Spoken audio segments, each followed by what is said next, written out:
말씀해 주시겠어요? 네, 마이크 테스트합니다. 영어 채널 마이크 테스트합니다. 영어 채널 마이크 테스트합니다. 영어 채널 마이크 테스트합니다. 2번 채널입니다. 영어 채널 마이크 테스트합니다. 2번 채널 마이크 테스트합니다. 2번 채널 테스트합니다. 네, 감사합니다. 통역선생 확인했습니다.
Mr. Dan Smith, good morning. Testing. We want to hear your voice, but it is.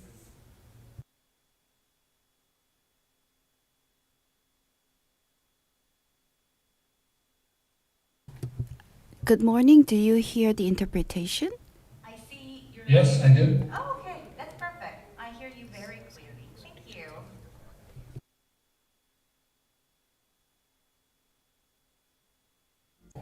Mr. Smith, did you hear what the host or the MC just said?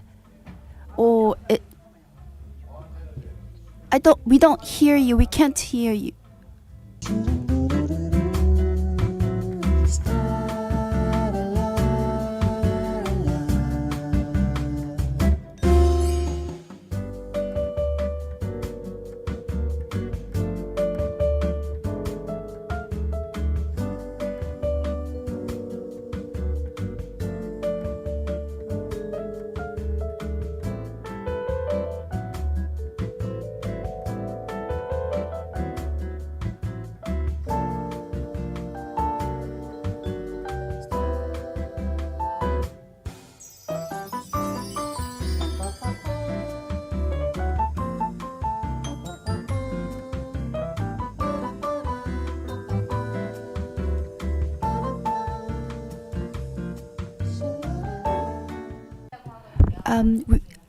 We are going to start the keynote session at 10. Maybe because of the back.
네, 잠시 안내 말씀드리겠습니다. 저희 Ladies and gentlemen, may I have your attention please? We are going to get started with the opening ceremony from 9:30 and I'd like to ask all the participants to come inside the hall and take seats. 9:30, so please come inside and take a seat. 네, 그리고 잠시 후에 저희 개식 진행될 예정인데요. 모두 입장하셔서 We will soon begin the opening ceremony. Please come to the hall and take your seat. inside and take a seat. 네, 잠시 후에 뵙겠습니다.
네, 잠시 안내 말씀드리겠습니다. May I have your attention, please? Starting from 9:30, we will begin the opening ceremony, so please take your seat.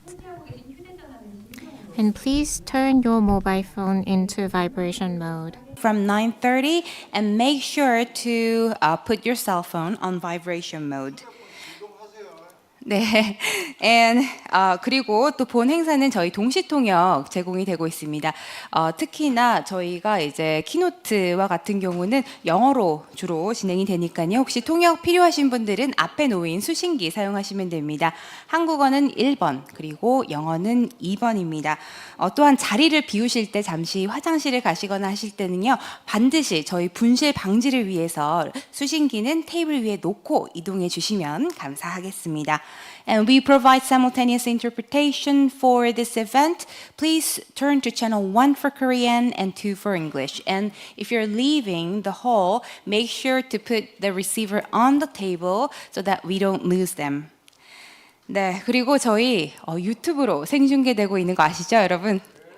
네, 그래서 저희 휴식 시간을 제외하고는 가급적이면 저희 착석 계속 부탁드리고요.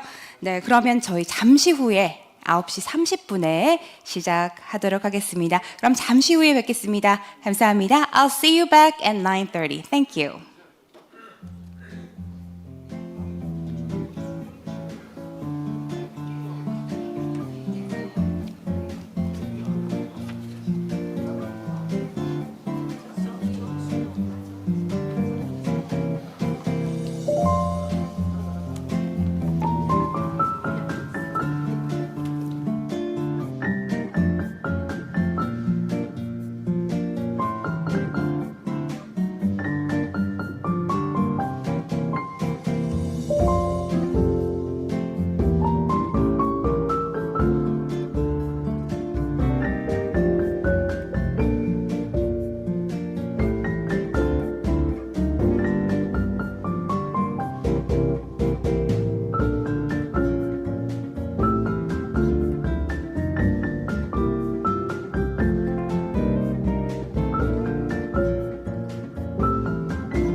네, 여러분 지금 문정인 이사장님을 비롯해서 So our VIPs, including President Moon Jae-in, is coming into the hall. Please give them a big round of applause.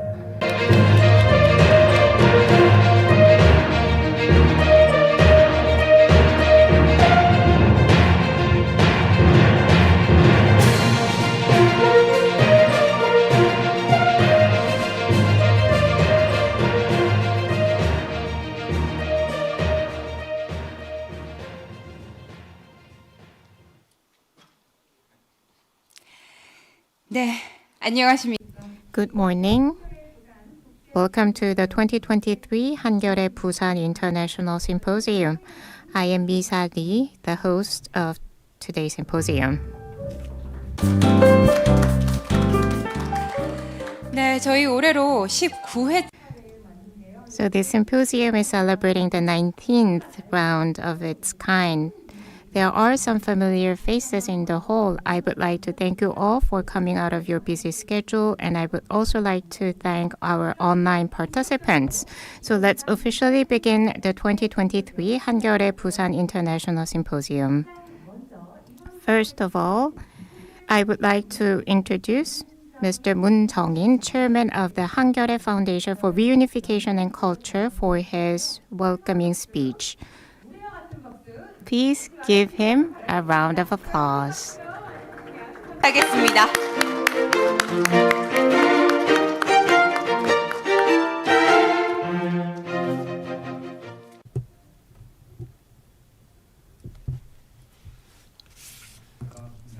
Good morning. So this year marks the 19th version of the symposium. I'd like to thank the Busan Metropolitan City for the support.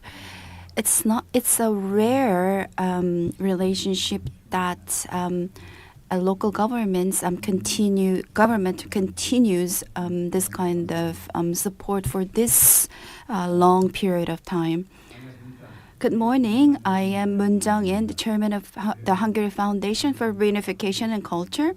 I am very pleased to be once again holding this meaningful event in conjunction with Busan Metropolitan City and Hankyoreh newspaper. In particular, I'd like to thank the vice mayor of Busan and the chairman of Busan Metropolitan Council, Mr. An Sung-min, for their efforts to successfully host this symposium despite their busy schedules preparing to bid to host the World Expo in Busan.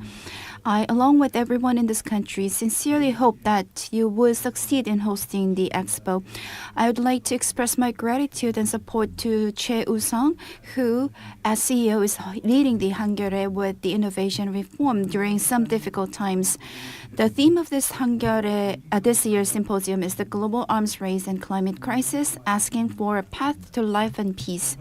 It may sound like an unfamiliar topic, but it is no exaggeration to say that these two problems are the two main causes of the complex global crisis. The arms race that is taking place around the world is intensifying, far surpassing the 1980s when the Cold War was at its peak. The arms race is fueling the climate crisis by emitting enormous amounts of carbon and wasting precious resources that should be used to respond to the crisis. In the meantime, international cooperation, which is becoming more urgent to deal with the climate crisis, is being sidelined. To make matters worse, climate change, which is swiftly moving from crisis to a disaster, is emerging as a major cause of international conflict. The purpose of this symposium is to face this vicious circle head on and find the strength and wisdom to break it. Looking back, the nuclear weapons developed during the Cold War acted as a game changer. The emergence of and competition of nuclear weapons were key factors in intensifying the Cold War. However, we also realized that the more we relied on absolute weapons for survival, the greater the risk of destroying everyone. This awareness led to the realization that humanity must eliminate nuclear weapons before nuclear weapons and humanity.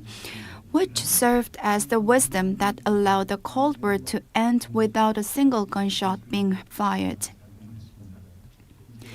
Now, while facing the danger of another arms race, including nuclear weapons, we must unite with a sense of urgency. Humanity must prevent climate disaster before the climate crisis ends humanity. It is time to raise our voices to stop the futile competition and confrontation surrounding the Earth, which is making parts of it increasingly uninhabitable in favor of powerful countries, and also to pool our strength and wisdom to create a livable Earth. Today, when peace and the environment are at risk, I feel sorry for the young people who will live in the global village much longer than us. The best gift we can give to the future generation is sustainable peace and the environment, but the older generation is neglecting these responsibilities. In times like this, it is more important to listen to the voices of young people. This year's symposium also features an MZ session where young people can express their thoughts and suggestions in a variety of ways, including essays and photos. I would like to ask you all to take a special interest and support in this session. Once again, I'd like to express my deepest gratitude and solidarity to our distinguished guests, both here in Korea and abroad, and to all those who are participating online from around the world. I'd like to also express my gratitude to the members of the Planning Committee, Busan Metropolitan City, and the Hankyoreh Foundation for Reunification and Culture, who have spread no effort in preparing the symposium. Thank you. 네, 감사합니다. Thank you for your speech. President Moon opened up officially our event. As mentioned, I think this year we will have to gather our wisdom more than ever before. Now let's move on. I would like to invite the co-host for this symposium, Vice Mayor An Byung-yoon, Vice Mayor for Administration from the Busan Metropolitan City, will give us his welcoming speech.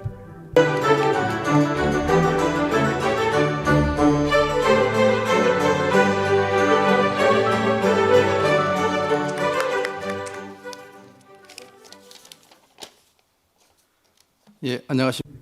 Good morning. I am An Byung-yoon, Vice Mayor from Busan Metropolitan City. For a long time, Hankyoreh Foundation and our city has built our relationship, and I am on behalf of Mayor Park. The Hankyoreh-Busan International Symposium was launched in 2005 by APEC leaders to explore peace in East Asia and the role of the Korean Peninsula, and it is now in its 19th year. The symposium discusses peace and coexistence in Northeast Asia as well as urgent international issues. We are pleased that it is held, as always, here in Busan. I would like to extend my gratitude to Mr. Moon Jung-in, Chairman of the Hankyoreh Foundation for Reunification and Culture, for organizing this event. And I would also like to express a sincere welcome to the scholars and experts from around the world. This year, under the theme of global arms race and climate crisis, asking the way to life and peace, we will look into current crises such as the Russia-Ukraine war, the Israeli-Palestinian conflict, and the accelerating arms race in the new Cold Era. Especially the recent earthquake in Morocco and the floods in Libya and other rapidly changing global climate patterns have made us realize that a comprehensive action plan for climate crisis response and peace should be put forth as soon as possible. I believe that this symposium will be able to suggest a way forward. Busan's desire to host 2030 Expo is not only to develop Busan and to significantly increase the national capability through Expo, but also to open up the way human civilization should go. Humanity should not be hostile to each other, but rather seek co-prosperity and peace, and I believe Busan can best realize that vision. I hope that this symposium will provide meaningful suggestions for the future direction of Korean diplomacy and peaceful prosperity in East Asia. I would like to thank the experts and citizens and an expert from home and abroad for coming to Busan. 네, Thank you very much. You must be very busy preparing for the bid for the World Expo. So once again, I'd like to thank you for being here with us. And way to go for the World Expo. Why don't we give us a big round of applause for the World Expo? Next on, we're going to have congratulatory remarks 분들의 축사 by distinguished guests. We have Vice Chairman of Busan Metropolitan Council, Park Jun-moo. Please welcome him with a big applause. Good morning. Good morning. I am Vice Chairman of Busan Metropolitan Council. I sincerely praise the opening of the 19th Hankyoreh-Busan International Symposium. I would like to express my gratitude and words of encouragement to the city of Busan and the Hankyoreh Foundation for Reunification and Culture for organizing this meaningful occasion. And I'd like to extend my welcome to the scholars. The Hankyoreh International Symposium was established back in 2005, and it has been seeking the topic of peace and co-prosperity. And this year's theme is global climate crisis and arms race. And so many people are warning that the climate crisis may become the first challenge that the humanity may not be able to resolve for the first time. There is no time to lose for us. The reality is not that simple. The world has been unable to hold military confrontation with the Russia-Ukraine war and the Palestine and the Israeli war. If we don't stop here, we will have less time to resolve the climate crisis, and the arms race will not stop. For Busan, which is dreaming to host the World Expo in 2030, tackling the climate crisis must be our issue. And I anticipate this symposium with its steadfast commitment to the peace and prosperity from its inception. It will open the door to peace and addressing the climate crisis. Thank you. 네, 감사합니다. 평화의 가치 Thank you. Once again, he emphasized the importance of the values of peace. Thank you for your speech. Next, I would like to invite Mr. Choi Woo-sung, President of Hankyoreh Media Group, for his congratulatory speech. Please give him a big round of applause.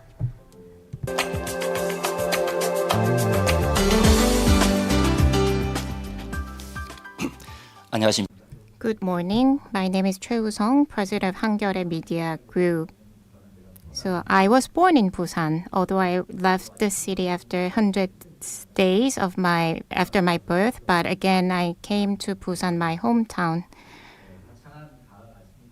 So we are enjoying the midst of fall. It is my great honor to once again host this meaningful event together with Busan Metropolitan City and Hankyoreh Foundation for Reunification and Culture. I would like to express my sincere gratitude to Mayor Park, Vice Mayor An, and Chairman Moon Jung-in. And I would like to offer greetings of peace to all our guests here and to our online participants as well. The Hankyoreh-Busan International Symposium, which began in 2005 with the Busan APEC Summit, is now in its 19th year. Many people supported us to have a success in the symposium so far.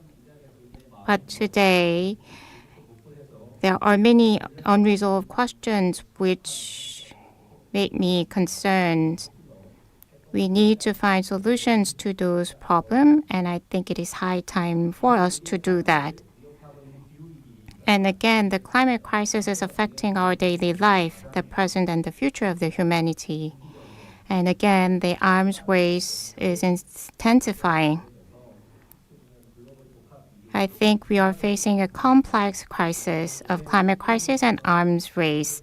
I hope that today's symposium will contribute to finding ways to stop the vicious cycle of arms race and climate crisis. And I hope that experts and participants here will gather our wisdom so that we can find solution. Once again, I would like to congratulate the Hankyoreh-Busan International Symposium, and the Hankyoreh Media Group will also continue to work hard to contribute our wisdom to overcome the complex global crisis. Thank you. 네, 대표 Thank you for your remarks. I was not born in Busan, but I am a citizen of Busan, so it is my pleasure to be able to do the host for this meaningful event. We have some photo time left, and I'd like to invite Mr. Moon and the Vice Mayor and Vice Chairman and the CEO and the moderators and panelists of each session who are sitting in the front row. Please come forward to the stage so that we can take photo all together. 네, 감사합니다. Thank you. To commemorate this moment, we are going to take a photo. Please give us your smile so that we can take a photo.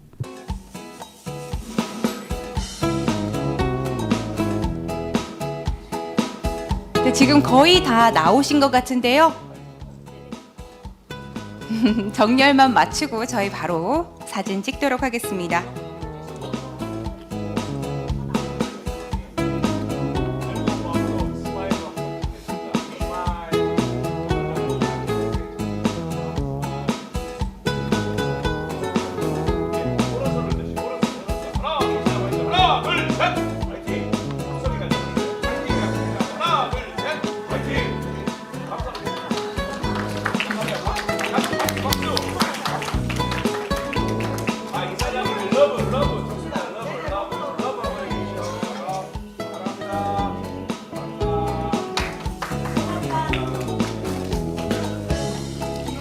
네, 감사합니다. 저희 비록 이 글로벌 복합 위기 Although we are facing with complex crisis and we have serious discussion theme, I am grateful that we can start with a big smile.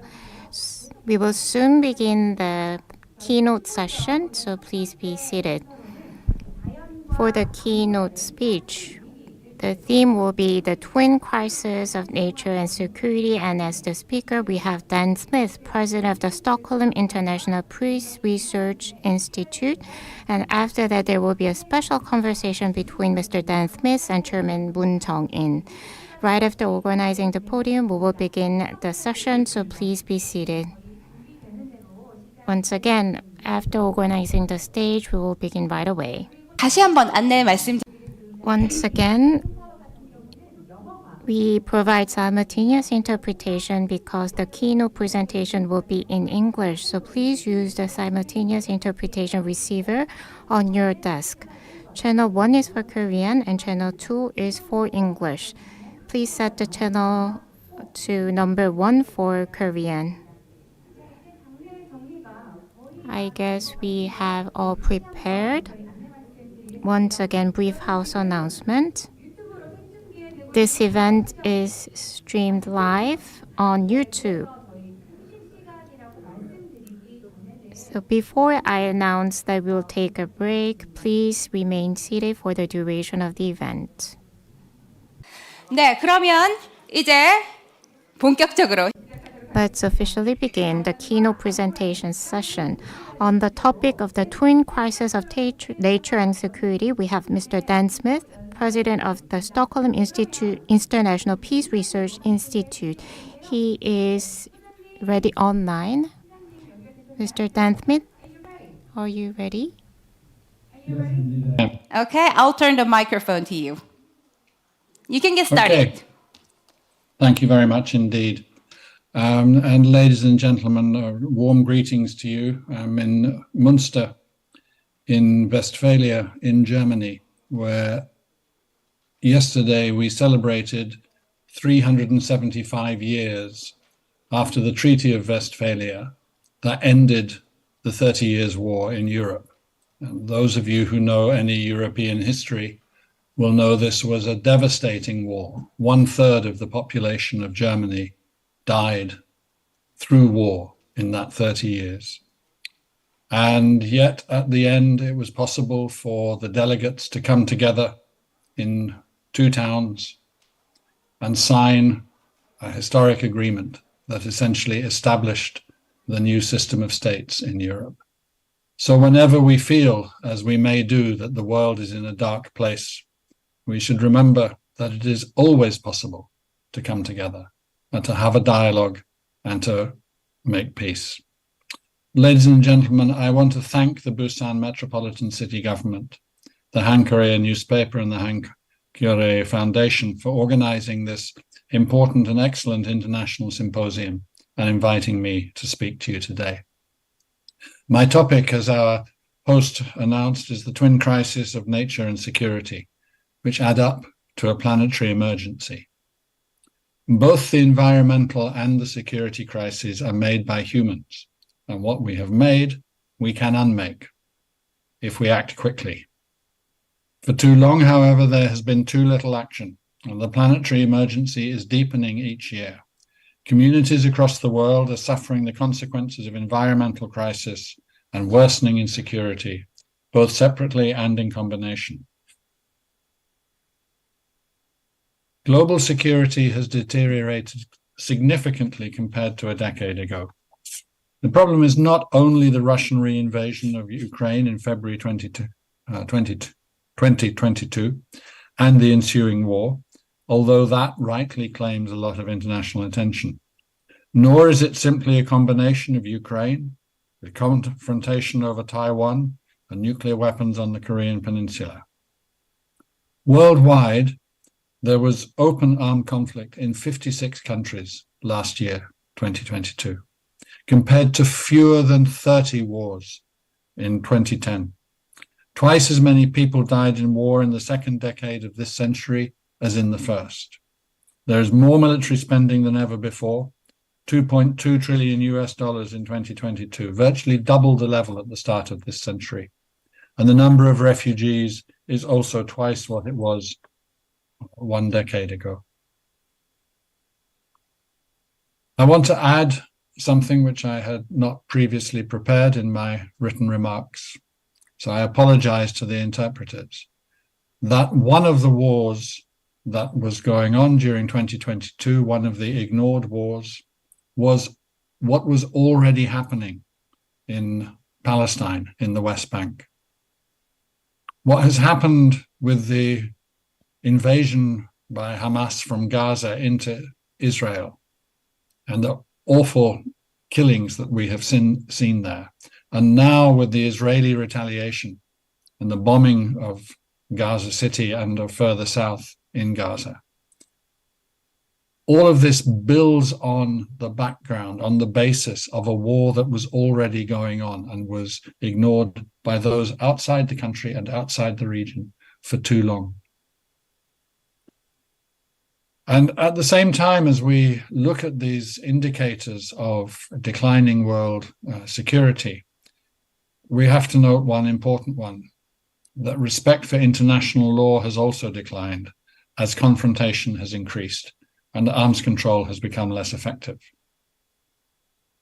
What is most worrying about all this, as UN Secretary General Antonio Guterres stressed during the UN General Assembly in September, is that geopolitical division between the three great powers of China, Russia, and the USA, together with their respective allies, hampers the work of resolving armed conflicts and of building peace in fragile societies.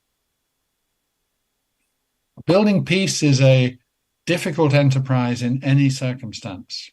With the toxin that now infects international relations, there are places in the world where it begins to seem impossible. These trends are distressingly negative, and if they persist, the workload of the humanitarian agencies by the end of this decade will be almost impossible. Already between 200 and 350 million people need emergency food aid. The World Food Programme talks of the painful need to take from the merely hungry in order to feed the starving. Yet the reduction in world hunger from 1990 until 2015 was a major success story. Since then, since 2015, driven primarily by armed conflict and climate change, world hunger has increased, made worse by the COVID-19 pandemic from 2020 through 2022, and worse again by the war in Ukraine.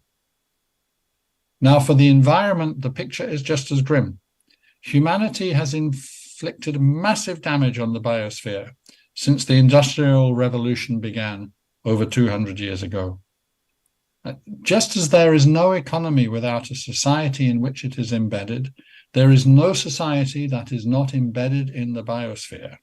It encompasses all life on the terrestrial, freshwater, and marine ecosystems that support life. Regardless of human ingenuity and technology, human development cannot be decoupled from the biosphere, so changes in it have profound implications for humankind. At the forefront of many people's thinking about ecological disruption are global warming and climate change. Here, the facts are simple and brutal. 21 of the 22 hottest years on record have occurred since 2000. Each of the last 4 decades has been hotter than the previous one. The last 8 years are the hottest ever. From a once in 900 years drought in the Middle East in 2016, to a once in 500 years drought in Europe in 2022, from 35% of Pakistan underwater last year to the loss of Arctic and Antarctic ice, every month brings a new event or authoritative report confirming the reality of climate change and the damage it is causing. And yet, to date, the deepest damage inflicted on the biosphere probably arises from changes in land use due to agriculture and the felling of forests and from overfishing in the seas. Not from climate change. Not yet. Human mistreatment of the biosphere has both direct and indirect consequences for our health.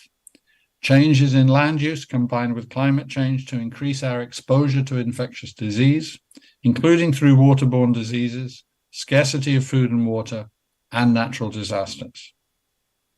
However, poor air quality is probably the greatest current global environmental risk to health. Some 90 to 95% of the world's population breathe outdoor air that is polluted beyond the acceptable standards set by the World Health Organization. In Europe, that figure now stands at 98% of the population breathing toxic air. And climate change makes air pollution worse by creating conditions in which it disperses slowly.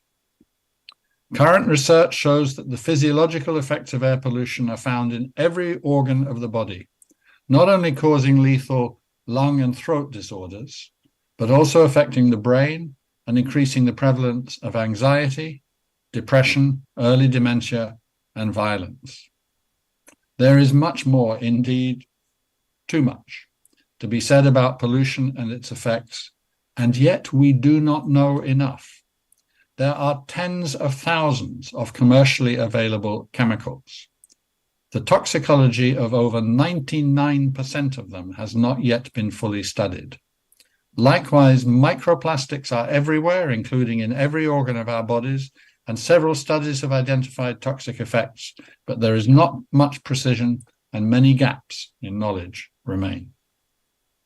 2 crises then, in the natural environment and in security. These twin crises are linked in multiple ways. This has long been understood. There were references to peace and security at the 1972 Stockholm Conference on the Human Environment, which was the first high-level intergovernmental gathering on environmental problems. Perhaps the most obvious form of linkage is that the natural environment is a casualty of armed conflict. When urban areas are bombed and shelled, buildings are pulverized, generating huge amounts of dust from cement, metals, and industrial compounds.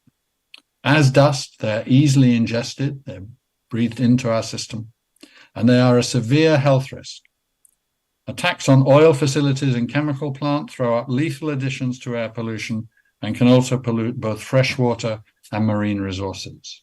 And weapons such as landmines, cluster munitions, shells containing depleted uranium generate a war legacy of environmental damage that can have a devastating effect on agriculture. Naval wreckage pollutes the sea, and in non-war military activities also damage the environment, especially in the use of large tracts of land for bases and for training purposes. Now, as for nuclear weapons, they have had a lasting impact on health, increasing the risk of cancer, not only in Japan, where they were used in war, but also because of the 504 atmospheric test explosions, meaning above ground, from 1945, which was the first test by the USA, until 1980, the last such test by China. Serious environmental risk persists. For example, there is 85,000 cubic meters of radioactive debris produced by 67 atmospheric nuclear tests conducted in the US Marshall Islands, which is stored in the Runit Dome in the Marshall Islands. Though official US assessments find no cause for concern about the safety of the structure, some experts identify the risk of damage from surges in sea level or extreme weather that may result from climate change. The environmental effects of war and the arms race are serious, but the linkages between the twin crises of security and the environment go deeper. It is now well established that climate change and other environmental crises negatively affect livelihoods and food security, lead to migration and displacement, and contribute to conflict. In Afghanistan, Iran, Iraq, Syria, Somalia, the Sahel region, and Central America, among other places, we have seen how a drought may significantly alter the environmental conditions that communities depend on for their livelihoods, leading to social upheaval. This can, it does not always, but it can lead on to political instability and violent conflict. At my institute, the Stockholm International Peace Research Institute, SIPRI, we identify 4 pathways from climate change to violent conflict. They are the loss of livelihoods, migration, the choices armed groups make to exploit changing conditions, and the exploitation of the situation for short-term gain by political and economic elites. These pathways emerge in case after case as key contributors to conflict, instability, and human suffering. In many cases, they re-emerge across time, hindering the efforts of the UN and others to build peace. And at SIPRI, we're now expanding our research to take in other kinds of ecological disruptions as well as climate change. Our focus is on the increase in antimicrobial resistance, the physiological effects of pollution, the decline in nature's contributions to people's well-being, the effects when ecological disruption in an area, such as a lake or a river, passes an irreversible tipping point, and the accelerating emergence of unwelcome invasive species, such as locusts, jellyfish, and sargassum. Our early findings confirm the 4 pathways and potentially add another, the effects of these kinds of ecological disruption on human health. So, in the big picture, what is at stake here?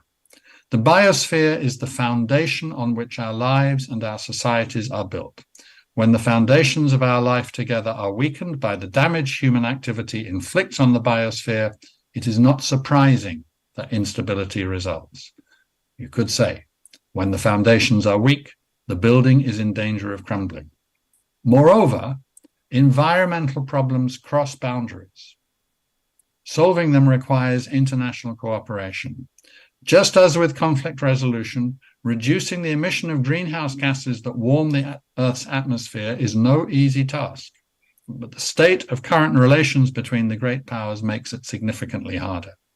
All in all, the complex mix of challenges on today's security horizon mean we need to think hard about what we mean by security. The security of whom against, or what against what threat. The core weakness in thinking, policy, and practice on security worldwide is that it does not recognize our reliance on the biosphere of which we are a part. In China, Russia, and the USA alike, Security is seen in terms of national interest and all too widely is based on power. Yet if the natural environment decays, interest based on power becomes a second-order concern at best. Politics and international relations, including security policy, must henceforth be conceptualized in relation to nature. Policies have to be rethought and reformulated to reflect our fundamental interest in achieving balance in and with the biosphere. While rivalries and contestations will remain, security will not be achieved by pursuing them.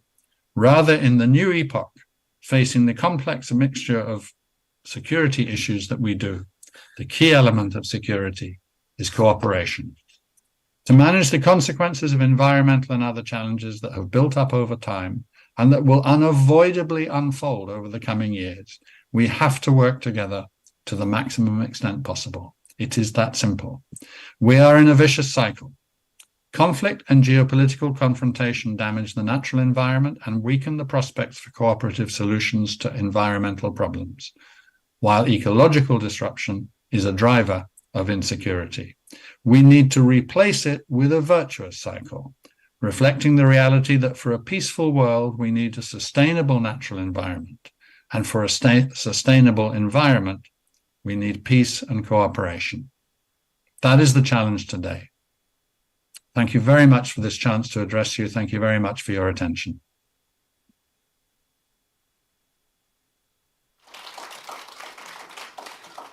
Well, thank you so much, Director, for your presentation.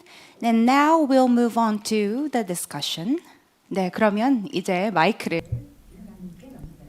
So now I would like Smith, long time no see.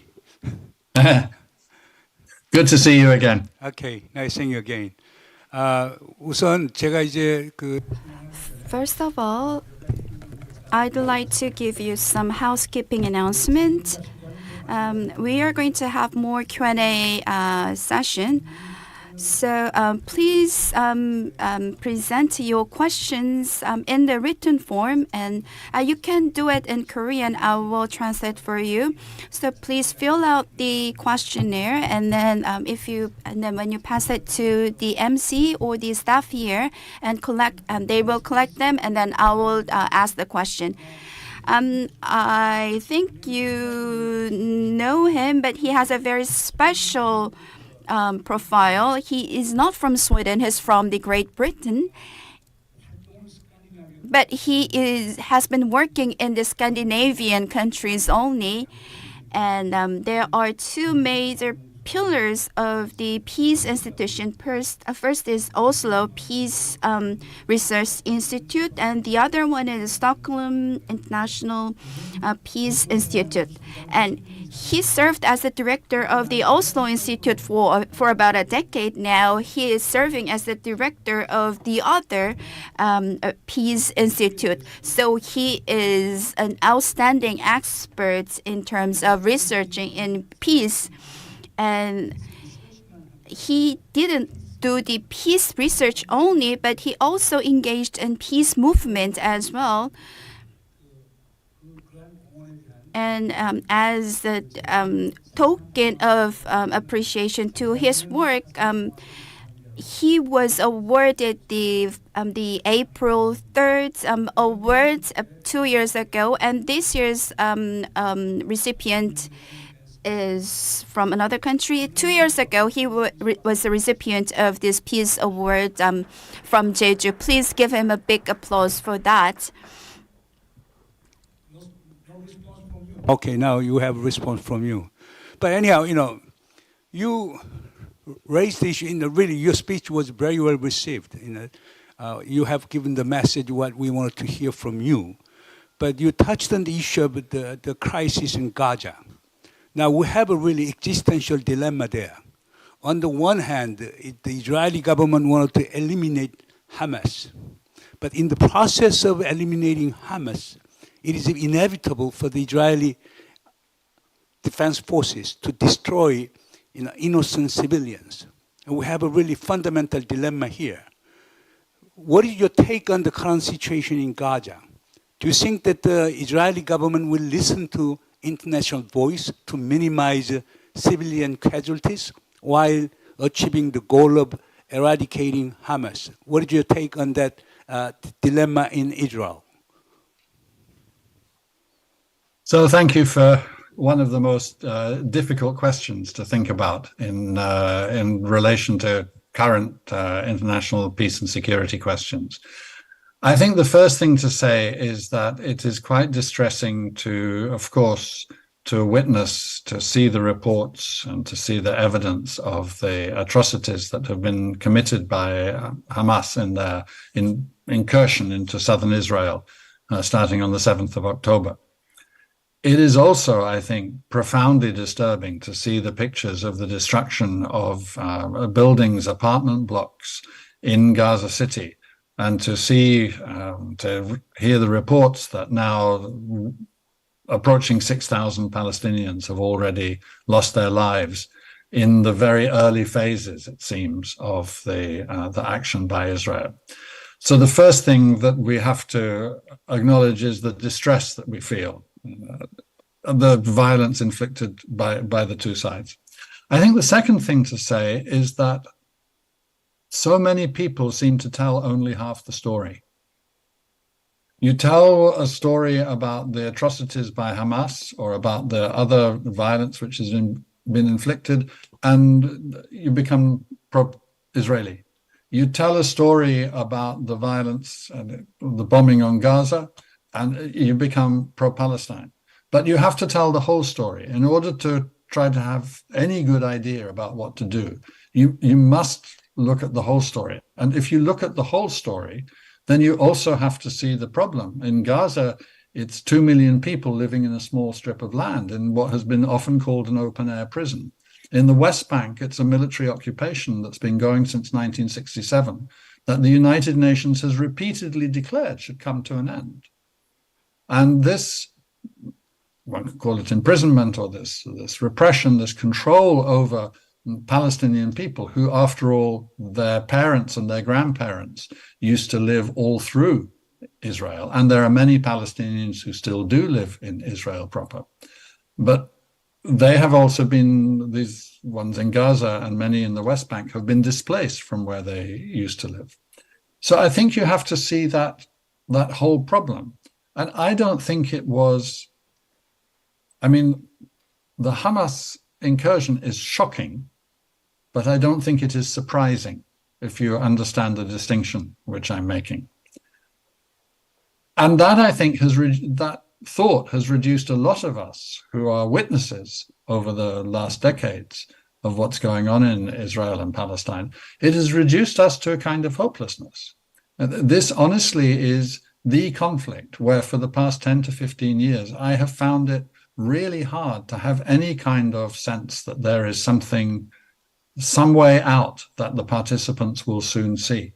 So what would be needed? Well, clearly there has to be some kind of process of in some way trading land for peace. And there is not much land. It is not like Israel is a huge place. But there has to be some way in which Palestinians receive some land and there is some kind of trade-off between land and peace, because these are the two things. Israel wants peace and the Palestinians want land. The Israelis also want land and the Palestinians also want peace. These have to be put in balance to each other. I think the second thing is that there has to be some kind of sense of a viable future that involves both Israelis and Palestinians. And I don't believe that talk about eliminating Hamas or driving all Palestinians out of Gaza really is a sustainable or a sense of a viable future for those people. I don't think that a two-state solution is really viable at the moment, but maybe something else which supports more freedom and rights for Palestinian people and better conditions for them could be possible. But there has to be, first and foremost, this will come not from the international community, not from international observers, not even from Israel's or Palestine's allies. It will come from Israeli and Palestinian leaders themselves. And if it doesn't come, then I'm afraid we just witness more human disaster. There is a speculation that the Israeli government or Israeli Defense Forces will not listen to international appeals on the de-escalation of conflict in Gaza. And it's very likely that the IDF, Israeli Defense Forces, will be undertaking urban fighting in the city of Gaza. Then that being the case, then there is good chance for escalation. Hezbollah in Lebanon, Iranian forces in Syria, okay, might be mobilized to counter Israel. More than that, entire Arab world will be again chanting, okay, anti-Israeli and anti-American slogans. If that being the case, there could be another major regional war in the Middle East. What is your take on that speculation? Well, I think it is very realistic, and I think it is why President Biden warned Israel, or tried to warn Israel again, or tried to learn the lessons of the reaction to the 9/11. I mean, if you think about what happened after Al-Qaeda successfully carried out that action on the 11th of September 2001, the USA launched a war against terror, which essentially generated more war and more terror. So you could say, well, Al-Qaeda's action, the terrorist action, was successful. And I see the parallel that President Biden sees now, because if the speculation that you just unfolded, if that some of that turns out to happen, then you could say, well, the Hamas action may turn out to have been successful. That doesn't mean it's justified, but it means that it caused enough disruption. So this is why the two carrier groups have been deployed to the Eastern Mediterranean, that the Russian leadership under President Putin has been counting on Western internal divisions to weaken the support for Ukraine. And so has been looking to the US, wondering about, as many of us do, wondering about what will happen, what the possibilities are if Donald Trump is re-elected as president in November next year. At the moment, I guess you would look at the chaos in the US Congress and think that most sensible people would say, well, that bunch cannot govern, and therefore their support in the election is likely to fall away to their core irreducible support. That could be an outcome of this. So although we have been worrying, or perhaps fearing even stronger, the return of Donald Trump to the White House in the beginning of 2025 with the inauguration, perhaps we will see instead a Democratic presidential administration and Democratic majority in both houses of Congress. The irony of the current situation is that, of course, a majority of both houses of Congress and a majority of US public opinion still want to provide strong support to Ukraine. It's just the political system is not doing it. I think in Europe, that is fairly reliable. There is some skepticism and so on, but by and large, support for continuing the military support to Ukraine, the political and economic support, that's holding up. So I think that, and at the same time, we're currently conducting some research, and possibly in a month or two, we'll be publishing an assessment about the Russian military budget and the current plans and the economy. And it suggests also that Russia is far from broken by the economic sanctions, and that it is paying a price for, of course, for conducting this war, an economic price as well as a political price. But nonetheless, it's kind of viable and sustainable. So I don't think there's anything on either side that one could confidently say one side or the other or both are going to be unable to fight the war, and therefore the war will come to an end. So I think that we have to bend everything towards looking for a political solution. It's going to take time, I'm afraid. But some expert in Korea argue that the past of Korea is likely to be the future of Ukraine, like demilitarized zone, protracted conflict. Okay, under the truce agreement, there's a constant eruption of tensions and crisis. What is your thinking on this Korean expert's view? Ukraine becoming like Korea in the future? I think it's not unrealistic. I think it's a possibility, and one could easily work out the scenario by which that would happen. Of course, I think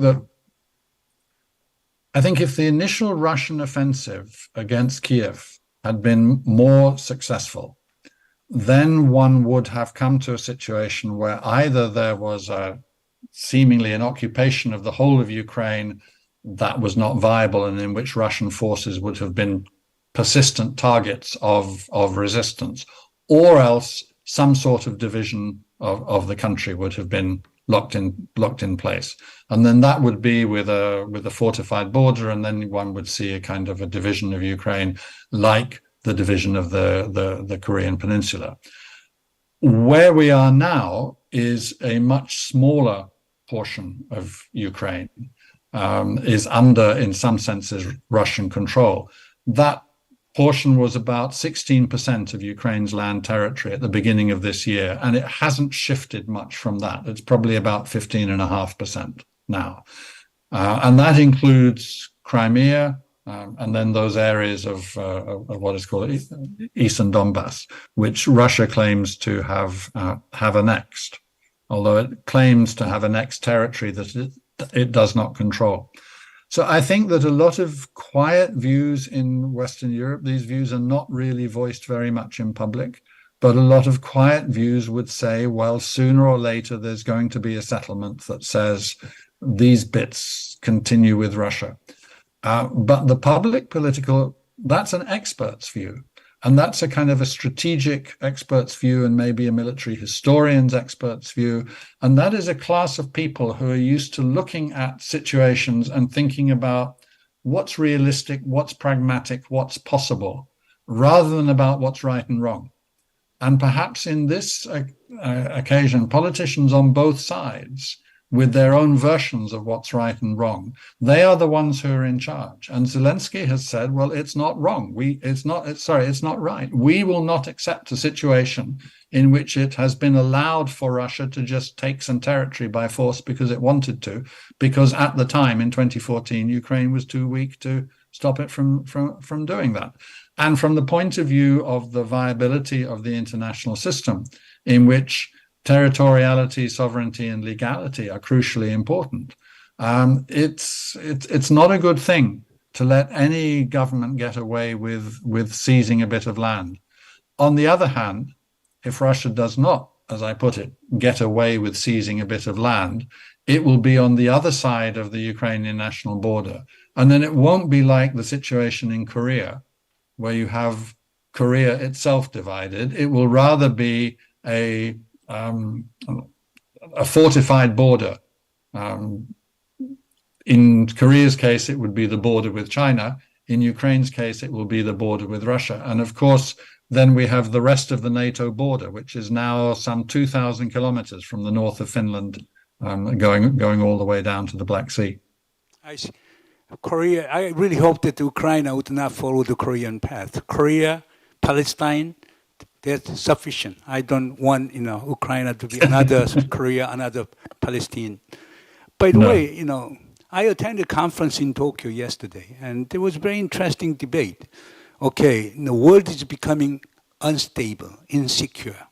American hegemonic, influence is diminishing significantly. Okay, then now we have war in Ukraine, and then crisis in Gaza. Then what will be the next? Then there was a big debate, and one group of scholars arguing that Taiwan crisis will come next. Some others say the Korean crisis will come next. What is your bet? Korea or Taiwan, or none of them? Just before the Russian reinvasion in February last year, I remember having a conversation with some Koreans. It was actually, I wasn't in Seoul at the time, it was by Zoom. And the view was put forward that the big picture was, first of all, Russia takes Ukraine, then China takes Taiwan, and then North Korea takes South Korea.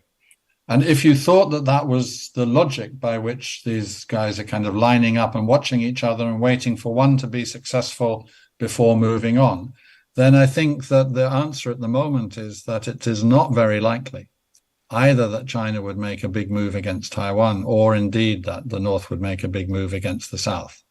I think that with Ukraine, perhaps some other actors on the world stage have come to understand that there are some things that the Western European states, though they find it very difficult to act in unity on many things, there are some things on which they can and will act in unity and with extraordinary determination and effect.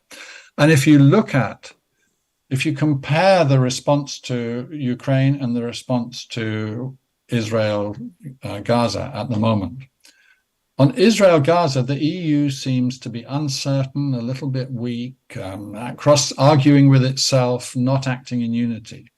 That's how the EU usually is. So in some senses, you could say that for the EU, the international dimension of Israel-Gaza that's normal business.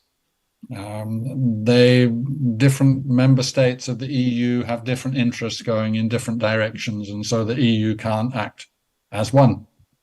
Over Ukraine, I think everybody commented that the response of the EU was unified, fast, and decisive, which is so unlike the EU in international affairs, that from this you understand that what happened in Ukraine is understood in Europe to be something completely different. This is a different order of business. Taking over trying to take over a country, attacking like that, that's not something which is allowed. Now, the reaction of many other countries, including South Korea and Japan and so on, who are allies of the USA and the European allies, was all in line over that. And I think the same thing would happen, and I think that is what any reasonable strategic thinker in China would be thinking at the moment is, trying to take Taiwan would be difficult enough in itself. But if these other guys line up to support it, what on earth are we going to do? So I think that the danger of those kind of knock-on, the next dominoes falling, so to speak, to use a Cold War concept, I think that danger has diminished. Okay, now I have several questions and comments from the floor. Mr. Hwang Yong-hwa of Hankyoreh, 통일문화재단, the Hankyoreh Foundation for Unification Culture, he argues that really he's talking about tragedy of commons in the nuclear arena. Okay, so for NPT regime and CTBT, and we have a set of so-called international regimes to deal with, non-proliferation as well as disarmament of nuclear weapons. But now we are seeing the crisis. Okay, China, Putin threatened to de-rectify CTBT. Okay, at the same time there is increasing nuclear arms race. China is having more than 1,000 nuclear warheads. Therefore, we are witnessing the great danger. And several countries have been adhered to the no first user doctrine, but now that is being broken down. How can we solve this problem? It's a worsening nuclear situation. Of course, it will require at least one book to address the topics, but you can make a very short answer to that question. Well, I think that this again is one of those problems where you want not to tell just half the story. The arms control arrangements between the USA and Russia have crumbled. I mean, there's only one agreement still standing between them. That's the New START agreement, as it's usually called, which is about strategic nuclear weapons. And that agreement was renewed by the Biden administration in 2021, as soon as they took office. It runs out in 2026, and there's no negotiations at the moment that we know about which are going on to replace it. So it's very possible that in a few short years, we find that there is no more arms control arrangement covering US and Russian nuclear weapons. That process, of course, important parts in that were what Russia was doing in 2012, 2014. The Obama administration was objecting to it. But that process was begun when the USA withdrew from the Anti-Ballistic Missile Treaty at the beginning of this century. And so I think it's very important to say that the weakening of the arms control regime has come from both sides. And it's clear that the Non-Proliferation Treaty is it's a very important instrument which has been very successful. But its prospects for continuing to be successful are, as we could see from the attempted review conference in August of last year. In August of last year, we can see that there was really, it's a victim, it's a casualty as well of the Ukraine war. When you come to the Comprehensive Test Ban Treaty, I think it's extremely unwelcome that Russia is signaling the de-ratification would be likely. But remember that the USA has never ratified the Comprehensive Test Ban Treaty. So perhaps if there was more energy and more commitment on both sides towards arms control, then one could see a way forward. But it would have to address a very difficult topic, which the questioner also raised, which is the Chinese nuclear weapons. Because nuclear arms control up until now has been bilateral between the two big ones. And they have between them about 10,000 of the just over 12,000 nuclear warheads that exist worldwide.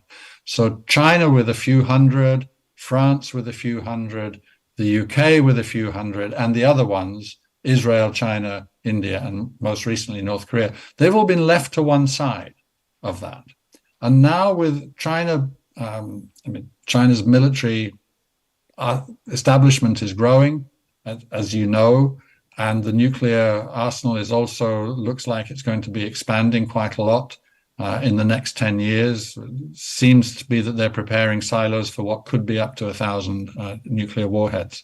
So you have to bring China into what was a bilateral arms control process, but they're still way smaller in their arsenal than the other two. Do you want them to rise up to the same side and then you do it? Or do you want to try to bring Russia and the USA down further and China to stabilize at the much lower levels, which would be more desirable? But that is a big diplomatic task. It would be tough enough under any circumstances because it's technically difficult. What we've now got as well is the political complexities around that. So your questioner is absolutely right to raise this. This is a big issue, which I also touched on in my address. The crisis of arms control is, it is a serious problem of world affairs at the moment. Okay, now question from Kim Pang-gun, and he asked you a question regarding the correlates between security crisis and ecological environmental crisis, and you propose to sever the vicious cycle between the two. But how can you come up with the breaking down the vicious cycle? Which comes first, the security side or ecological or environmental side? I think the way that our thinking is increasingly going in Cypria and in some other research centers as well is to start to understand the problems as overlapping, so that where you face the greatest risks are where you have both the environmental and the security crisis interacting with each other. We would therefore argue that if the problems are a combination of these two factors, then the solutions must approach those two factors at the same time. And this is why concepts like environmental peace building start to come into the picture. How can you work to be sustaining the environment in a way that will help build peace in a given country? How can you make your peace measures climate proofed? One of the areas of the pathway between climate change and violent conflict is to do with food security. So how can you work on food security to produce crops and ways of growing the food and looking after the food that is sustainable even despite climate change? In other words, it manages to adapt to the impact of climate change. How can you do that in a way that will generate more peaceful relations. So you need to make sure that one group is not benefiting from this adaptation, potentially at the expense of another group. Bring the communities together, bring the people together, bring the different fighting forces or their political leaders together in a joint enterprise, with the argument that this is a shared threat. This is a problem that everybody faces, and it won't discriminate between you in the end. So the only way to approach these issues is through cooperation. And if the conflict gets in the way of the cooperation, then the conflict must be diminished. And of course, what we understand is that this is a process.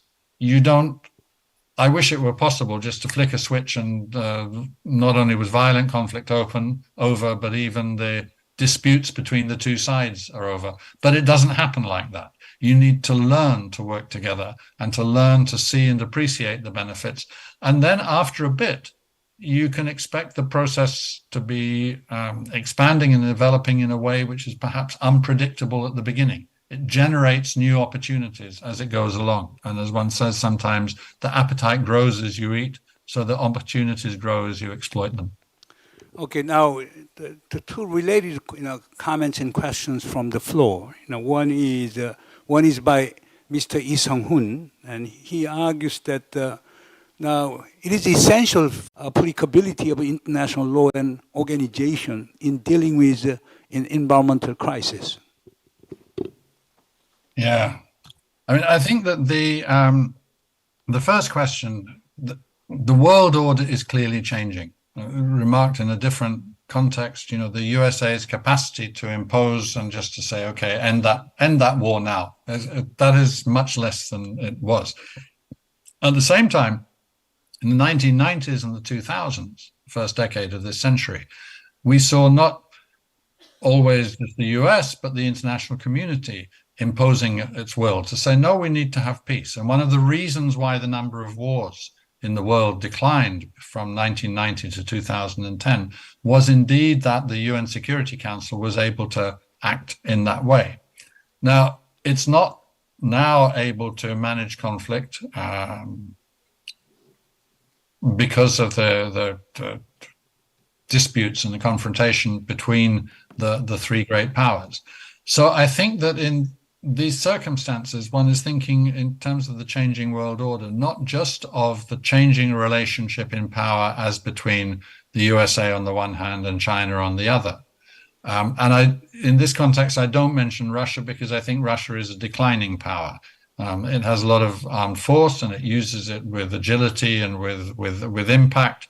But it is its economy is dependent entirely on the raw materials which it's able to sell, and that it's something like the 12th or the 13th largest economy in the world. It's not moving up the economic league table; it's slipping down it.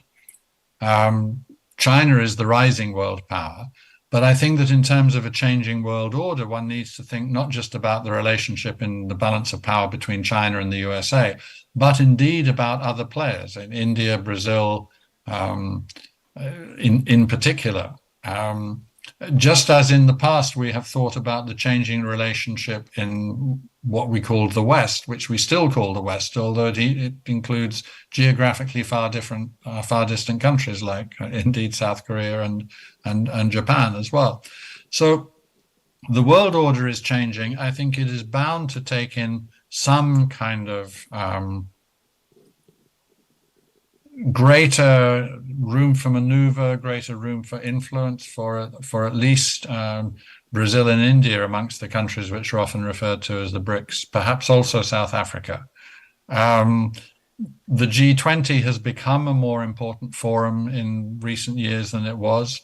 The G7 has probably become a slightly less important forum than it was, though it still remains of great importance.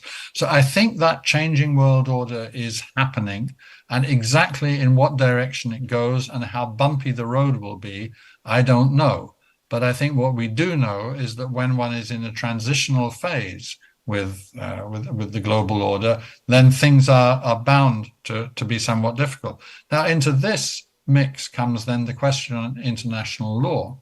And of course, one of the key problems is that international law is directed in large part towards actors who are the sovereign states. And many leaders of states do not want to have a system of international law that is really comparable to the laws that we have within civilized nations.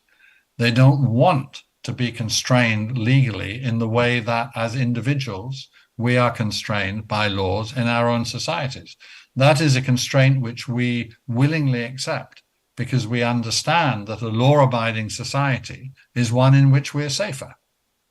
So the legal constraints upon us are part of what supports our well-being and prosperity.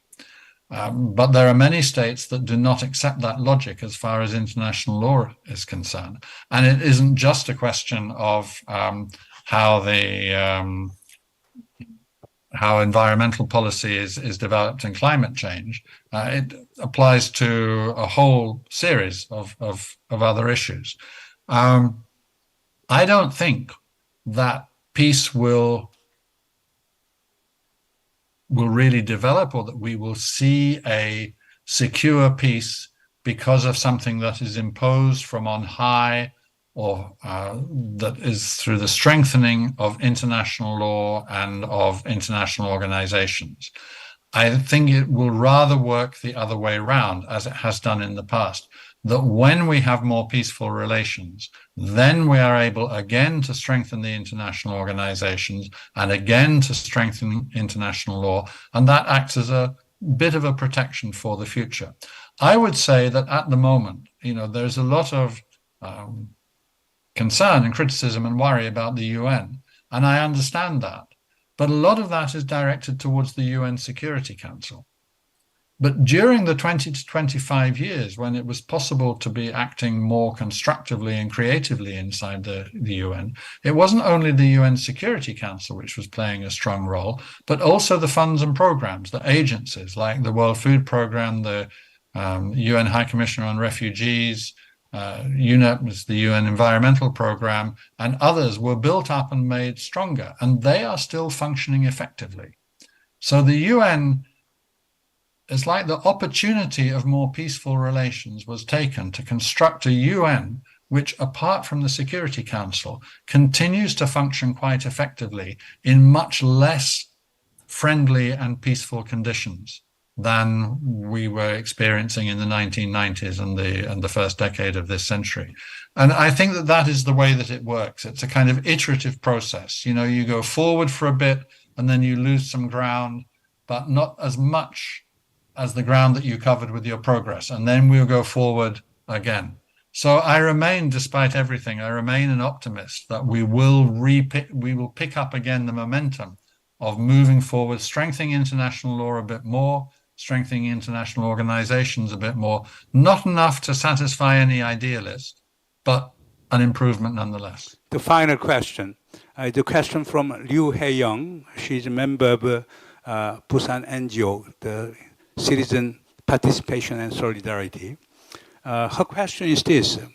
The citizens in Busan are very much concerned about the Japanese release of Fukushima nuclear waste, water into the Japanese Sea, and eventually it will be reaching us. And also, all issue of all this nuclear waste, disposal issues. You have an issue of, synergy effect, lag time effect, and threshold effect. Therefore, even if we do not, even if those, the wastewater may not cause an immediate problem, in the long term, that could create a major, ecological disaster to us. But now, South Korean government is saying that it is safe. Why? Because International Atomic Energy Agency says it is safe.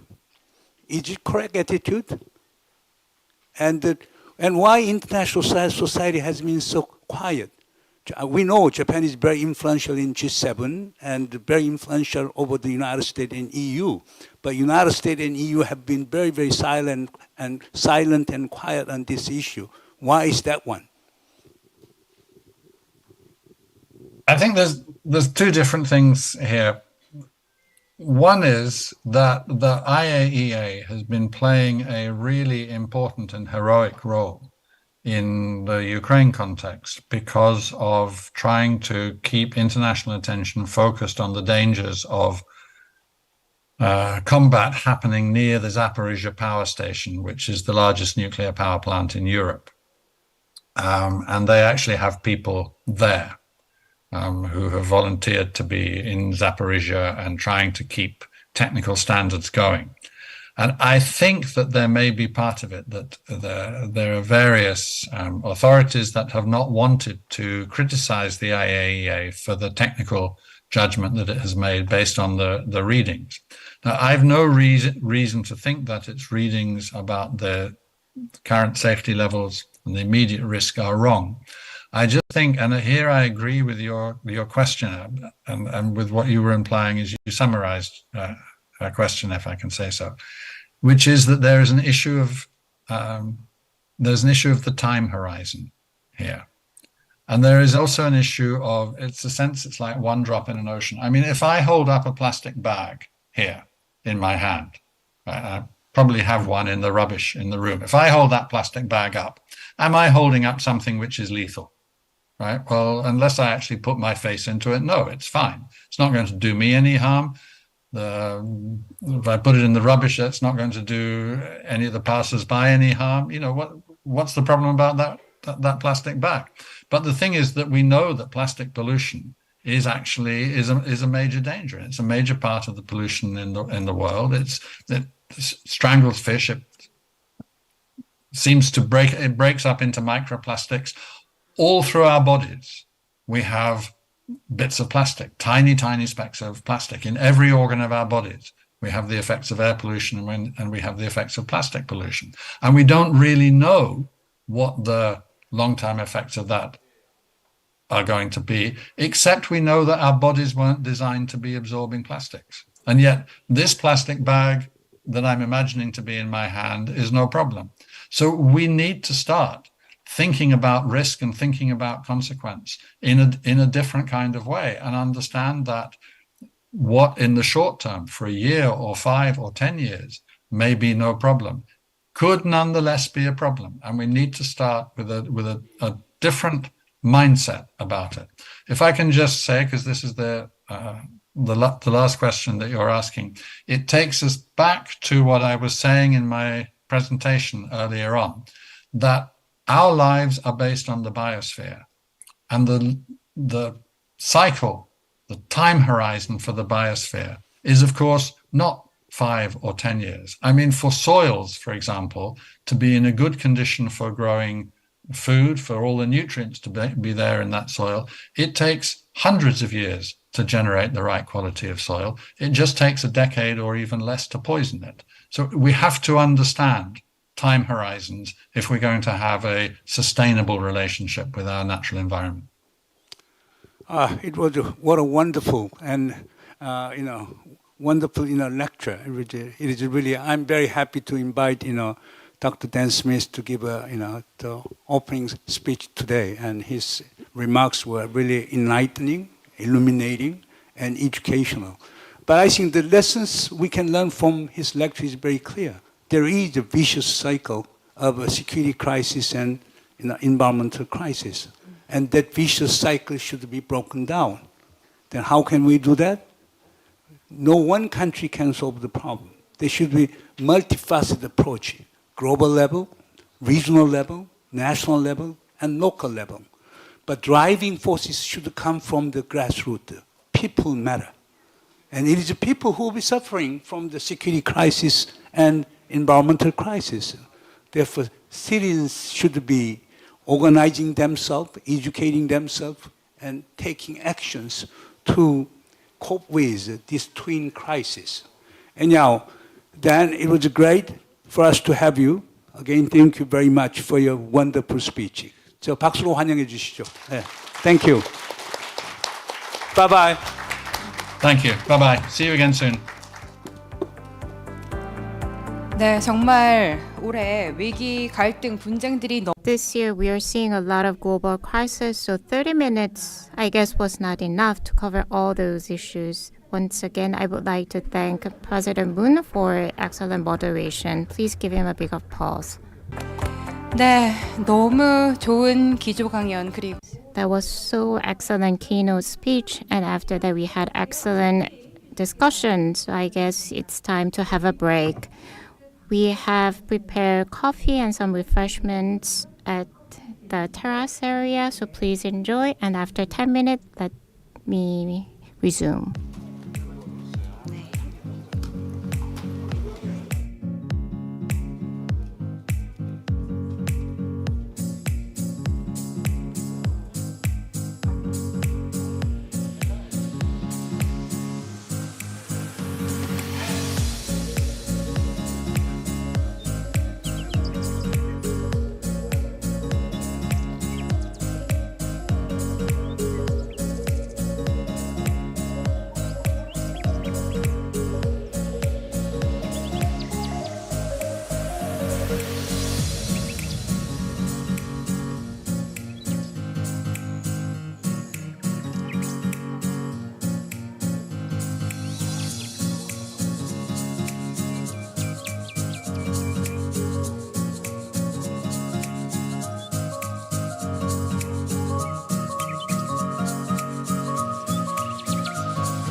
네, 잠시 안내 말씀드리겠습니다. 10분이란 시간이 너무 짧은 것 같은데요. 지금 테라스에서 커피와 담소를 나누시고 계시는 분들은 다시 들어오셔서 착석 부탁드리겠습니다. 저희 바로 이어서 세션 1로 진행하도록 하겠습니다.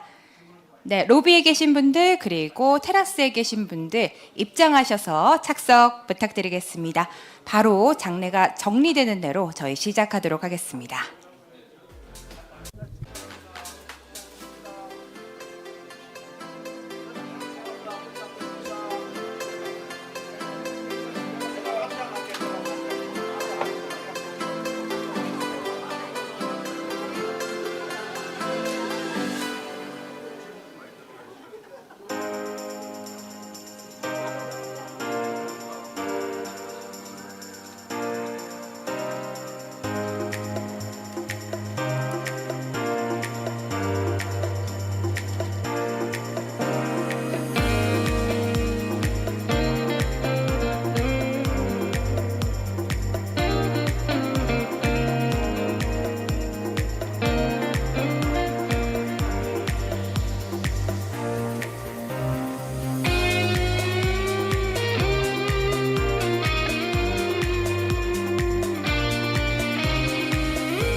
네, 그럼 이제 Let's get started with session 1.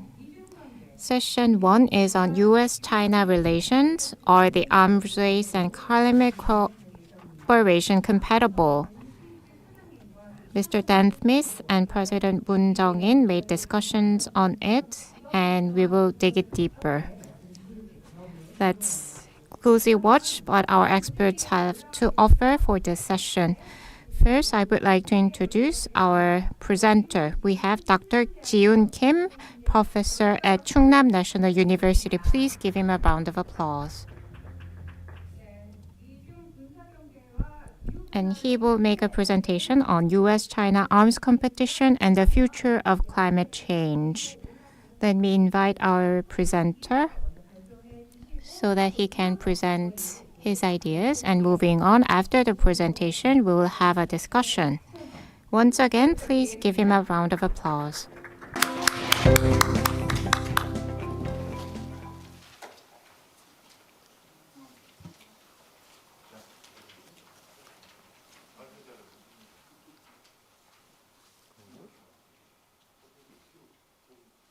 이 PPT를 넘겨가면서 제가 할 수가 있는지 모르겠습니다.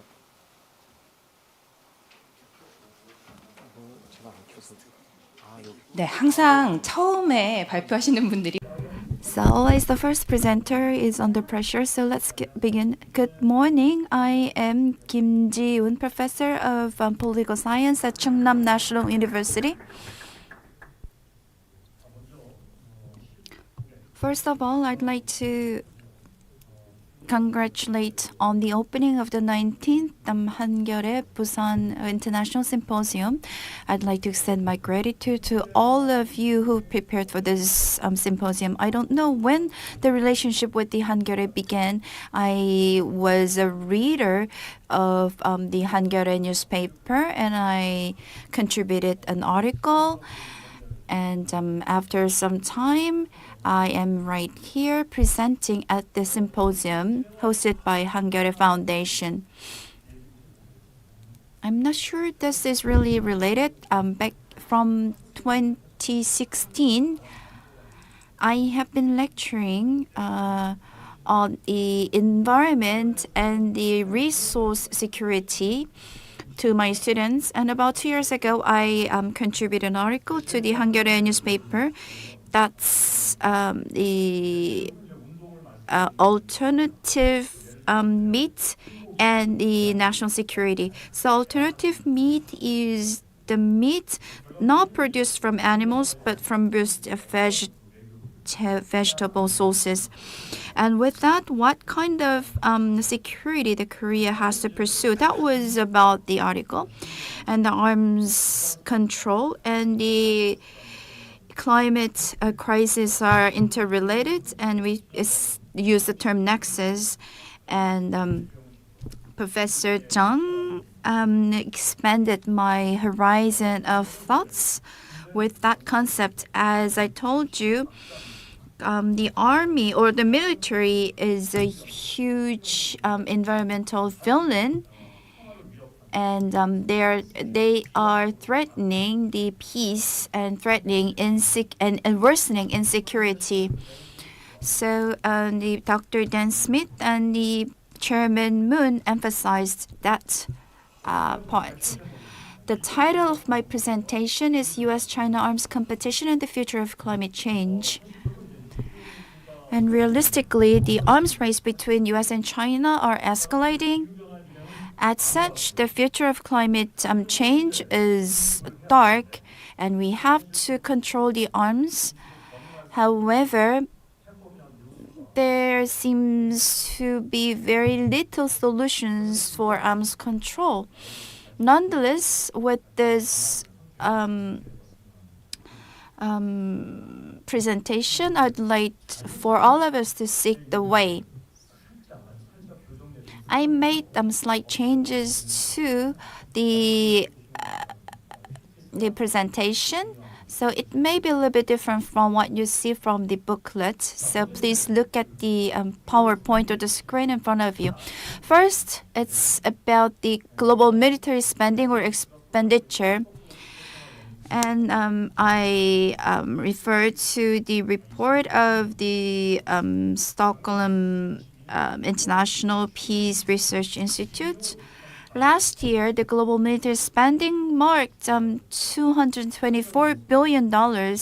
It's 3.7% hike from the previous year, and it's 8th consecutive year of growth. And that is highest since SIPRI records began. And if we compare that with the global climate finance, last year, the global military spending surpassed $200 billion, but the amount of the climate finance that has been accumulated so far is $817 billion. So last year alone, the global military expenditure was 2.74 times larger than the size of the total global climate finance accumulated so far. And if you look at the OECD and EU countries, they are obliged to provide financial assistance and technology transfer to developing countries. And from 2013 to 21, they spent 30 times more than they raised in climate finance. And this graph shows what I've just told you. And if you look at the military spendings by the US and China, as you know, the US leads the world in military spending. It spent $877 billion. That accounts for 39% of the global military spending. And that's 3 times larger than that of China. And the Biden administration gave the budget proposal for the next year. And the budget that's allocated to the Department of Defense is $842 billion. On the other hand, it allocated to the Energy Agency and the EPA. Together, it's $64 billion. So it's only 7.6% of what it has allocated for the Department of Defense. And if you look at China, that's the second largest country in terms of military spending. That's last year it was $292 billion, and it has been steadily increasing over the last 28 years. And according to China, it announced when defense budget was $224 billion last year. And the Ministry of Ecology and Environment budget was $1.76 billion. So it's only 0.8% of the military spending. So what does this huge military spending mean? As I told you earlier, this military is a global climate villain. And manufacture and operation of weapons equipment and the construction and maintenance of military facilities and units. In this process, they leave a huge carbon footprint as well as emit great amount of carbons. The militaries around the world account for 5.5% of the GHG emissions around the globe. So if it was a country, it's the fourth largest country or emitter of the GHGs around the world.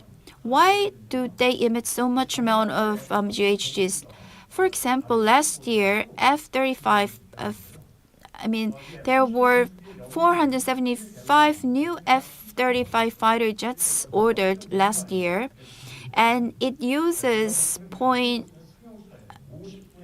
it can go 0.6 miles per gallon, and the energy efficiency is only 1/50th of a passenger car, and they emit 27,800 kilograms per operational mission. So it's a climate villain.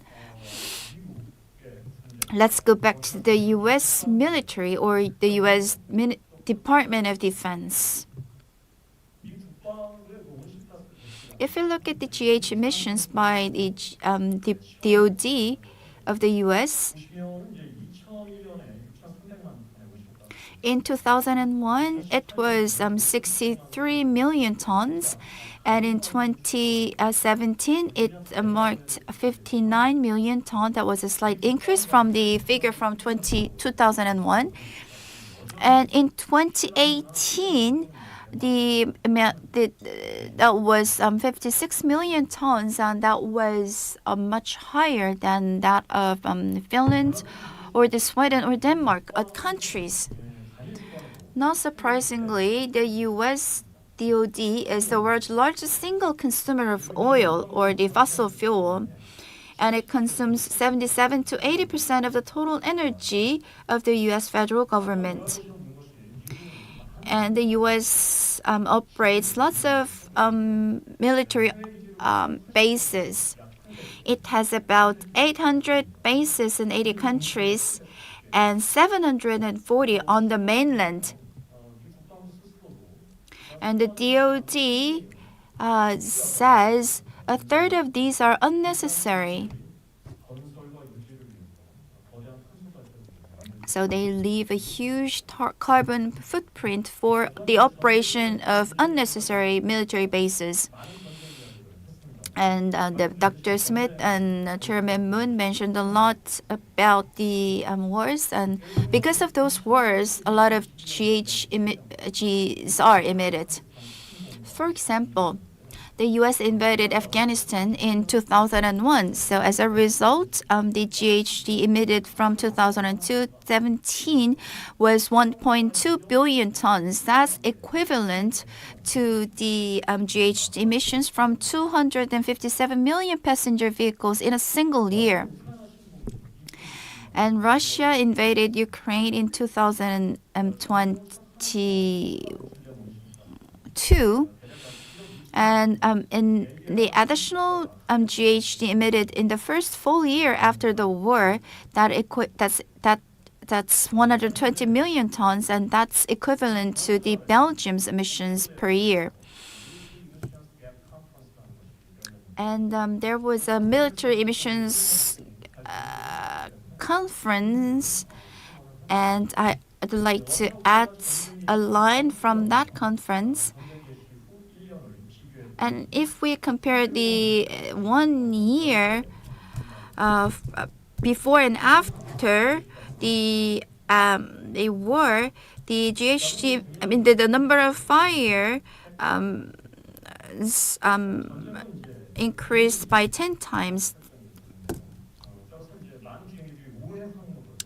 And a lot of airplanes had to use the alternative route, and that's increasing the GHG emissions. For example, the Tokyo Rush routes flight time increased by several hours, and that's can be translated into more emissions of carbon dioxide.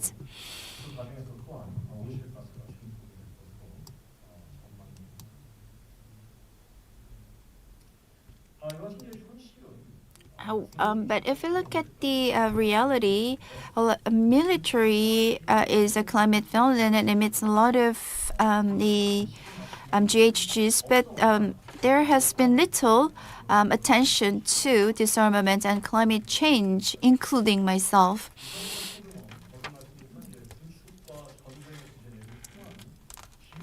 Disarmament and peace are among the best responses to the climate crisis, but in reality, people are not paying attention to the relationship between these two.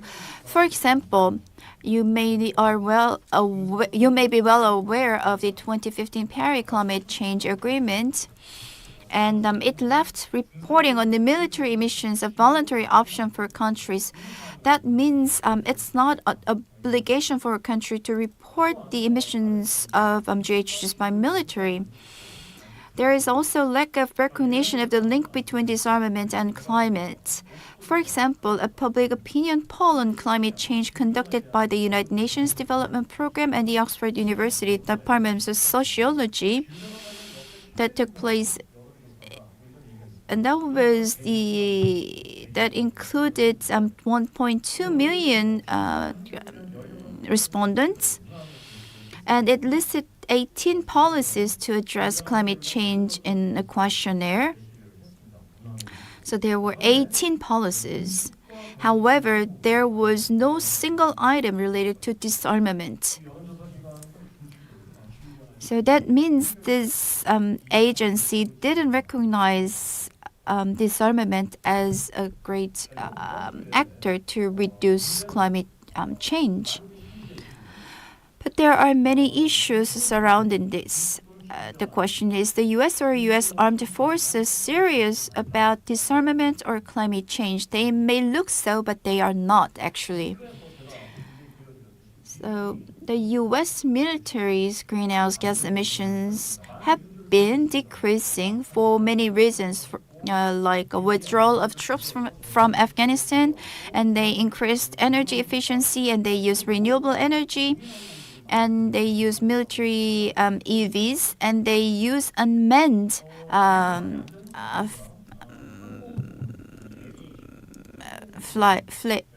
airplanes, like drones. For example, aviation accounts for about 70% of DoD's energy use. So use of these unmanned aircraft may contribute to the reduction of the GHG emissions. Deputy Defense Secretary Kathleen Hicks says the military will deploy thousands of autonomous and unmanned combat vehicles, including drones, in the next 18 to 24 months to counter the rapid quantitative buildup of Chinese military power. In August this year, if there is a quantitative increase, that will not contribute to the reduction of GHGs. And the building of such aircrafts requires the rare earths, and in order to produce them, you will require to burn them, and then in that process, a lot of carbon dioxide will be produced. So the claims that UAVs can reduce energy use and carbon emissions are so-called greenwashing.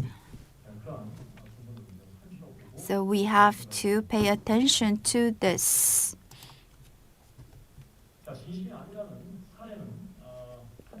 there are some more evidences that the U.S. is not serious about that. For example, in December 2021, the President Biden pledged to make the federal government carbon neutral by 2050 through an executive order while excluding anything related to the national security from the pledge. And based on the Pacific Deterrence Initiative, which was created as part of the 2021 National Defense Authorization Act for public military response at the end of Trump's term, $7.1 billion was reflected in the 2022 defense budget. And if you look at FY 2023, there was a 28% increase amounting to $9.1 billion. So the US and the US armed forces are not that serious about tackling the climate change. Then what about China? Is it serious about disarmament or climate change? In March 2013, President Xi visited Moscow Institute of International Relations, and he advocated a community of humanity in key venues such as the Party Congress, seeking a role in leadership and position for China in global governance to combat climate change. However, China is dreaming to have a strong army, and it has been increasing the armed forces for 28 consecutive years. And then the question is there a potential for U.S.-China disarmament or climate cooperation? And then after looking at this, I will give some suggestions regarding this. It may look so from surface, so it's kind of a rhetoric. So there have been lots of rhetorics about this U.S.-China cooperation. There was a U.S.-China joint statement addressing the climate change back in April 2021.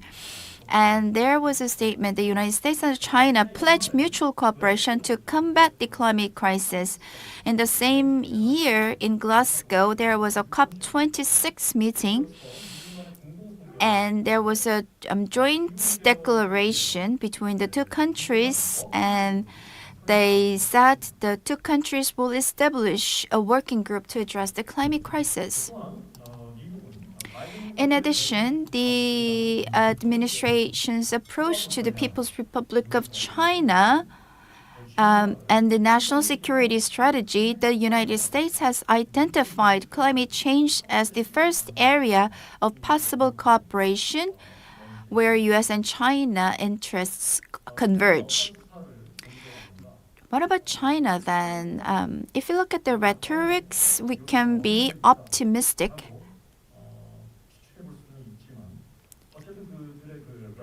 However, if you look at their rhetorics, President Xi at a Boao Forum in April 22, the GSI, Global Security Initiative, was announced, and he emphasized the cooperation on the climate change.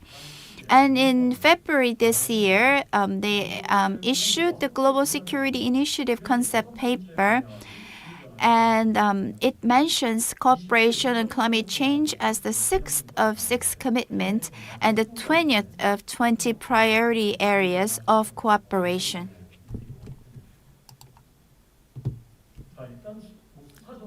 So by rhetoric, there seemed to be a potential of cooperation between the U.S. and China.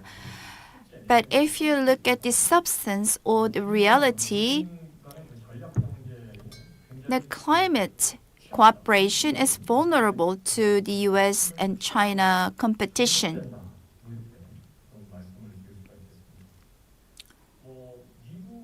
The United States advocates a two-track approach that separates climate change from other diplomatic issues, including human rights, but it is unwilling to make concessions on their issues for climate change cooperation. China's position is that climate change cooperation cannot be freed from the larger framework of Sino-US relations.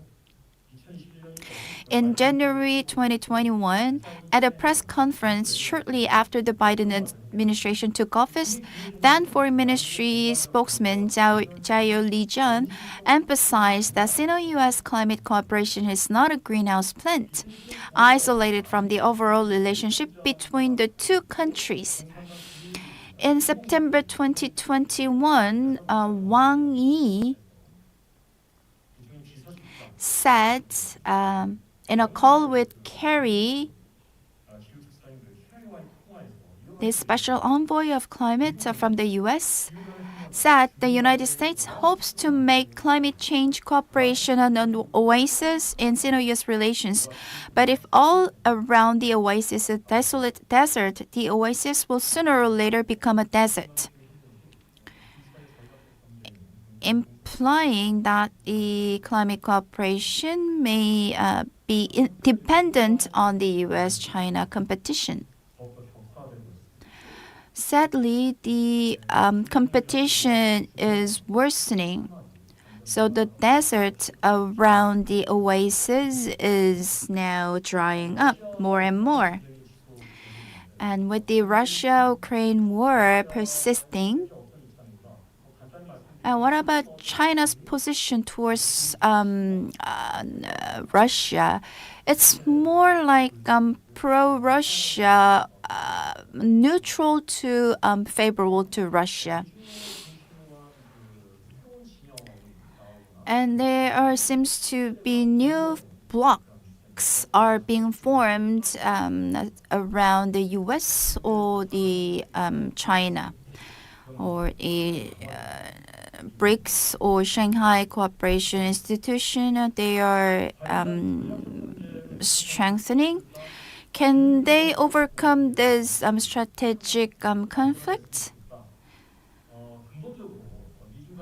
Basically, there are security dilemma or the prisoner's dilemma between the U.S. and China. Unless this dilemma is resolved, the cooperation between the two countries in terms of climate change is not that feasible.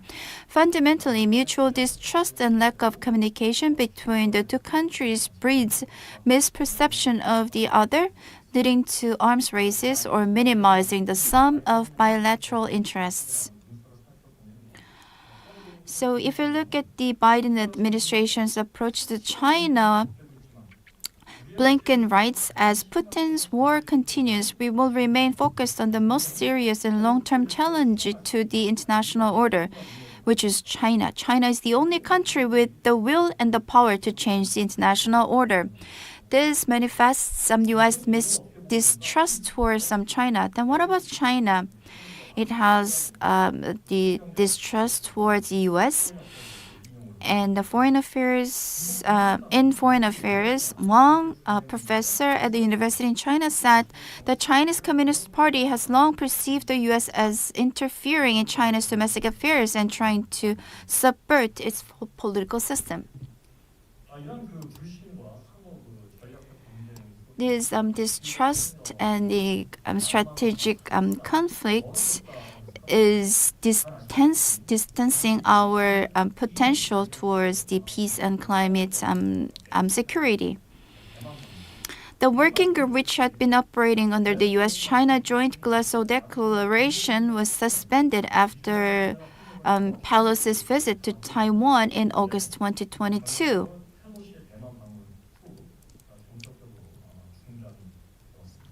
That's actual reality. In addition, Mr. Chung also mentioned the various disarmament treaties have either faded into history or are dangling at the end of a thread. So the crisis has also been mentioned by Dr. Dan Smith in the first session. Nonetheless, China is a member of this year's Geneva Conference on Disarmament.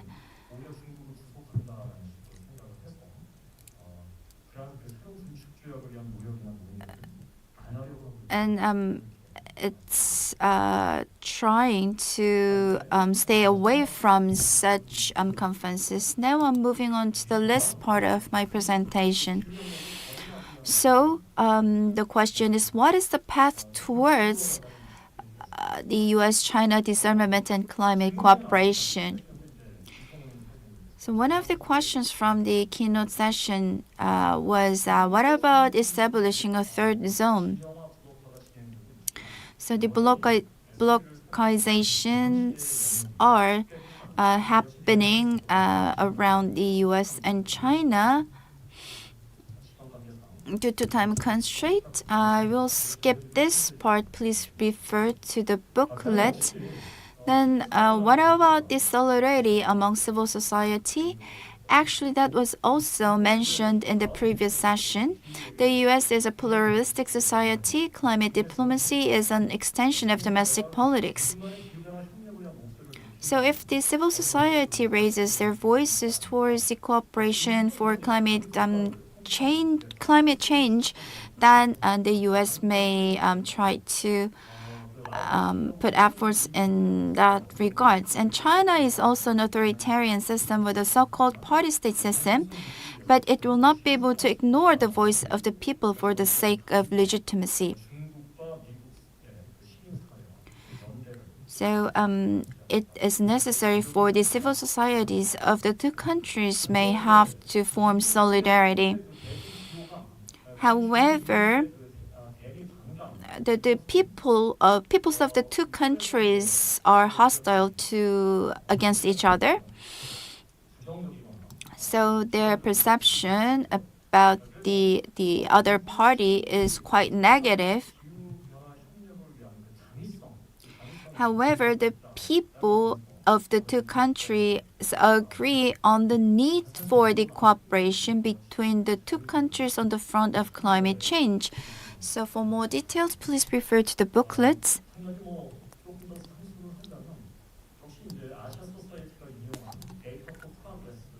And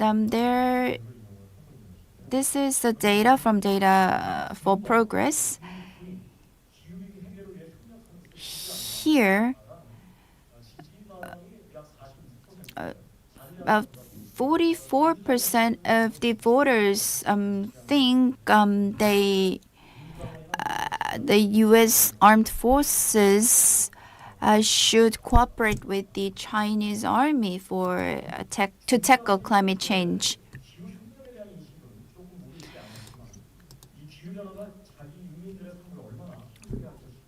So Chinese people recognize that climate change has direct impact on their life, so they know the need for the cooperation with the U.S. Well, my proposal or suggestion may not be that realistic, but it's still worth imagining this. First, the companies in the two countries may cooperate with each other.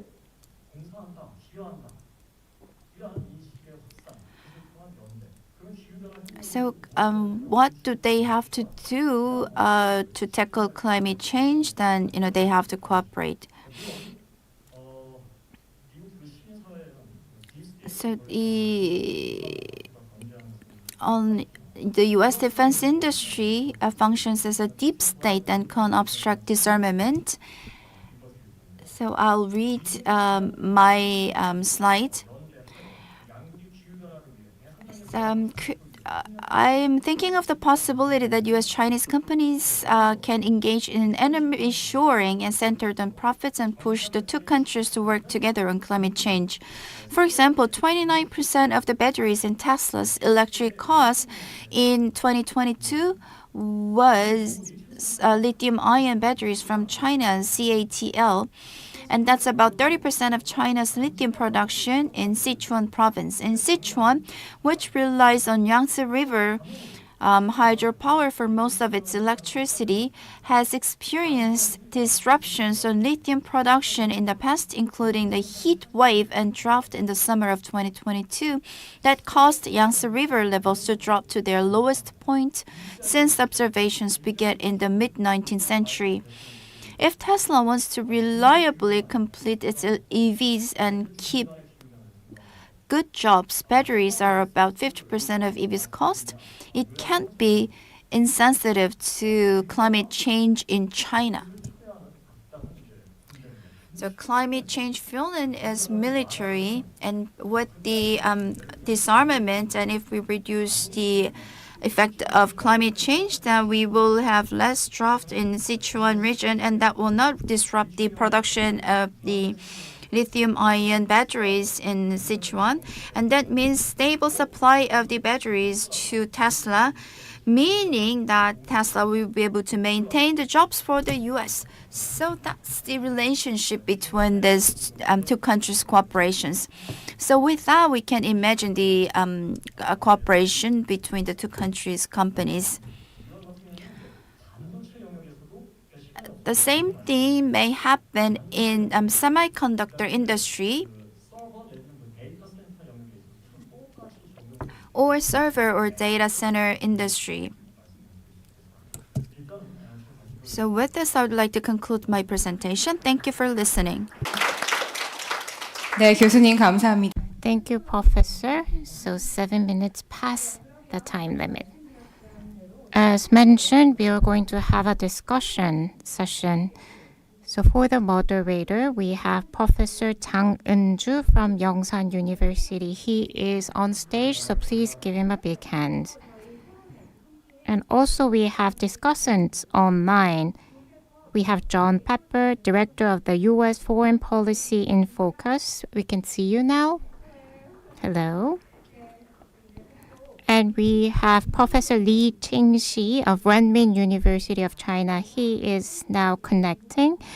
We are connecting Korea, US, and China, and there can be some technical glitches or occasional interruptions, so please kindly understand. We can hear some sound from China's side, so I guess he's online. So I would like to turn the microphone over to Professor Jang Eun-ju. Nice to meet you all. I am Jang Eun-ju. So this session is a very important one and a very challenging one.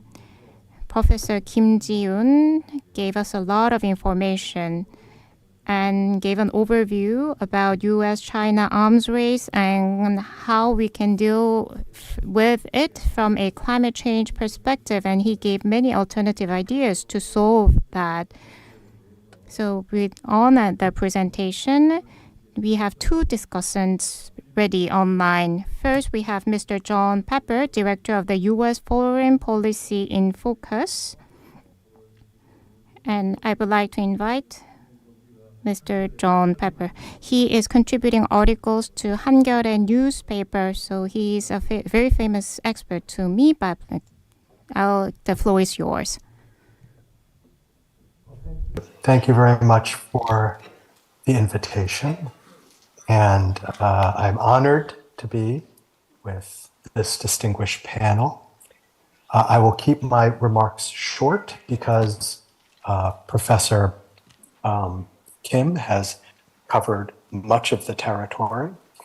I will just say, obviously, as Professor Kim and Dan Smith pointed out, there isn't a lot going on in arms control, either between the United States and China or in general. I mean, there's no activity practically between the United States and Russia.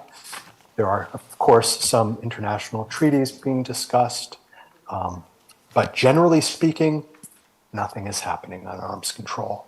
On the other hand, obviously, a lot happening on climate change. And therefore, the potential for cooperation between the United States and China.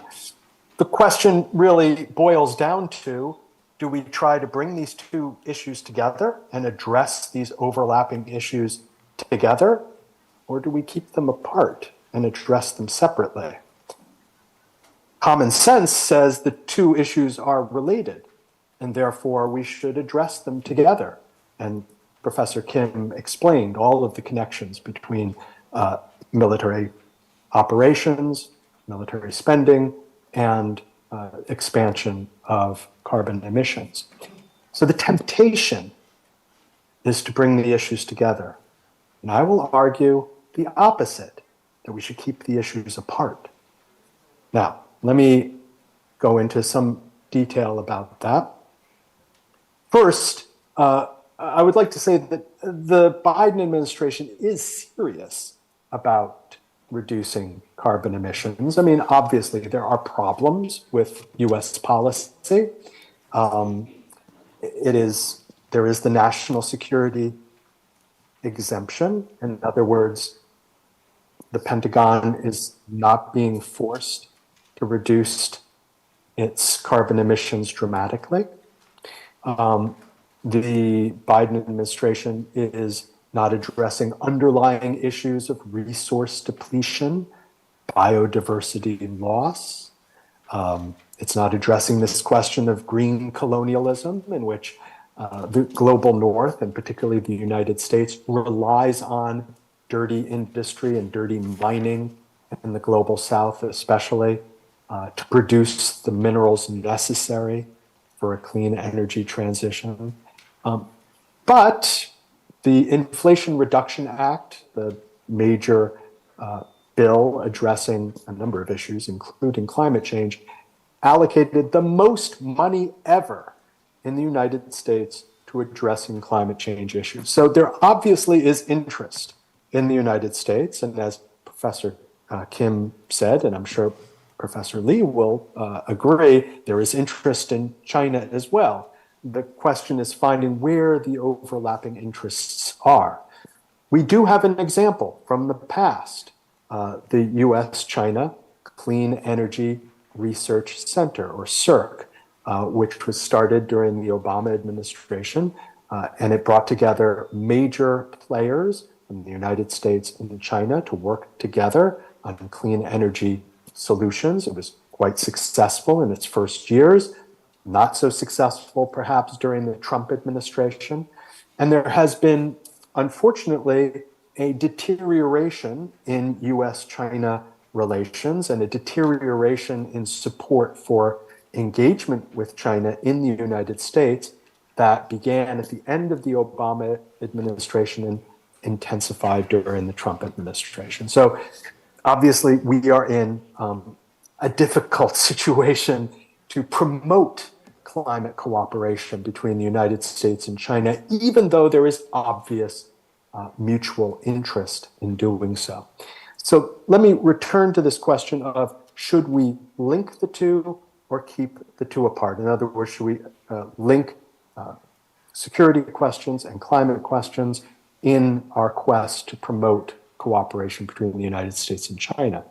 One example, as Professor Kim pointed out, was to get the militaries on both sides to cooperate on climate change or addressing climate change. And I would say that could perhaps be the worst idea. And I say it's the worst idea because I don't really trust the militaries, as Professor Kim gave much evidence for. I don't trust the militaries to actually address the issue of climate change in a serious way.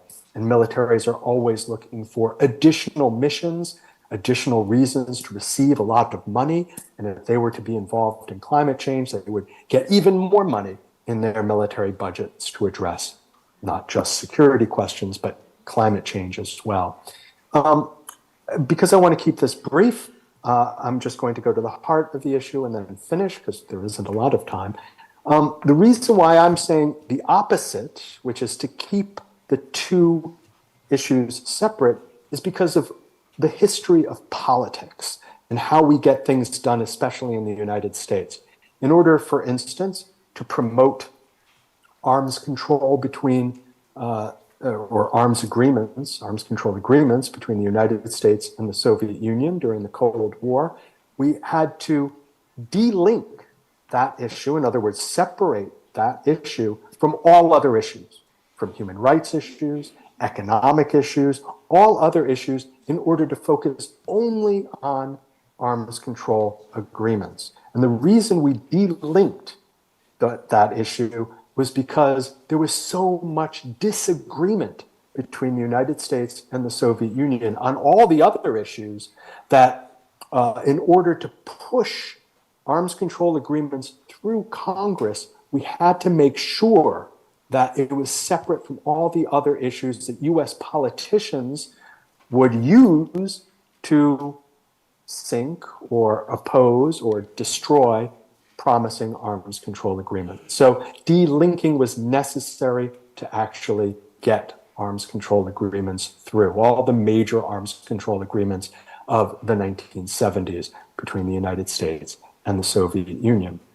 Can we do that with US and China? As Professor Kim pointed out, yes, John Kerry tends to look at this issue as an oasis, and the Chinese are worried that the overall downturn in relationship between the United States and China makes it difficult to have any cooperation, even on climate issues. And I would say, despite that apparent disagreement on approach, that all it will take, this may be a big ask, but all it will take is the United States offering some kind of olive branch to China to indicate a seriousness of approach. What does that olive branch look like outside of the issue of climate change, of climate cooperation? It could be something as simple as the removal of tariffs that have been imposed on Chinese goods, or the reduction of trade penalties, especially on high-tech items for export to China, including computer chips and the like. With that kind of olive branch that establishes a more positive relationship, shall we say, or more positive environment of cooperation between the United States and China, then I think we can set into motion a de-linked approach to just focusing on climate cooperation between the two countries that is distinct from all the other disagreements the United States and China have on human rights issues, on other economic issues, on security issues, and so forth. So that is my argument for de-linking these two issues, and I'm happy to answer any questions that people have about this potentially controversial suggestion. Thank you very much.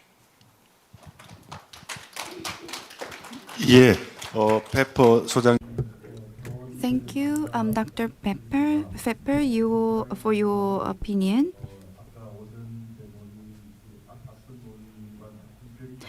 He presented a little bit different opinion from the ones that we had in the morning. So the climate change and the arms race should be decoupled and focus more on the climate crisis. That will be more effective. That's what he just mentioned. Do we have any questions for the presenter? I mean, if you have any questions, please write down your questions on paper, and we will collect the questions and then have a Q&A session at the end. And now we are going to now invite Professor Lee Ching-soo of School of International Studies of Renmin University of China. The internet connection is not that good, so please bear with us for the poor connection. Professor Lee, please proceed with your presentation. Can you hear?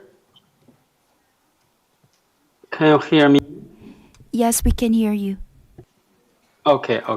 I'm so sorry I cannot open my video because of the technical problem. So happy to attend this very honorable, distinguished panel. I'm so happy to speak as a Chinese observer or scholar. Of course, I'm so happy. Thanks for the invitation to join this trilateral meeting, exchange of views. I sent my comment. I wouldn't repeat that. I totally agree with the previous two speakers. Their views, most of their views, I can understand.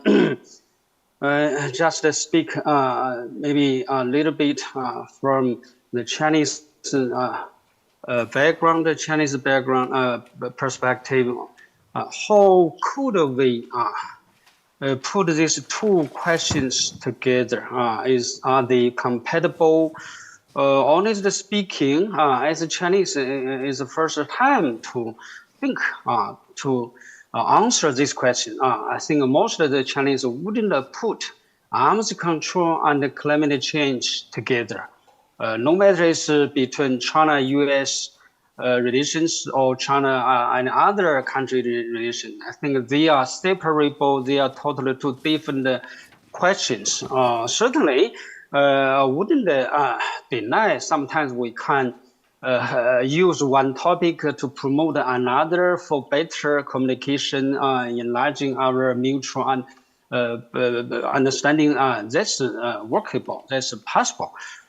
So how to answer this question? Simply, maybe they are both compatible and not necessarily compatible. It depends on what the two sides, the U.S. and the Chinese, think about from which part to start the conversation, improve our cooperation, and etc.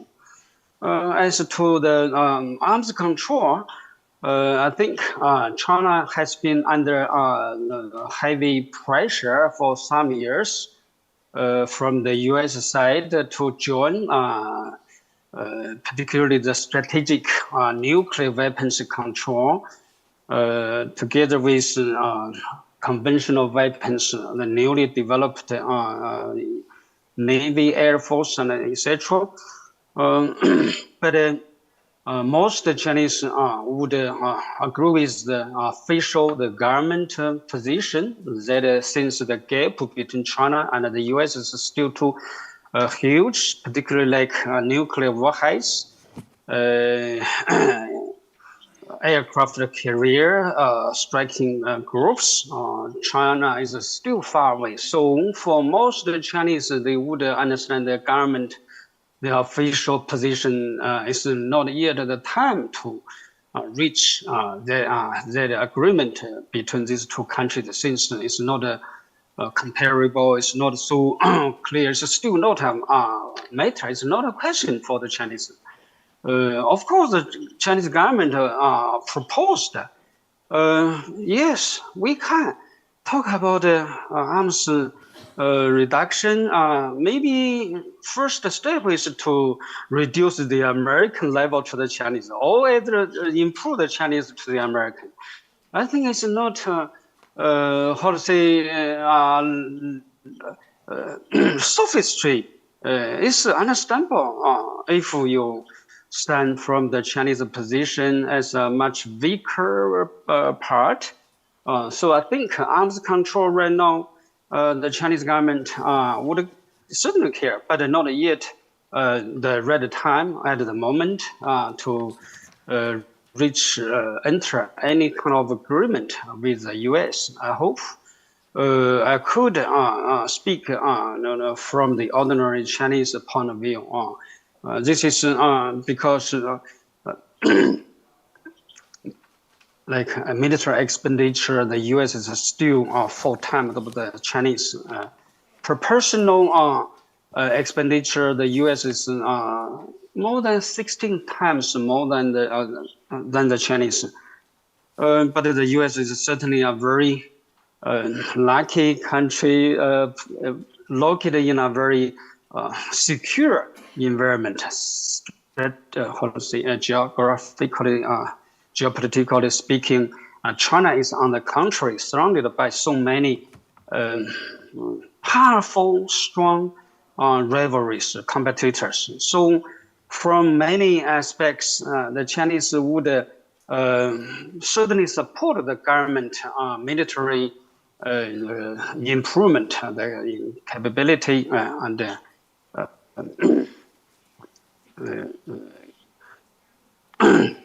Okay, this is about arms control. That to say, so far the Chinese said, I don't think it's ready.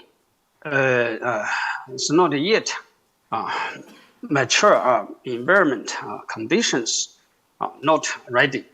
On the contrary, climate change is a more how to say agreeable topic between China and the U.S. That's why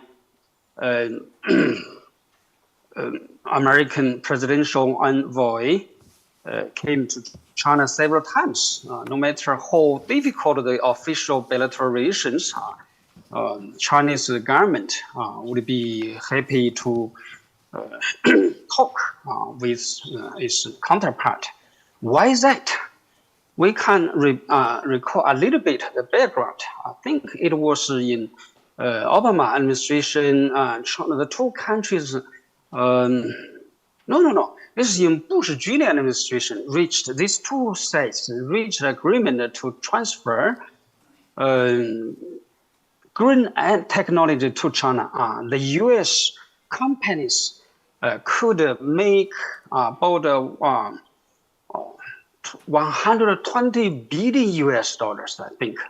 120 billion US dollars profits each year if green technology sold to the Chinese market. Enormous interest. Unfortunately, President Obama, throughout his 8 years, administration, no progress at all. So that agreement was no use at all. Certainly followed later by Trump administration, no breakthrough, no exchange of views on climate change between China and the US during 4 years. So right now, Biden administration picking up this topic. I think the both sides are happy. I think the Democratic parties are more interested in climate change. So China took it so seriously in the past several years. Why was China so serious? On the one hand, it's hopeless to get any green technology from the US. It's definitely a win-win cooperation, no doubt about that. I think the American green technology companies, they regret really a lot. On the other hand, the Chinese took it seriously because we thought catching up in this field, green technology, climate change, such topic is exactly like what? Like a human rights topic in the past. That is kind of a tool to check against the Chinese economic development. Of course, not only the Chinese, many other developing countries would be checked up by such kind of political topics. No matter climate change is serious, not so. The Chinese took it serious and managed to make some breakthroughs in e-bike, e-car, solar panel, and etc. And look, right now, situation is very interesting. That to say, as a later comer on green technology and climate change, China is more serious than the original initiator, the European countries and the US. Right now, both the EU and the US, they realize the Chinese supply of such products are important to them. So right now, it's not just the empty talk, diplomatic talk, but also something economically driven common topic for China, US, European countries to work together to exchange views on products and maybe technology. So how to put these two together, arms race, climate change, so far I don't think China find it so heavy a topic to put them together because more or less China down the leg behind on climate change. This topic is more radical even. Is ready to reach any agreement with the US. So China promised carbon neutrality, peak, and etc. Is definitely among the Western, the world, pioneers. So this is an interesting situation right now. The two topics, so whether they need to put together or not, it's up to the two governments' political atmosphere. If they need to use one topic to help improve another, they will be compatible. If no, maybe not compatible. So this is my shallow observation. Hope you welcome your criticism. Thank you. Thank you, Chair. Please. 네, 리칭스 교수님. Thank you, Professor Lee, for your thoughtful opinion. And Professor Lee also said under the current condition, the arms control and the climate cooperation cannot be compatible. So we have to take an approach that emphasizes or focuses more on the climate change. So Professor Kim, could you make some comments to the opinions of the two discussants? First of all, I would like to deliver my sincere apologies that I ran over my presentation time. And before I begin, I was told that the Professor Lee may not be connected, so that's why I was doing my presentation in that lengthy way. And Director Pfeffer and the Professor Lee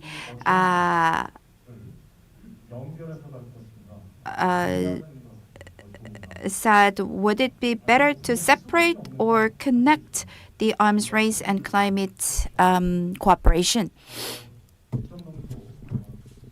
Well, I agree to your opinion to some degree. During the presentation, I said that what was the position of the U.S. Climate change and other issues like human rights issues should be two-track approach, but the emphasis, the thing is that the other issues will not be affected by the climate change.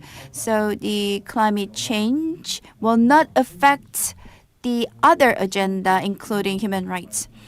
And as for China, the climate change and cooperation is like the oasis in a desert. So it is a difficult way to go.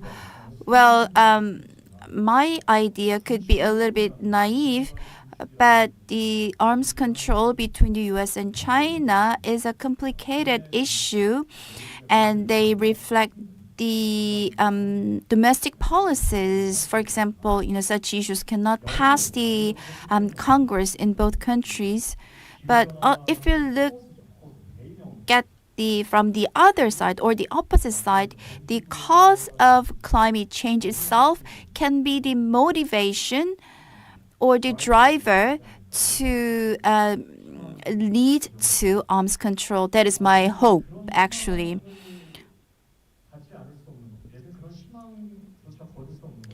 But the reason why I cannot do away with this hope is that because of the dark reality, as Director Pfeffer mentioned, if we have to build a good environment or inducible to the climate change tackling, or that could be like the U.S. extending the olive tree, or it can remove or lift sanctions. So those are the olive tree to form the mood of the cooperation between the two countries. I believe actually the reality is actually the opposite. The U.S. looks at the climate policy within the context of the China policy or the strategy. For example, Inflation Reduction Act. well, it's a green policy that requires a lot of budget. For example, you have to focus on the production of EVs instead of the gasoline-powered cars. So if you have EV production plants in North America, you will get tax benefit. But at the same time, the parts of the batteries to EVs must a certain portion of the parts of the batteries to EV must be produced from North America. I believe the portion is 40% at the moment. What is more surprising is that and then EV batteries require rare earths, and a portion of this rare earth must come from the countries that has the free trade agreement with the US. Otherwise, you will not get any tax benefit.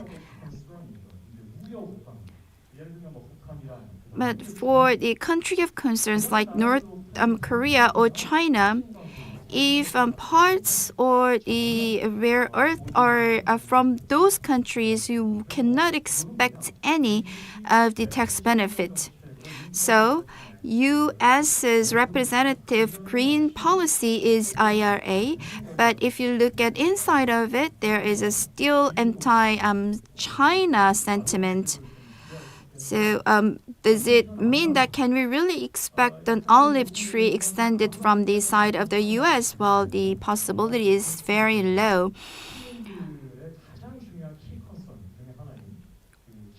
So I believe the cause of the climate change, which is of utmost concern to the citizens, can be used as a driver to arms control between the two countries. As for the comment by Professor Lee, I read your paper as well as I listened to your comments. And the U.S. and China can. Listed the reasons why the U.S. and China cannot cooperate in the arms control. So it's like kicking the letter. The U.S. kicked the letter, and the China tries to build up the arms, and that situation is kind of unfair to China. Well. And Professor Lee also mentioned the arms, the level of arms, and the China is actually at a very low compared to the U.S. Well, actually, aircraft carriers, well, in terms of tonnage. The U.S. China is only about half of what the U.S. has. So the difference of arms between the two countries is about 3 times, and there's a big difference in other areas. And if China is forced to cut the arms just like the U.S., then that's unfair. Yes, that's from the perspective of China. And U.S. has to pay more attention to this, actually. Well, China contributes a lot to the pollution, air pollution, but at the same time, China is number 1 in terms of power generation using electricity. And I looked at the BP statistical review issued in 2021. As of 2021, the solar power, China accounted for 31% of the solar power, and the U.S. is only about 11%. In terms of wind power, China accounts for about 40%, whereas U.S. is about 16%. So I believe this must be heeded by the U.S. when talking about arms control with China. I'm not defending the position of China, but when you talk about arms control with China, these are the things that you must take into consideration. 지금 저희 Thank you for your comments. I guess we are a bit behind our time, so we need to finish the discussion before lunch time. And many participants gave us questions.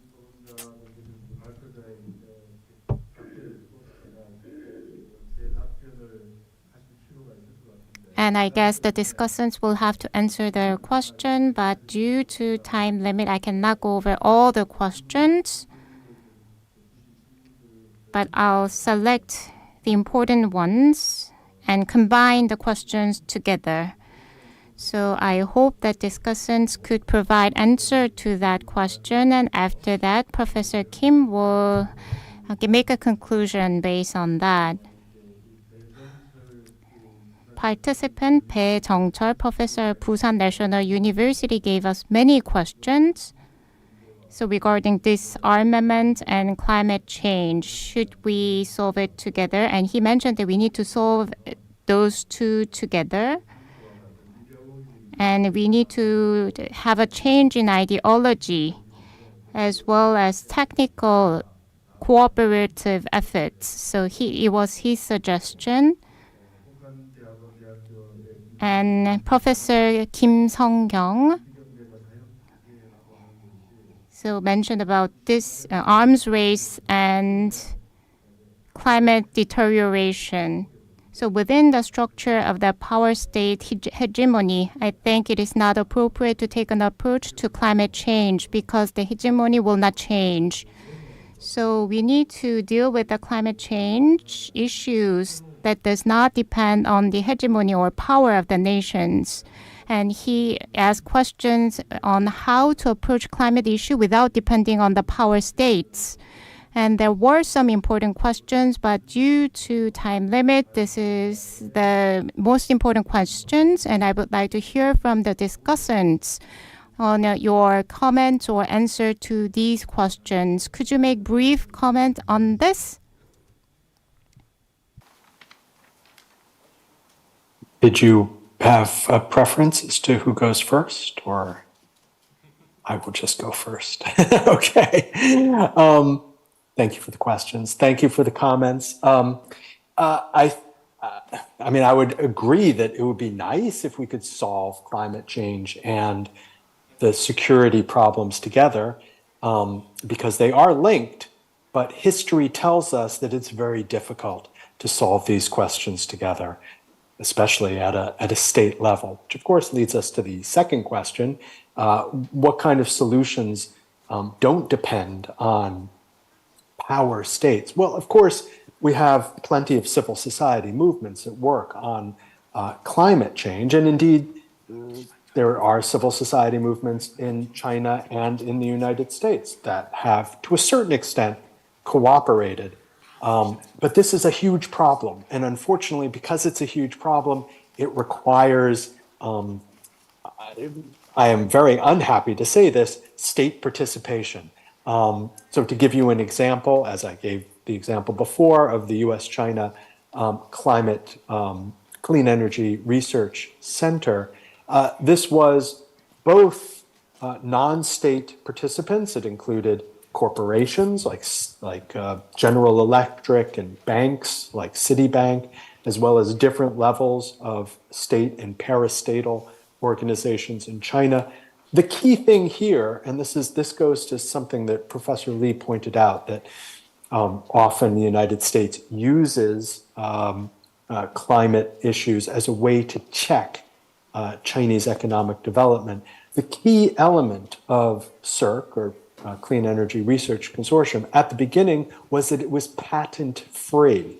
In other words, it didn't require patents as part of the cooperation. In other words, information was freely given between the United States and China. So there wasn't an attempt to try on the part of the United States to restrain China's development of clean energy technologies. And I think if we are going to go forward, we have to have something like that. Because I think Professor Lee's point is a very important one. And then just finally, in terms of Professor Kim's point about the measures within the IRA, the Inflation Reduction Act, which penalize Chinese suppliers of rare earth elements and other critical minerals, he's absolutely right.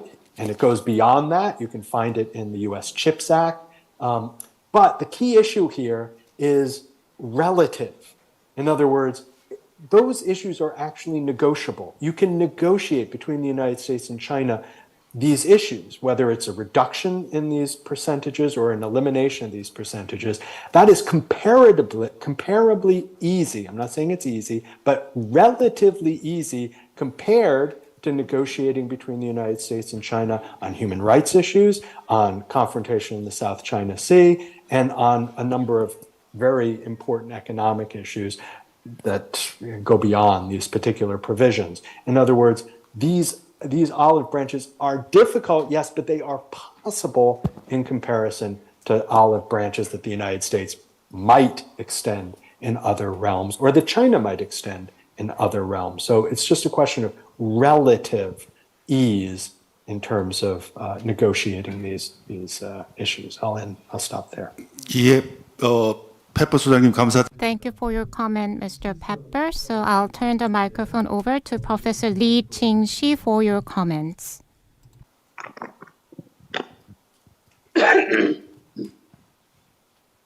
Mr. Lee? Agree with Professor comment.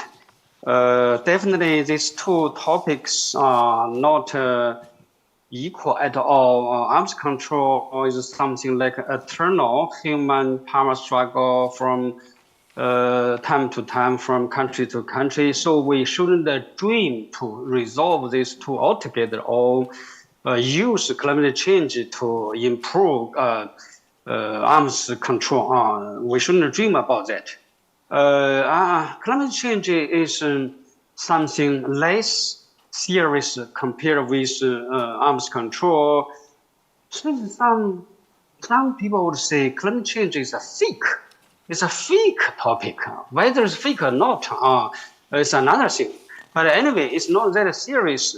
As I mentioned just now, since China took it serious and make progress on green technology, new power and the products, actually China contribute a lot, not for itself, but for other countries, including the advanced economy. So right now, interestingly enough, as a kind of,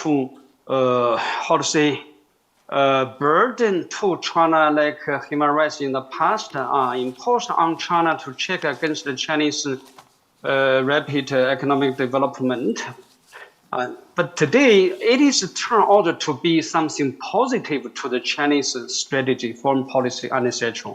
Since it leads a lot in green technology products, and etc. So that is on the contrary, including the US, many other countries realize China could be a useful potential partner in this regard. Help each other. Of course, China know there are still rooms to learn from the US, to learn from the American technology. So this could be a win-win situation, very different from arms control. I don't know any political idea from the Biden administration so far. If it is serious enough, practical, maybe the two sides can definitely set the standards for maybe related issues in the future, like green technology, criteria, and etc., climate change, carbon emission, etc. So I hope these two big powers, big carbon, polluters, should certainly work together in a serious way, not in like the past as kind of barrier to check against the other side. This is what I hope in the future. Honestly speaking, there's something taking place, like California governor tried the Chinese, the e-car and etc.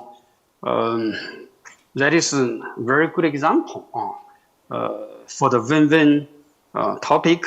So climate change is a more hopeful area for big countries, even China, US, rivals on many other topics, but they have more and more in common than with other countries, maybe other developing countries.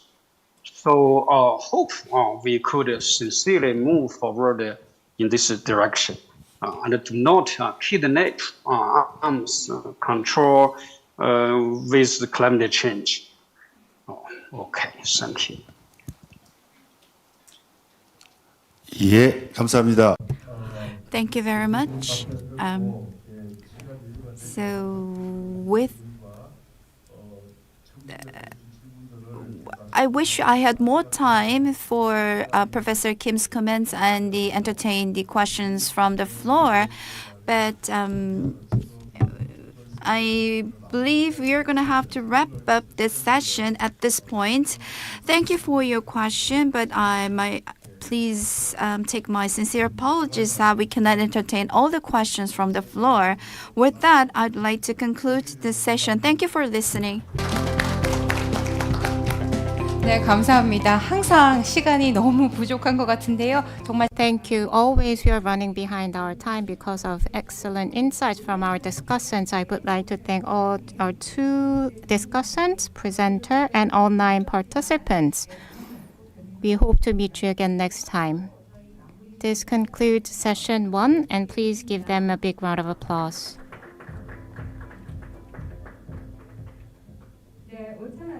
So, brief house announcement for the luncheon.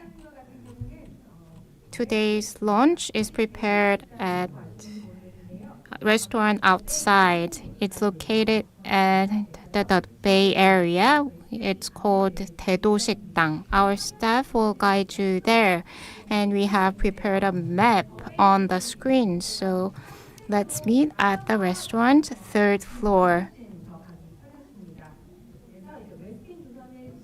So you should go past the Westin Joseon Hotel, and you will be able to see the Bay building on your right. And please enjoy your meal and be back by 1:30. Be back by 1:25. Although the time is not enough, but please enjoy your lunch, and I'll meet you again at 1:25. Thank you.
Yes, thank you. Good afternoon.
읽지 말고 바로 진행할까요?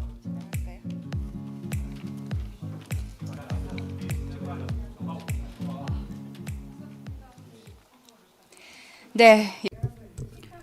I hope you enjoyed your lunch.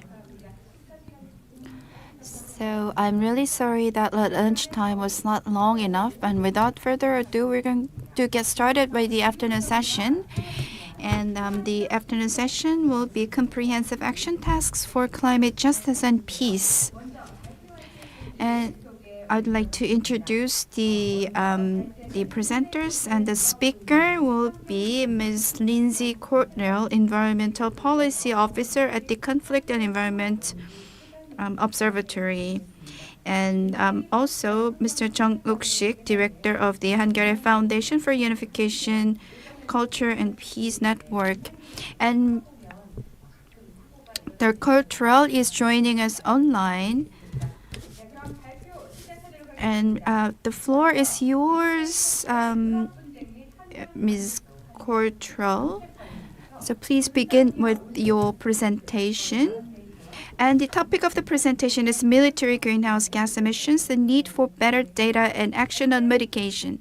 Hello. I'm ready. Okay. Hello. Okay, I will turn the microphone to you. You can go ahead. Thank you very much. Can you hear me and see my screen okay? It's perfect. You can go ahead. Super. So good afternoon, everybody, and thank you very much for the very kind invitation to join you today and present. I will be speaking about military greenhouse gas emissions and briefly on emissions related to conflicts themselves. I will explain why it is important that we get better data and also what action has already begun on reducing military greenhouse gas emissions and the further action that is still needed. So every sector of our society needs to take action on reducing global greenhouse gas emissions, including the military. The World Meteorological Organization has reported that this September was the hottest on record and that 2023 is also on track to be the warmest year ever recorded. So first of all, I just want to give a really brief introduction to my organisation, the Conflict and Environment Observatory, CEOBS. We are a UK charity working to increase the protection of people and ecosystems from the impact of armed conflicts and military activities. And in 2021, we set up the Military Emissions Gap website with colleagues from the University of Durham and the University of Lancaster in the UK. And this was to highlight the lack of data and the need for much better understanding and transparency about the military's contribution to greenhouse gas emissions. I think it's also useful to share this slide, which highlights the wider environmental issues facing us all. So the Stockholm Resilience Centre published their assessment of this set of 9 planetary boundaries in September. And crossing these boundaries increases the risk of large-scale, abrupt or irreversible environmental change. So you can see here that for 2009, 3 boundaries were crossed. In 2015, this increased to 4. And now by 2023, it's now 6 of the 9 boundaries. So the boundaries are very complex and there's many related processes. And although I'm focusing today on greenhouse gas emissions, we mustn't forget that attention on climate change alone won't be enough. And as you can see on the figure for 2023, I'll just point this pointer on. Just one of the boundaries here, the one for ozone depletion, is well below the boundary limit. So the ozone layer is recovering because of the success of the Montreal Protocol. And this demonstrates that global corrective action is actually possible. I'm just going to turn that pointer off. So of course, armed conflict has a devastating impact on the environment. And in terms of greenhouse gas emissions from either conflicts or from military activities, the impacts are global and do not, of course, take notice of international boundaries. In In December last year, the UN General Assembly adopted the resolution on the protection of the environment into relation to armed conflict, or PERAC. And this resolution has 27 principles which were developed by the International Law Commission. And these aim to provide a framework for better protection of the environment. And that means both during, before and after an armed conflict, and including situations of occupation like in Ukraine. So the principles recognise that environmental consequences of armed conflict may be severe and have the potential to exacerbate global environmental challenges such as climate change. And Switzerland and the International Committee of the Red Cross did host a meeting this year of experts from about 120 countries. And as part of this, one of the things, the collection of data and greenhouse gas emissions, was given an example of the information that can be gathered, as well as monitoring energy use and fuel use of the militaries. And we need to maintain calls to ensure that this actually happens. At the bottom there is a link to the Chair's summary report, if anyone's interested in looking at that. So a focus on the military is important because, as stated by even the NATO Secretary General Jens Stoltenberg in 2021, there is no way that we can reach net zero without including emissions from the military. And this focus is important because, firstly, they are huge consumers of fossil fuel. Secondly, we do know relatively little about the overall impact of global greenhouse gas emissions from the military. And thirdly, we know that this needs to change given the risk of increased emissions with increased military expenditure. And what we also know is that data is king. You need data to provide evidence, to influence policy, and to initiate change. And you also need data to keep track of progress, identify where more focus may be needed, promote awareness, and demonstrate where we have successes. And the Military Emissions Gap website that I mentioned earlier was set up since we realised when you try looking for data submitted to the UN on military greenhouse gas emissions, it's not very visible and it's difficult to understand where that data sits within the whole reporting framework. And we wanted to get a better understanding of what was being submitted and what the data was actually telling us. So data is requested by the UN on military fuel use, but as I said, it's pretty difficult to find. And the data sits under a category energy, 1A5, other, not specified elsewhere. So in that sense, the way it's even categorized makes it tricky. And it covers stationary fuel use, so that's heating, generators on fixed assets and on the estate, and then mobile fuel use, so that's like vehicles, ships and aviation. And because of this other category, it does mean that this data can also include other categories of civilian sources. And also, it can also, sometimes this fuel use is actually reported elsewhere and it's not disaggregated and it's difficult to see where it sits. And when we do look at the data that is submitted to the UN, it's not possible to get a very clear picture of what the total military fuel use is. And of the data that was provided to the UN this year, which is actually data from 2 years previous because there's a 2-year delay, of all the Annex 1 or the considered industrialized countries, which are shown here in dark shade, only 5 provided the data in line with the UN obligations. And there was no useful data provided for the other non-Annex 1 countries, so these are the light shade, and that includes some of the world's largest military expenditures, which includes China, India, Saudi Arabia, Republic of Korea, Israel and Brazil. And they're all in the top 20 in terms of military expenditure, and combined they have an expenditure of around $550 billion last year.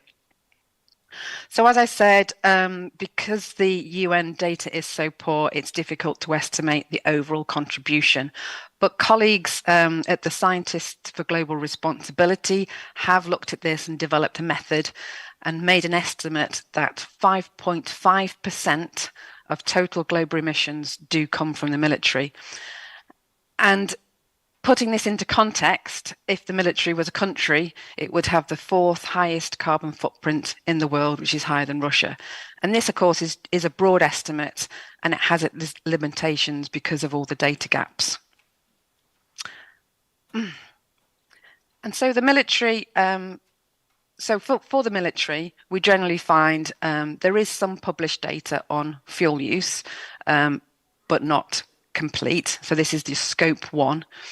There's even more limited data on purchase energy. So that's, say, electricity, that's scope 2. And there's very limited data on scope 3. So scope 3 are other indirect emissions linked to the supply chain. And we've got also another category here that we've called scope 3 plus. And we've developed this to try and capture emissions from actually fighting a conflict itself, and of which, until very recently, very little was known about an active conflict. And the 5.5% contribution of the militaries to global greenhouse gas emissions is only covering day-to-day military activities. It doesn't include these emissions from warfighting activities themselves. So militaries have large and complex supply chains, and we know that emissions from the supply chains, so the scope 3, typically far exceed an organization's own emissions. A major proportion of a military's annual emissions will be from its supply chain and not from direct fuel or energy use. So some countries, though, do report their emissions, and this is very encouraging, but the scopes do vary, and they do typically just cover energy use at military bases and fuel use from the operation of military equipment only. NATO have recognised the need for better reporting and have developed a methodology for civilian and military facilities, which it published this July. But before the publication of the NATO methodology, we set out this framework that you see here of our expectations, what should be included. So under scopes 1, 2 and 3, there is nothing really out of the ordinary here, and this is mimicked by the NATO scopes, except they don't include the one up here for disposal of munitions under scope 1 and use of munitions. You'll also see the different scope 3 plus that I mentioned here, all the categories that we have set out, which relate specifically to warfighting activities. And these are needed so that the impacts of a conflict on the climate can also be better understood. And the NATO methodology doesn't go this far. So I wanted to mention about the work of Leonard de Klerk and his team at the Initiative on Greenhouse Gas Accounting of War, and they've developed methodologies to start calculating the emissions from the war in Ukraine, and they've continued to update and refine the estimates, and in June they published their greenhouse gas emission estimates for the first 12 months of the conflict, which was around 120 million tonnes of carbon dioxide, which is equivalent to the total annual emissions of a country around about the size of Belgium.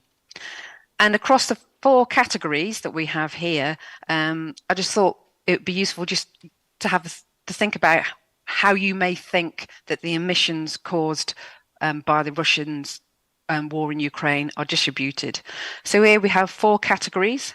The category 1, warfare in blue, that covers fuel use. So that's by Russian troops and by Ukrainian troops. It covers the use of munitions, so firing. It covers military equipment, so that's from manufacturing, and it also covers the construction of fortifications. We have the orange category covering fires. We have the green one covering future reconstruction needs, and then the other covers things like the Nord Stream 1 and 2 gas pipe explosions, the movement of refugees, and also the diversion of civilian aviation routes. So the actual answer, to stop you guessing, is actually number 3. So the majority of emissions, that's around about 40%, are estimated to be associated with actual reconstruction needs. So that's residential, commercial and civic buildings and all the transport and infrastructure and all the industry and other utilities that will need rebuilding once the conflict has come to an end. And we do not yet have data, for example, for the obviously the very recent conflict in Israel and Hamas in Gaza, but the distributions for another war, for example, this conflict could be very different given the nature of the conflict. And of course, it all depends what will happen within Gaza in terms of reoccupation and rebuilding when the war ends. And we know that calculating greenhouse gas emissions are unlikely to stop wars, but of course it can highlight and add to the evidence of the dire harm caused by wars and conflicts. So as I explained before, we know that the data reported to the UN is not incredibly helpful. And given their contribution, this 5.5%, you'd expect to see this addressed in other submissions to the UN. And the Paris Agreement on Climate Change does request each country to outline and communicate their post-2022 climate actions, which is known as their nationally determined contributions, or NDCs. So NDCs are key to achieving these long-term goals of the Paris Agreement and are national actions which should include domestic mitigation measures. And parties have been asked to submit and update new NDCs back in 2020 and then every 5 years. And they're meant to be progressive and reflect high levels of ambition. But when we look at the nationally determined contributions submitted to date for the top 20 countries in terms of military expenditure, which is about 1.9 billion US dollars, we don't see any inclusion of reductions of emissions from the military. And this includes also the 2021 NDC for the Republic of Korea. So even though the UK MOD are doing a little bit more with respect to reporting, this summer, this August, the UK's House of Commons Defence Committee published a report following a call for evidence and an inquiry. And the MOD were stated that they could do much more to measure and reduce its carbon emissions without actually eroding military capacity. So it highlighted the need for a better understanding of total emissions, separated reporting from the MOD's top level budget holders, and the need for setting of consistent targets and milestones. And as I mentioned as well, progress is being made by NATO with the issue of their NATO methodology this July. It's a good step forward, but critically, it does exclude emissions from NATO-led operations and emissions from activities such as training and exercises. So we need to understand how this is going to be addressed in the future. NATO also published a compendium of best practice, and we would also want to see that this is annually updated. And there are positives in here with respect to reporting by some countries. Denmark, for example, are talking about covering scope 3 emissions in oncoming years. Norway continue to do reporting that they've been doing since 2021. Slovenia, even though it's a very small military, plans to calculate the carbon footprint of its defence, covering scopes 1, 2 and 3. And countries like Spain acknowledge the need for collection of data as well. Last month, I just wanted to mention that we did have organise a one-day conference on military and conflict emissions. The conference aimed to highlight how militaries contribute to the climate crisis during conflicts and in peacetime, and what governments can do and must do to mitigate this impact, and also the role of the academia can play in facilitating this and developing the right research to get the data together. We invited online attendees actually from across academia and the military and the government and environmental and peace organisations, and asked them, how do you think you rank the military's organisational knowledge on its emissions and its impact on the climate change? And even though the sample size was relatively small, there's about 36 answered this from about 100 people online. It's interesting to see that the score was actually fairly low, 1.9 on a scale from 1 to 5, with 1 being poorly understood. So there's a lot of work still to be done with respect to the military's understanding of their own emissions and impacts. We also discussed the paths available for the mitigation of greenhouse gas emissions. And again, online attendees were asked to rank which mitigation options were most and least important in tackling greenhouse gas emission reductions across the military. Interestingly, at the top came the requirement for comprehensive data reporting and target setting and accountability, and followed by the need to rethink military strategy and foreign policy with much greater investment in peace building, arms control and diplomacy. And the other paths, as you can see here, included looking at contracts and specifications with respect to the procurement of equipment, investing in energy efficiencies and low carbon technology, collaboration, research into emerging lower carbon technologies, and carbon sequestration and land management across the military estate. Thankfully, actually, carbon setting came down at the bottom, which is pleasing to see, because we know that there's many difficulties and controversy around carbon markets and carbon offsetting. Because military climate mitigation policies are at an early stage of development, it is important they are scrutinised when they are published where possible. So the UN do provide guidance on credible net zero commitments and highlights the importance of making timely and meaningful contributions to reduce emissions. And the UN have set 4 key steps based on principles which are developed by an expert peer review group. And that's namely pledging. So pledging to reach a net zero target by 2050 and having an interim target by 2030. Excuse me. Plan and taking actions to achieving these targets and pledges.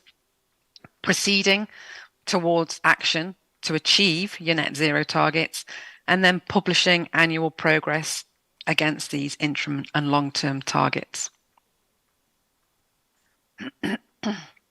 So just to conclude, transparency and improvements in reporting and data is critical, and we need emissions properly addressed under the UN and within nationally determined contributions. We know that improvements in reporting are possible, and steps are already being taken and started to be reflected in some in-country reporting. And this is important to ensure that governments and people know where climate budgets sit and that these are acceptable. And if the military is not reducing their emissions, of course, greater reduction and effort is needed in other sectors. And this could mean, for example, in healthcare or in food and agriculture. Ministries should have climate strategies which include commitments to reduce emissions, and they must be producing annual reports on any progress made. And finally, I've included the link there if anyone would like to watch the conference from last month. 3 of the 4 panels are up there, so please do have a look. Thank you very much. Well, thank you so much for your wonderful presentation. And I forgot to mention, sorry for the delay. 네, 그러면 저희 Next, we're going to invite Director Jung Wook-sik of the Hankyoreh Foundation for Unification Culture Peace Network, and the topic will be how to cooperate for peace and climate justice. Please welcome him with a big hand. 네. Good afternoon. Thank you. I am Jung Wook-sik. And you had lunch, and it's afternoon. You might feel tired, and I'd like to make an announcement before I proceed with my presentation. And you received this booklet and the pamphlets, and if you look at the back of it, there is an application for sponsorship for the foundation, and your contribution will be able to make us move forward with meaningful acts, including this event. And if you make contribution today, I will do something for you. And if you're interested and you're curious about what this thing is, please make contribution or donation. And Ms. Cottrell talked about how greenhouse gases are emitted in the military and why we need better data and action on mitigation.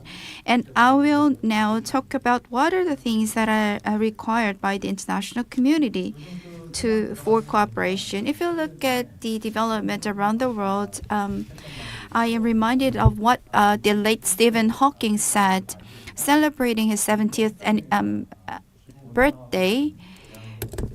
He said that the humankind will be eliminated due to climate change or nuclear war in 1,000 years.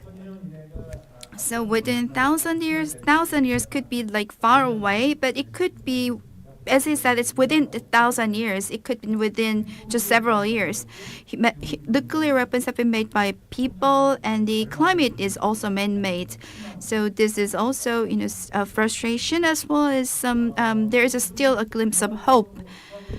But I have two images of what the humankind is facing.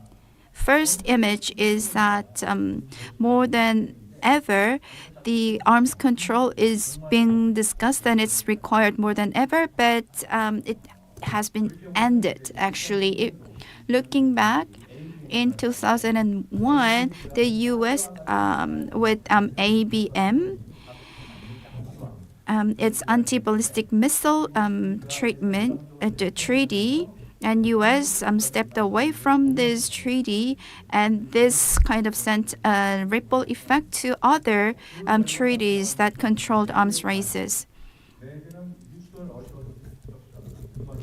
And with that, the birth of mutual assurance destruction.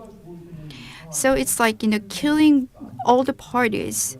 So it has been on the rise, and at the center of it lies nuclear weapons race.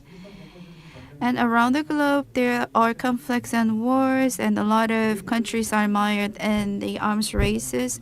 The MAD is starkly manifested in the Korean peninsula. North Korea is saying that it might use nuclear weapon. It is attacked, and the Korea, the U.S. and Japan, they will retaliate if North Korea uses nuclear weapons. There have been many military agreements, but in 2018, the agreement was made between the U.S. and North Korea. As the military tension is rising on the Korean peninsula, some people are raising their voices that this agreement must cease to exist. However, some others say the importance of this agreement is all the more important than ever because the military conflict and tension is rising. So any action or any word may spark the conflict that may lead to like a huge disaster as worse. So we need such agreements to live peacefully in the age of MAD. So there is boiled frog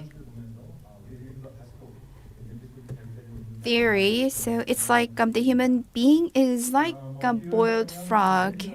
So the pot is the planet that will live, Earth, and the boiling water is the greenhouse gases. And underneath them, the fire is actually the climate change causing materials. There are many ways that we can tackle these issues. The frog could get out of this pot, meaning that, we cannot move to another planet at the moment. It's only in our imagination. We cannot move the pot. And the most wise way is to turn off the fire, actually, put out the fire. as Ms. Cottrell said, the issue that has been neglected is that the military is also boiling the water, one of the factors that are boiling the water. So this is the image that says that. And I came to have interest in these issues because a lot of countries are being more ambitious about 경쟁 그 와중에 becoming military strong power, and in that process, a lot of arms conflicts are taking place. However,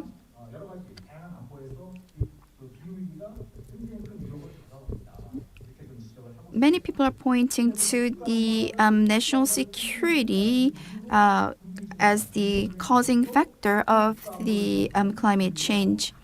And the aggravated climate change will also worsen the national security. If we recognize that we may have a different thoughts or second thoughts on the climate change with the national security. 설명된 부분들은 좀 건너뛰도록 하고요. I'll skip what's already been explained. One strategic bomber emits the carbon dioxide, the amount of carbon dioxide emitted by the bomber is 1 hour worth of it is 7 years worth of the carbon dioxide emitted by the cars. So there was a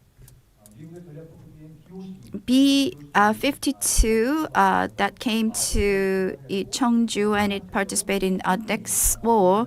For the first time, it also participated in the joint military drills by Korea, Japan, and U.S. It emitted about 500 tons of GHG, and a mid-sized sedan emits about 2 tons of GHG per year. So it's about 250 cars worth of emission.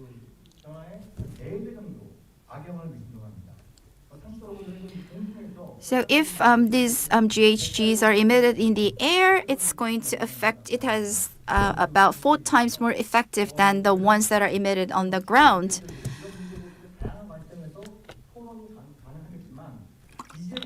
So we shouldn't be neglecting that what kind of effects this kind of things or military things have impact on, what kind of impact these military emissions or military actions have on the climate change. National security has been left out from the discussions on the responses to the climate change. And the money that should be spent in tackling the climate change is now used in resolving or the warfares. 이런 악순환들이 계속 좀 So that's the vicious circle, actually. So the climate crisis. In terms of climate crisis, people think the future is very dark, and we can use the climate crisis as a game changer. So, what should we do to make this climate crisis a game changer? Game changer is something, or event, or people, or the group, or the inventions that can drastically change some phenomenon. In the Cold War, the game changer was nuclear weapons. And the US and the Soviet Union joined hands during the World War II, but then after that they confronted with each other over nuclear weapon, and the nuclear weapon may eliminate the humankind, and with that recognition we could end the Cold War without a sound of gunfire. So the climate crisis is the biggest threat to the humankind and the biosphere on Earth. And people agree to this idea. And if the climate crisis should be used an opportunity to turn the bad situation into a good one. So a lot of people talk about 1.5 degrees Celsius compared to the pre-industrial level. If we contain the temperature rise up to 1.5 Celsius degree, it will be okay. But if it's above that, then the mankind is doomed. 결정적인 차이점을 So the biggest difference between the nuclear weapon and the climate crisis is that the nuclear weapons could be contained. However, the climate change or climate crisis, once it exceeds 1.5 Celsius degree, there's no turning back. So we can say the climate crisis is bigger crisis than the nuclear weapons. So this 1.5 degrees Celsius, to reach this, we only have 250 billion tons. That's about 3.8 million tons per year until 2050. Then how can military or contribute to the reduction of the GHG emissions? This year, it is estimated that the military segment will emit about 3 billion tons of GHGs this year. And if they reduce 10%, it will emit 2.1 billion tons. And if they reduce 20%, that's 4.2 billion tons. That's about 6% of the budgets allocated for carbon reduction. And around the globe, the climate finance is about $1 trillion. And per year, it should be $2 trillion to have some concrete results. That's what people are arguing. Then how can we get the remaining $1 trillion? How can we finance that?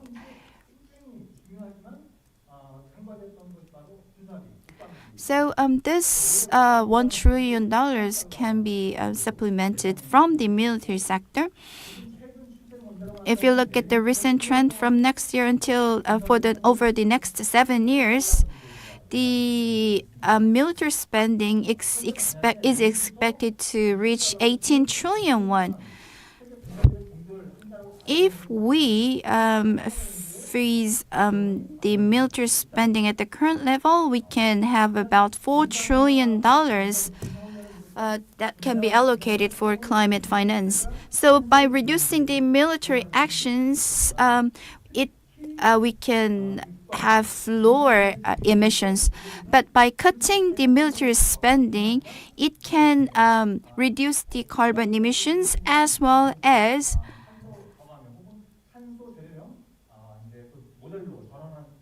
help the developing countries to convert into lower carbon societies. Then who should take action? Who should take the lead? First, we can think of the two countries that emit the carbon dioxide the most. Those are the US and China. A lot of discussions have been made regarding the relationship between these two countries. But the arms race or the climate change can be separated or they can be compatible. And I believe that's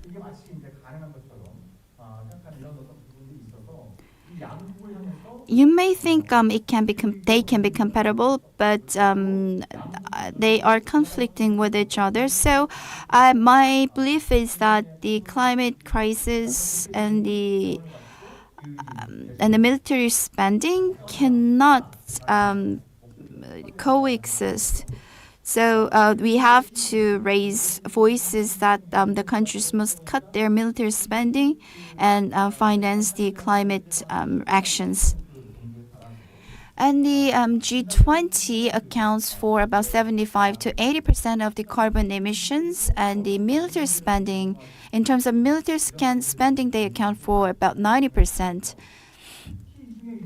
And the P5, the US, China, UK, France, and Russia of the UN Security Council, they have two privileges.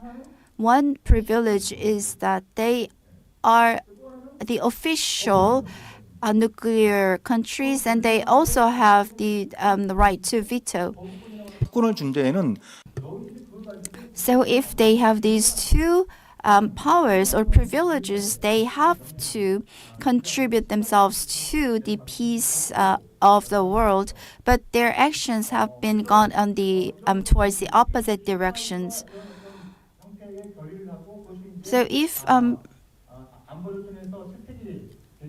P5 makes resolutions and that is adopted at the UN Security Council, that affects the world security. So the resolutions or decisions by P5 is very important. So the climate crisis is threatening the international peace and security. And in order to prevent this, we have to cut arms race, or we have to do the disarmament to tackle this climate crisis. So if we can say something to the countries that are emitting a lot of GHGs, we have to tell them that they have to stop this futile competition that can ruin the planet Earth. And during the Cold War, people said that the humankind must eliminate nuclear power before nuclear weapons eliminate the mankind. And a lot of people made efforts to achieve this, including Einstein or Oppenheimer, Dr. Schweizer, or after that. And then once the scientists also said the nuclear weapons war may bring about the nuclear winter. So in the 1980s, all these scientists and the people demanded to eliminate or get rid of the nuclear weapons. That led to the that ended the nuclear war. So the voices now we have to raise is that humankind must stop the climate disaster before the climate crisis ends the humankind. So with that, we will be able to still find some glimpse of hope in this hopeless age. Thank you for listening. 네, 감사합니다. 네, 감사합니다. Thank you. Thank you for keeping the time. Now, I guess we will have discussion. Enough time for the discussion. So before that, I would like to introduce the moderator. We have Professor Kim Sung-kyung from the Graduate School of North Korean Studies. Please give her a big round of applause. And next we have discussants. We have Mr. Lee Sung-hoon from the Asia Civil Society Partnership for Sustainable Development, and we have Jung Soo-mi, former activist from Busan Energy Justice Actions, and we have Ms. Park Bo-ram, local transformation team leader at the Institute for Green Transformation. Now I would like to turn the microphone over to Professor Kim. Good afternoon. I am Kim Sung-kyung from the University of North Korean Studies. Thank you for inviting me to this meaningful symposium. I am very honored to participate here. The title of this session is Comprehensive Action Task for Climate Justice and Peace. We had two presentations so far. Ms. Lindsay Cottrell gave us an overview about military greenhouse gas emissions, the status now that we have with a data. And she stressed the importance of having a better data and better strategy to secure that kind of data. We learned a lot of insight and many information, and we could set our direction on how to move forward. What's most welcoming is that in the first introductory part of the presentation, she mentioned that the ozone layer is still okay. And it shows that if we take action now, we can then bring about a positive change in the future. So that was very hopeful. So it was really interesting. And in the second presentation, it was delivered by Jung Uk-sik, director of Hankyoreh Foundation for Unification and Culture. And he mentioned that military field pose a threat to climate change. There can be some ways to reduce the GHG emission from the military sector, but instead we can use the military spending for climate change. And he suggested ways for international cooperation in this field. So I'm going to invite our discussants. As everybody kept the time, I can give you 10 minutes each. So first, I would like to invite Mr. Lee, and you can speak for 10 minutes. Nice to meet you. My paper is at page 101, so please open page 101. The theme of today is climate change and peace. So that's why we have invited one peace expert and one environment expert. I am researching SDG, ESG, and environment. So I'll focus my discussion on the second presentation. Thank you for the two presentations. And I had to make linkage between the military sector and climate change, and it was really difficult to make the linkage, so it was really difficult to digest. Through the presentation, Ms. Lindsay Cottrell mentioned about GHG emission from the military sector, and the next discussion will cover this part. So we need to see the cross-section of peace and climate change, and there can be many ways. One, from the Korea perspective, the peace movement was not famous, was not the mainstream. But in case of climate action, last month we had climate action movement and around 10,000 people gathered. So I compared the number of peace movement and climate movement, and the climate sector had 10 times more participants there. And I participated in the event last month, and the climate movement also include the peace sector, but the peace movement organization didn't thought about climate. So it's not just a trend in Korea that goes the same for foreign countries. As Mr. Jung mentioned, if you read page 102, I did some survey to see which country is doing what. And there are many peace groups which are discussing about this. And Mr. Jung covered this part as well. Some Nobel laureates requested to link the two issues, and the the environment conference will be hosted in Dubai next month. And if you see those kind of conference, there was some momentum. And 2 years ago, the Russian invasion of Ukraine started, and we don't know how the war in Gaza's district will unfold. But I think this can be an opportunity to link the military emission as well as climate peace and climate action together. So I have summarized what kind of actions were there.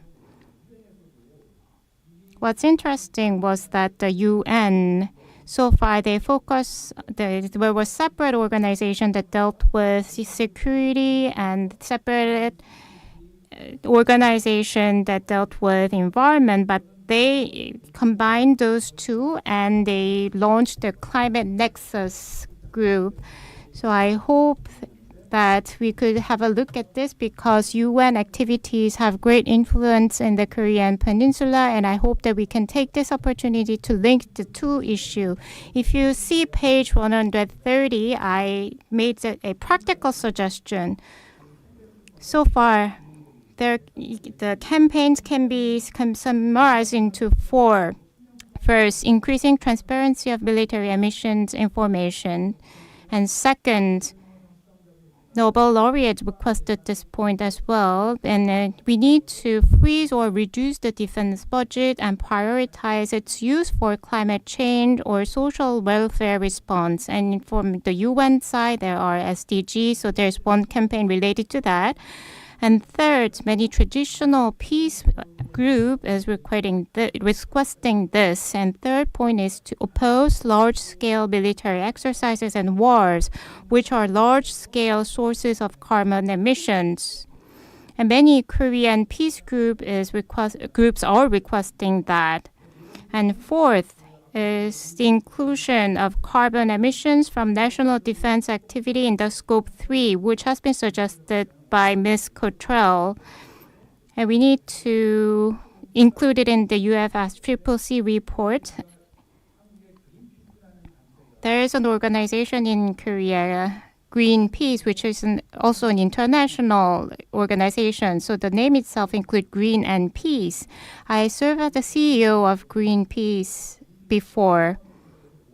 And I asked what Greenpeace is doing in terms of peace on the Korean Peninsula, and they mentioned that they're doing all the things related to green, but nothing related to peace. So they focus their efforts on green side rather than peace. But after the outbreak of Ukrainian war, everybody realized the linkage between the climate change and war, because the war impacted climate in a bad way. So we see a lot of opportunities for the linkage. So if so, I think there should be some crossroads where peace movement and environmental movement can create synergy effects. So I would like to make a suggestion in that context. Mr. Chung mentioned this point as well, so I would like to add on that. First, when we talk about military, it seems like experts should deal with this field only. And climate is now talked amongst general people. In case of UN, they have their sustainable development goal, and all the UN organizations are discussing SDG. So I hope that disarmament and other military emissions issues should be linked with SDG, UN SDG. So I have a I am serving as an Asia coordinator for Asia Civil Society Partnership for Sustainable Development. So my suggestion is to include military emission into SDG as well. And second, there are many peace-related agenda items, for example, from UN Security Council, and we have Resolution 1325 related to women, peace and security, and 2250 related to youth, peace and security. As such, UN is promoting the participation of youth and women, so I hope that we can link this issue into these resolutions. In case of security agenda item, as Mr. Chung mentioned, P5 are playing an important role. So as taking this opportunity, I hope that P5 should take responsibility. For example, Korea will serve as a non-NP country next year, and I hope that Korea could make this agenda as an official discussion item at UNSC. And this year, we had the official General Assembly of the UN. And next year, we will have a UN Summit of the Future SOTF. There were not many media coverage related to this, so you may not know this. But so far, UN has done a lot of activities, and there are many agendas accumulated. And during the SOTF, they will discuss all those agendas.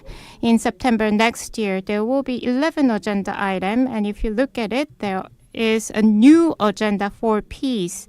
And again, the agenda includes space, because space is another terrain for war. So my suggestion is to include Nexus, which is disarmament, linking disarmament and climate issue as part of a new agenda for peace items. And fourth suggestion, as Mr. Chung suggested, you've mentioned about G20 summit. And G20 summit was held last month in India. Next next year it will be in Brazil, and after that the BRICS country will hold that G20 summit. But I think it is kind of ambiguous if BRICS country hold G20 summit, and civil participation is very limited. But the private government participation is good in terms of in Brazil, and Brazil has good environment policy, Amazon protection policy, and Brazil has a good influence in the environmental field. But Brazil President Lula participated in a conference and stressed the importance of disarmament. So Brazil has some legitimacy in terms of climate change and disarmament. So next year they will hold the G20 summit, and I think it's good for them. And the UN Environmental Conference will be hosted in Brazil in 2025. They voluntarily requested for it, and I hope that the country could fully exercise the opportunities so that they can bring the disarmament and climate action together to the international field agenda. And NATO, due to the Ukraine war, there were less cooperation, but there's Shanghai Cooperation Organization and CSTO and other international military organizations. But all these organizations need to discuss this agenda. There's a lot of attention these days. But Hanwha, a leading Korean defense company, has declared its intention to be carbon neutral by 2050. So it should be not an ESG washing, but an earnest promise. So we need to keep close eye on ESG of defense companies. And lastly, due to insecurity and climate change, there is some impact on human rights. And also UN has invented a new working group on UN human rights within UN Human Rights Council. So I hope that we can utilize this UN human rights organizations as well. And lastly, so there are some people who suffer from the depression due to the climate change. And if we combine the issue of arms race, it makes me more depressing. Not long ago, last week, I am a Catholic, and Pope Francis on October 4th published a report related to environment. He mentioned that we need to worship God and treat the climate issue in a positive way. We are losing the appreciation toward the nature, and if we start appreciating the nature, then we can find a solution to disarmament and climate change. Although we are dealing with a depressing item, that I hope that we can have a positive perspective for way forward. Thank you for your speech. 워낙 시민사회 쪽에서 인권 are very active in terms of civil movement. You encompass various agenda items, including human rights, climate, and disarmament. So you suggested some practical way on how to utilize the UN organizations. And as mentioned, peace and climate are two separated subjects so far. But as the climate change gets worse, it may lead to wars as well and make refugees. So due to climate change, there will be resource depletion and food insecurity, and there can be some wars coming out of that. So I think the two issues are closely linked, and we need to realize the interlink between the two issues. Let's move on to the second discussant. 전 부산 에너지 정의 So that's Ms. Jung Soo-hee, the former activist from Busan Energy Justice Actions. I worked at the Busan Energy Justice Actions until last year, and now I'm writing my thesis.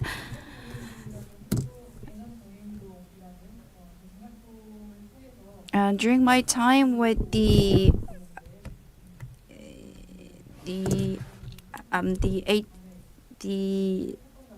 actions, I've been working for the climate and climate change and the energy justice.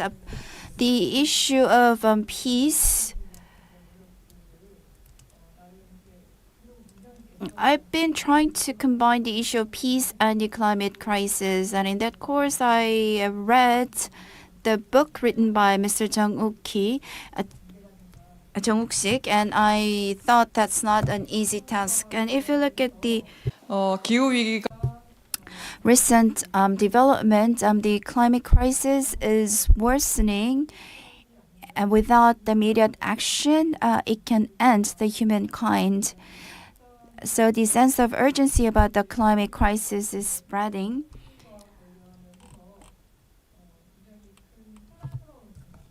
So a lot of things are quite weird and worsening. In order to tackle the climate crisis, people say we have to build more nuclear power plant, and that's the government policy, and it aims to make Korea number one country in terms of nuclear power generation. But near Busan there are 10 nuclear power plants, and 2 are now being constructed. So there will be around 12 nuclear power plants around Busan. And with the climate crisis,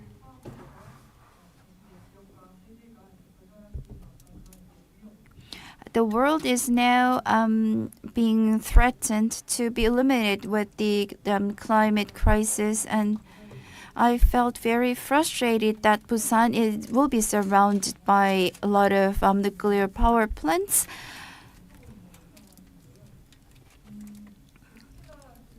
In particular, the war between Russia and Ukraine made me feel such frustration, more realistic. So the world has to work together to tackle the climate crisis before the war broke out. But with the breakout of the war, the climate action has been delayed or postponed, and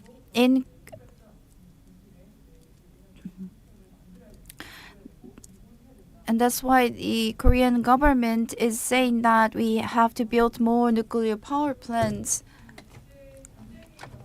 So with the outbreak of the war, the energy transition and climate crisis have gone down the priority list, and some media say with the Russian-Ukraine war,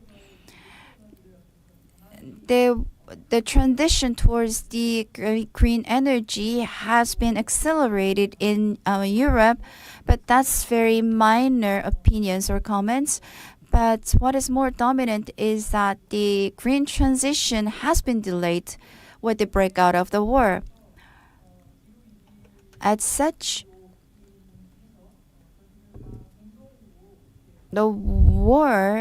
wars are delaying the global efforts to make green transitions.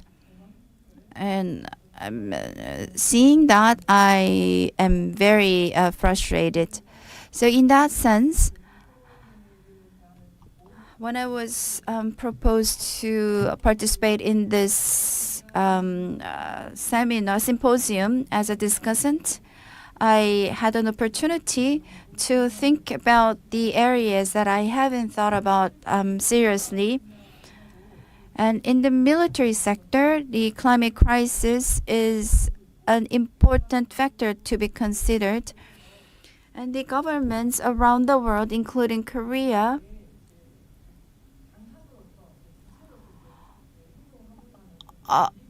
are showing some movements that they have to take actions.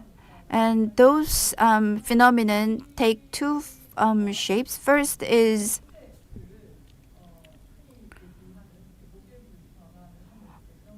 arms and arms regime are going green. In 2010, there was a great green fleet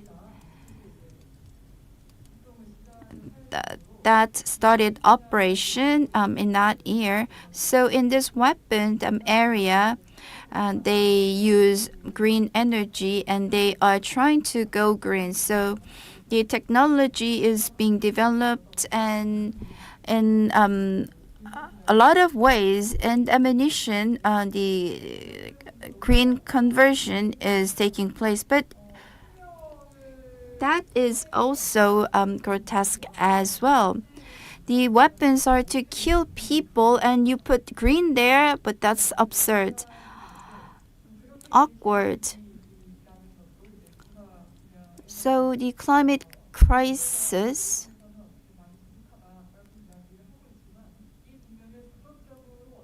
the military should take more actions to tackle the climate crisis. That's what all the people in this symposium said. But with that, I believe the ones that can benefit from wars are making movements towards utilizing that. And the second point is, in addition to changing the ammunition system or regime, the countries around the world are taking actions to tackle the climate crisis, and in establishing the military policy, they consider the climate crisis in incorporating those issues in military policies.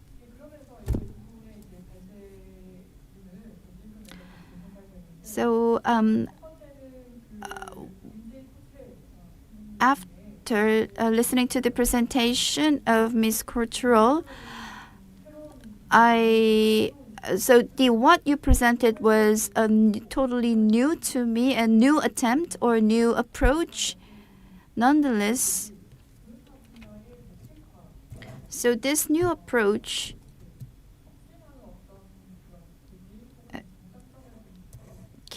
may give some legitimacy for the military sector to utilize this climate crisis or going green. So green military or military going green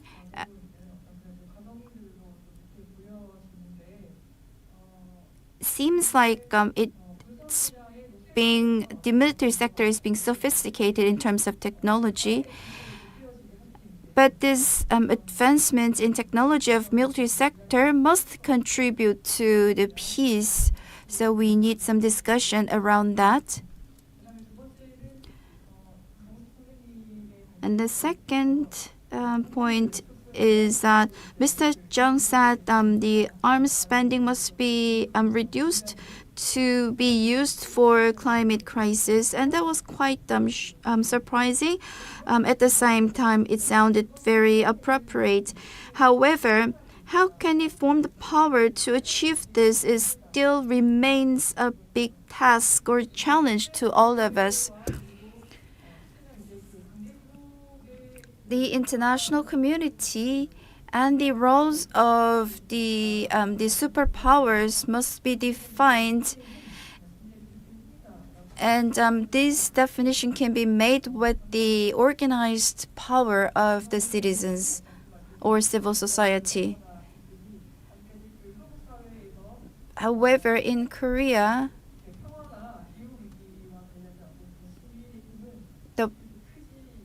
citizens are not paying as much attention to peace and climate crisis. And he said there were only about 20,000 people rallied for peace and climate change.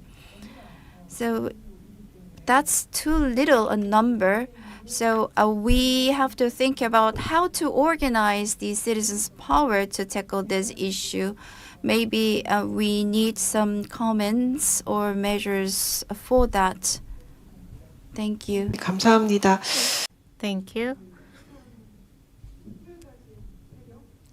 So always the group that has power, which can be dubbed as those who have capital, move fast.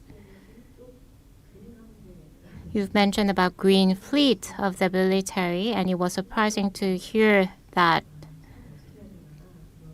And it left me with many questions. Should I pray? I think praying is the only option then. So you posed 2 questions to Ms. Cottrell,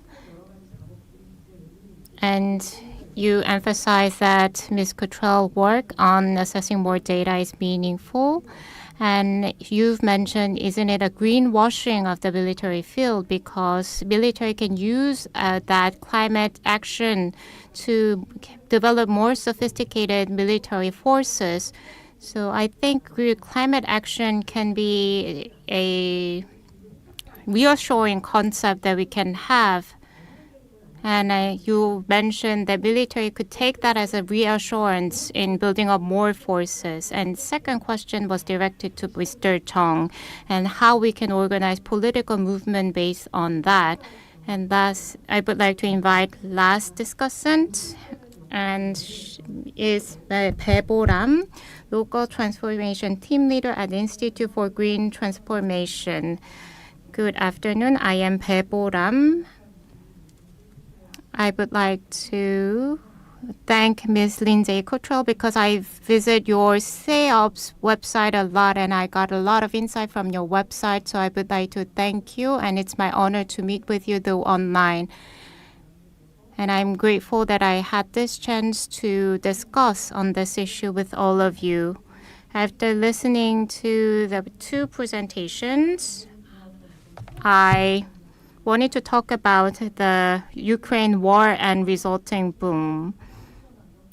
And people mentioned that we are experiencing the hottest summer every year. I'm living in an outdated apartment, so I need to think about heating bill during the winter. And due to the Ukraine war, the European continent experienced this before, because Russia cut off the natural gas supplies to Europe, and it drive up the heating bill. And so European society suffered a lot, and related heating bill crisis. Even though the heating bill increased in the European countries, UK and European countries are promising a lot of carbon neutrality bill. But still, UK and European countries mentioned that they will achieve carbon neutrality in 2045, even though Russia cut off the natural gas. Even though they face energy crisis, but Germany could still move on to have a more ambitious carbon neutrality. Germany this year recorded the highest usage of renewable energy.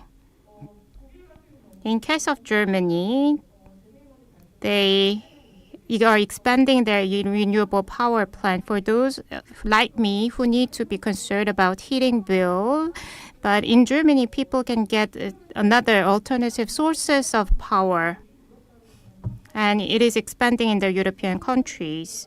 So renewable energy itself in Europe, under the leadership of Germany and so on, they reach a grid parity. So the renewable energy in European countries is not that expensive. During the previous session, we saw the solar energy and renewable energy, the ratio in the global field. By 2030, China will have 350 solar power plants, and the world will be able to this year generate 340 to 360 gigawatts of renewable energy. So if we have one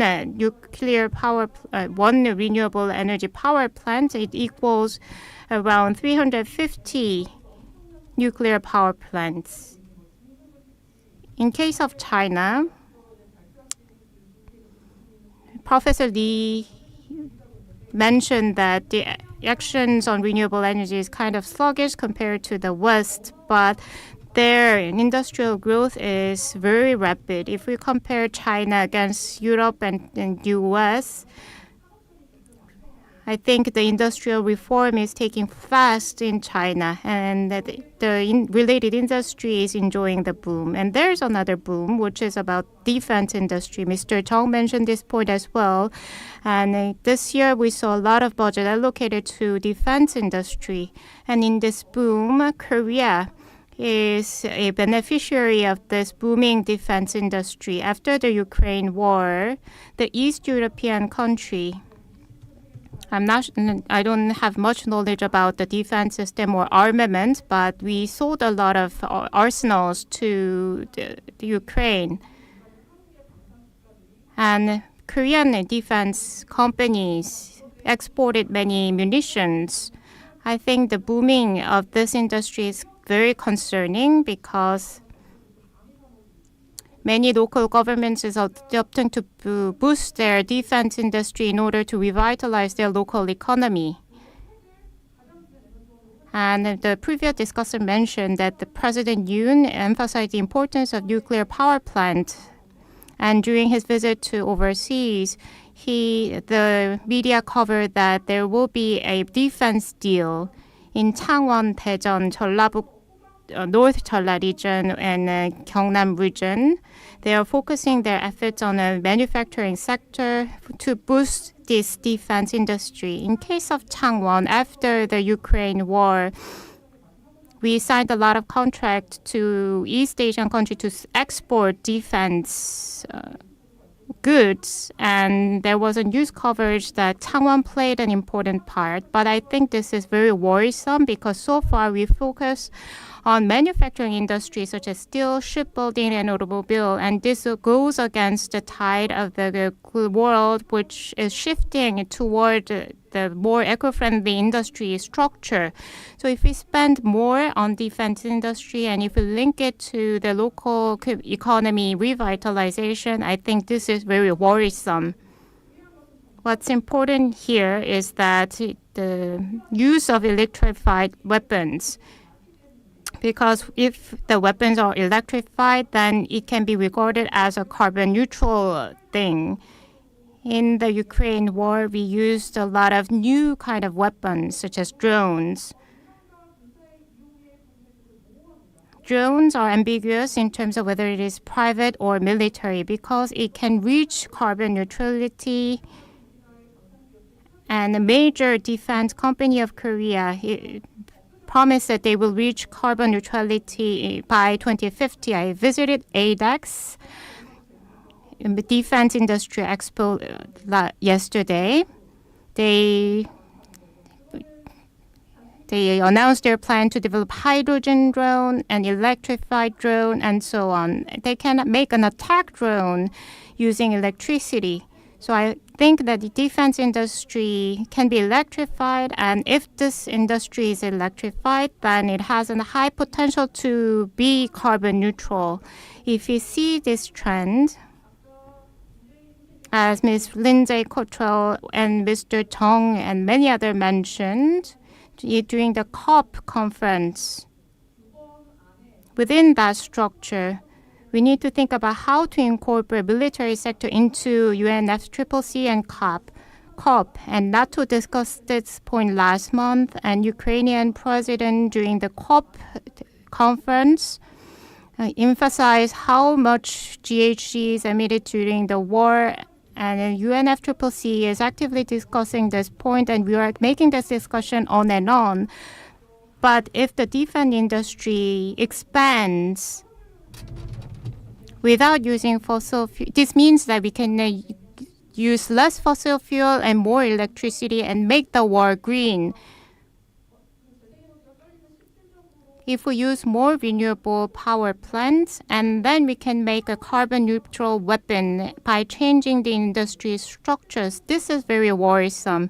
If you see car manufacturing company, steel making company, or computer making company, they reach carbon neutrality, and Apple recently launched their carbon neutral product. If the weapon reach a carbon neutrality, then that can be very worrisome. And the national pension of Korea in the first half of this year invested in Hanwha System and Fangshan, which is a defense company, and invested in Hyundai Rotem because they may engage in the restoration projects in Ukraine. And this shows that KPF is investing in the defense company who are providing munitions to the war, and it's the construction company who will contribute the restoration after the war. So it's a very paradoxical. If you see the defense sector, as Ms. Cottrell mentioned, we need to include scope 3+, not just scope 1, 2, 3, because war is not consisted of weapons itself. We need to see all the supply chain and society that is destroyed by war. In Korea, there are some victims of the Korean War, and there are still landmines that are being exploded even this year. And last year, there was a person who lost his leg due to the landmine, and also due to the effects of Agent Orange from the Vietnam War, there are aftermaths being passed down through generations. So I think wars are not affecting the war itself, but it leaves down aggravated impact through generations. So we need to include scope 3+. And scope 3 is a very insensitive issue to the company. So we need to manage the defense industry in the right way. Against this backdrop, we are living in an era where weapons are being industrialized. So carbon neutral war can be possible, but in an ethical way, we need to think cautiously. So I think we need to pose new questions. So one thing is that we need to discuss about how to incorporate defense industry into climate action. And second, we need to ask questions on what kind of ethical impact it will pose if the weapons industry and defense industry reach carbon neutrality. So from the climate justice perspective, when we talk about peace, I think disarmament and the GHG emissions we will have to pay attention to those too. But we need to find an alternative way to revitalize the local economy, not depending on defense industry. I think it is high time to do that. And at the same time, there are some vulnerable areas to climate change. And if there are wars in that area, we need to think on how to approach that. And next question that we need to pose is how can war-torn states and civil society restore their capacity to respond to climate change after war? And these kind of discussions are important in terms of civil action, and it will be linked to the climate actions. And Mr. Chung suggested an idea to use the budget for defense into climate change. And all the civil society's efforts to bring peace on the Middle East got destroyed due to the war in Gaza district. And we need to think about how to expand the efforts of civil societies even against that backdrop. So in the changing world landscape, so far, traditionally, we have discussed a lot in terms of disarmament, and it was the time to combine the climate change issue within the disarmament discussions. And for the environmental group, it is now time for us to incorporate the disarmament issue into our discussion as well. Thank you. 중요한 지점들을 어떻게 보면 일종의 So we need to have a paradigm shift, and that's what you actually pointed out. And the peace movement or the climate crisis reaction are now taking a new shape, and in that process, how should civil society react to that? I think that was your question raised. 사람을 파괴하고 And the weapons are destroying and killing people. And as the weapons have been industrialized, so they are now vitalizing the regional economies. And we have some questions for Mr. Jung and Ms. Cottrell. And we also have some questions from the floor. So the two questions are quite similar to each other. So that question is from Ms. Bae, and the question is raised to Mr. Jung. And in the U.S., there is the military industry existing. Is it really possible to do the disarmament? And another question may be answered by Ms. Cottrell. The DOD or the federal government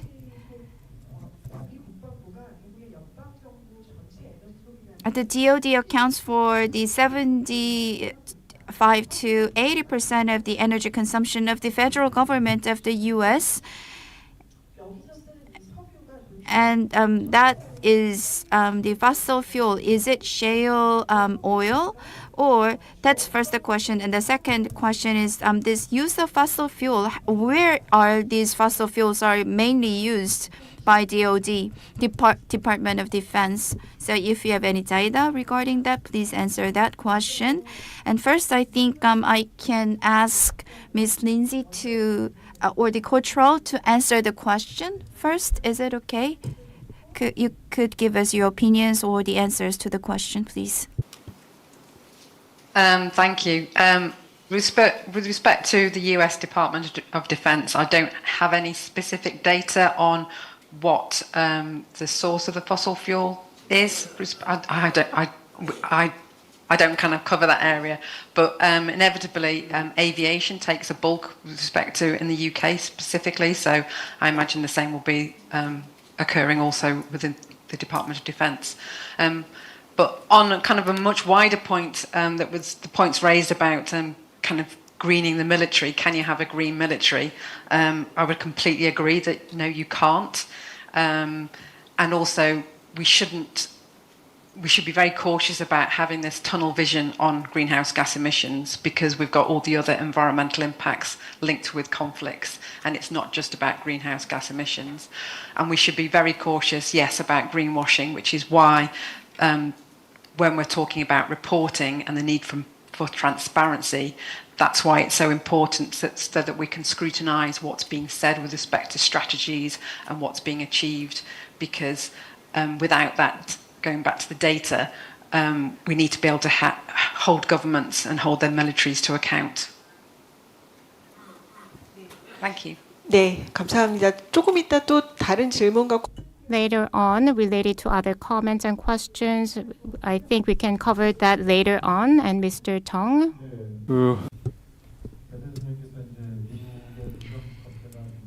And as long as there is the military industry there, is it really possible to reduce arms? So I think that's quite fundamental question. In 1997, the Kyoto Protocol was adopted, and in that course there was a lot of lobbying by the industry, defense industry. So this defense industry was left out from the protocol, and I think that has been repeated over and over. This defense industry, well, we can have a lot of discussions surrounding this industry, but looking back, the U.S. military spending it peaked in the mid-1980s, and it reduced a little bit after that. If you look at the amount, in the mid 1990s, it was about $1.1 trillion. That's about $0.5 trillion smaller, and or $1.2 trillion smaller than the amount about now. So we can say that the reduction in the arms can be achieved. But what I'm concerned is that in the past, at the state level or multilateral or bilateral level, the disarmament, the agreement or the negotiation. So looking at those negotiations, we have to find some lessons from those past negotiations or agreement. And at the same time,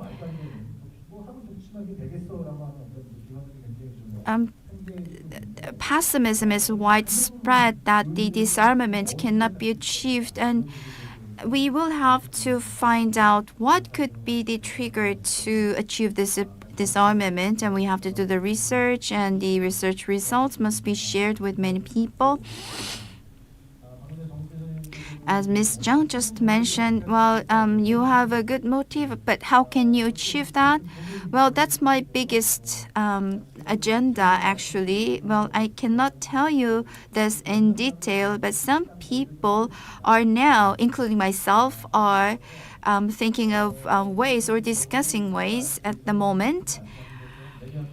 Maybe next year at the UN Futures Summit will be held next year, and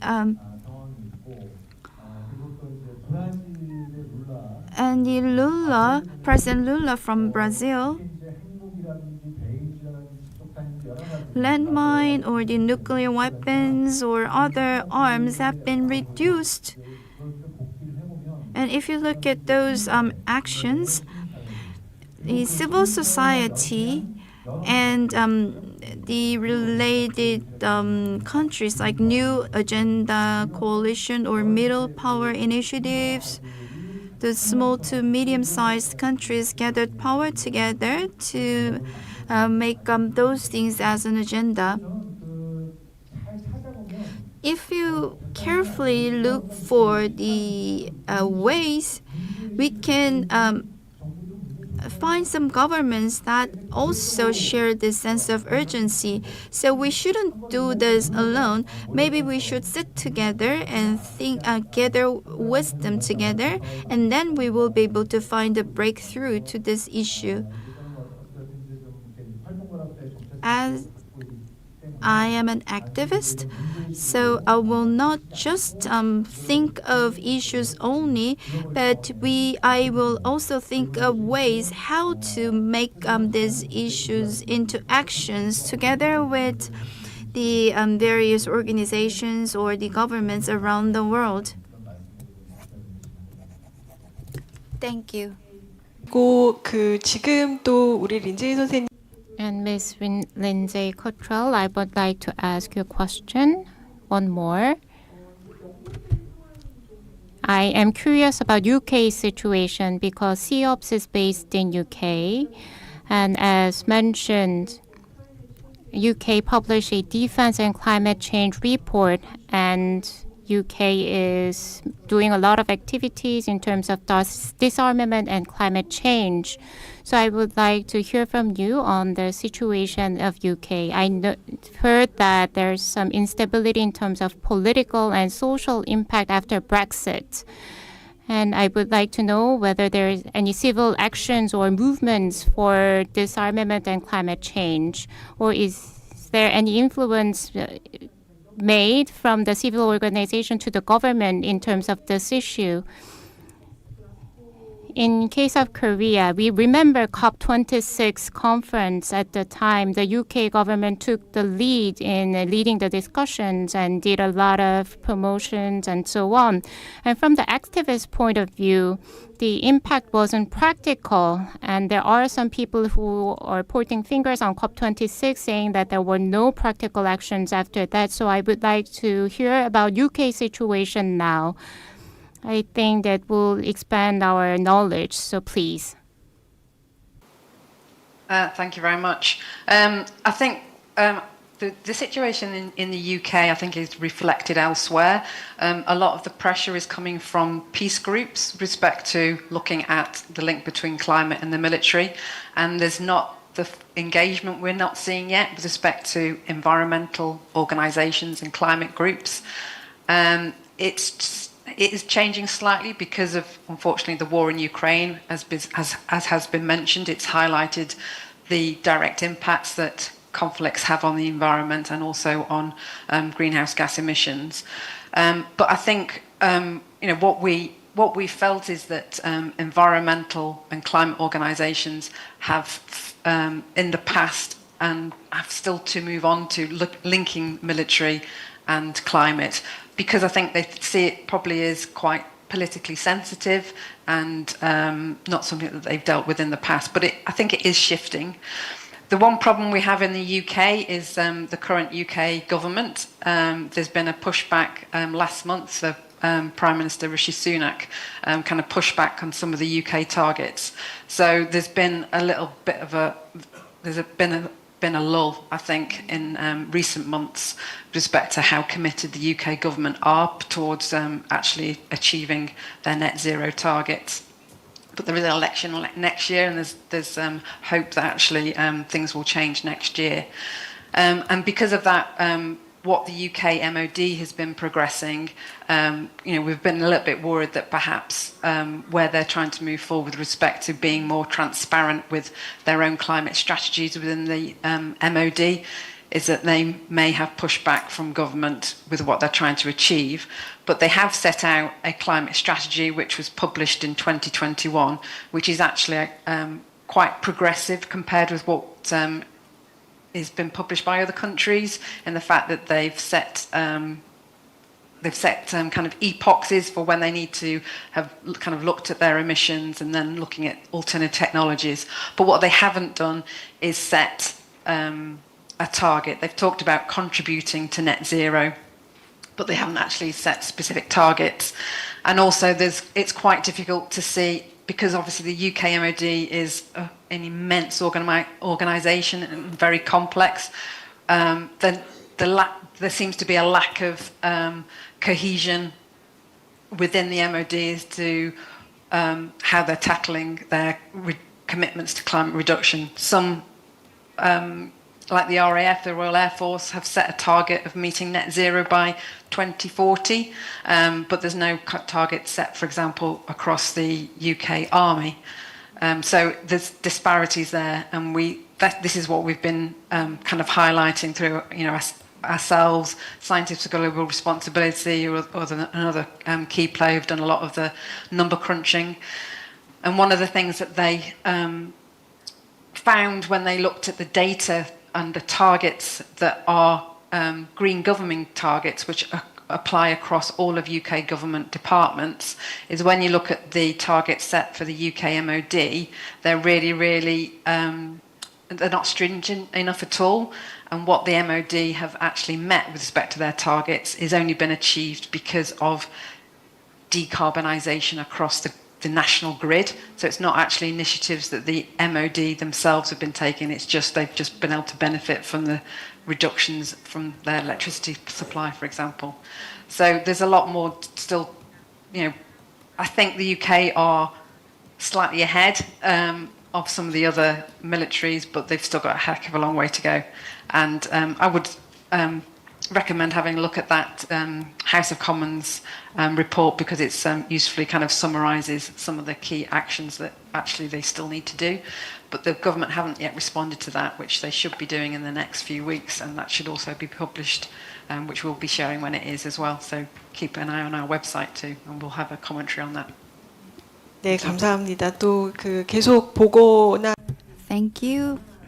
And we will, and you said you will continue to issue report on the progress, so we'll frequently visit your webpage.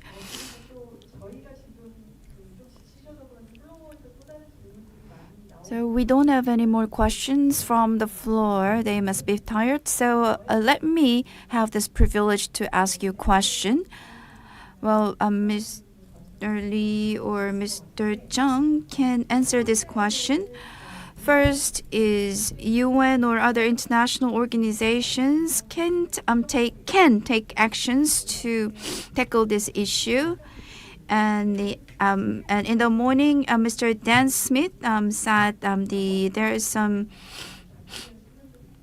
I mean, except for P5, the other organizations are working quite well. 또 뭔가 조금은 긍정적인 얘기. So he was quite positive about the role of the UN organizations. So in coming up with the measures, what are the things that UN or the organizations, international organizations, can do? So the wars initiated by P5 are continuing. And amid the circumstances, will the UN be able to have the proper leadership in that sense? And Mr. Jung, we keep talking about disarmament. I think all boils down to two countries, US and China. So these two countries will have to take actions towards disarmament, and that should be in line with climate actions. As you're an expert in this area, what are the agenda in terms of disarmament that we can tackle immediately or talk about immediately? So, Mr. Lee, you can start first. 적이라고 얘기한 건 아니고요. 알다시피 유엔의 한계. Thank you for your question. I guess UN has a lot of limitations, but I just suggested ways to utilize the UN organization. So whenever we have international issues, people are pointing fingers to the UN. But if you look at deeper, the UN are moved by countries, and the countries are governed by the government, and the government is elected by the people. So the limited role of UN comes from a weak country's contribution, and then that comes from the low democratization of each country. So I think democratization is very important for each country. That goes the same for China and so on. That goes the same for Korea as well. And democratic country does not mean that it will pose a democratic impact in the international field as well. In terms of defense industry, many countries turn their mind because they have their own national interest to pursue. So when I give lecture, I emphasize the fact that we need to think national items and international items in the same context, because there are some issues that we cannot discriminate whether it is national or international. So instead of pointing fingers to the UN itself, and we need to think about having more democratic thoughts in the civil society in order to have a more functioning UN organization. Back in 2015, Ban Ki-moon was the former Secretary General. At the time, the international environment was very positive. But after that, we saw UK Brexit, and a lot of global issues and nationalism. And we saw a lot of dwindling influence of international organizations, and that goes on and on nowadays. So we need to turn the tide. Of course, each country's effort is important, but as the United Nations is playing the role of collecting voices, so next year there will be Summit of the Future SOTF. Although it is challenging, I think that conference can contribute to turning the tides. Thank you for listening. 예, 미국과 중국. And about disarmament or arms control of the US and China, what are the possible areas, the areas with the highest possibility? That was the question, and that is a very difficult question to answer.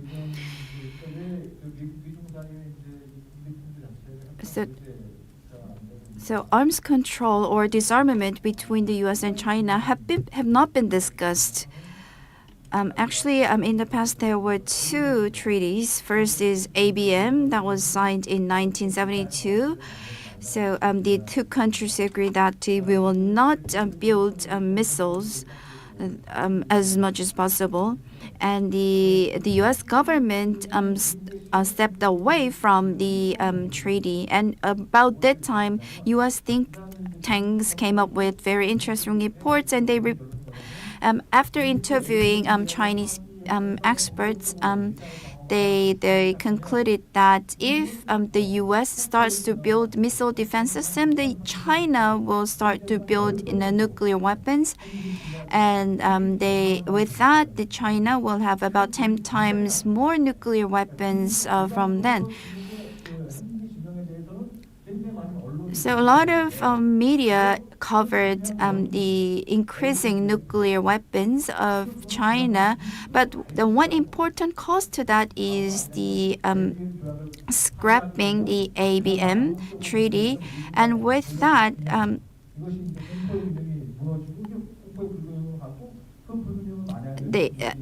the imbalance in the fear has been created. So U.S. was well aware of this, and in around 2017 and 18, the Trump administration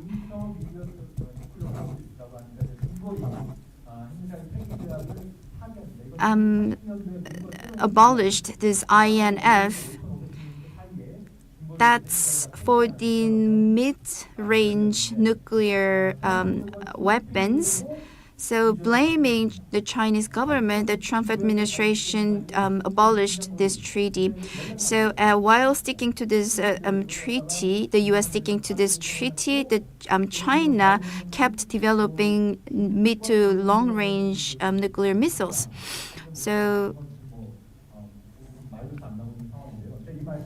the reason why I am telling you this is that those were the major factors that ignited or sparked the arms race between the two countries, the abolition of the INF and ABT.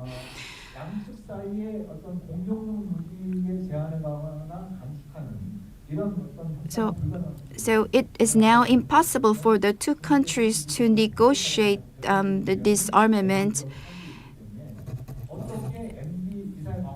So how can you reduce the arms should be also discussed with the along with the subject of reducing the other weapons, and for that you have to forge the public opinion about this. We also have to have some lessons from the past. So with the launch of Helsinki process, the two countries could limit the size of the military drills.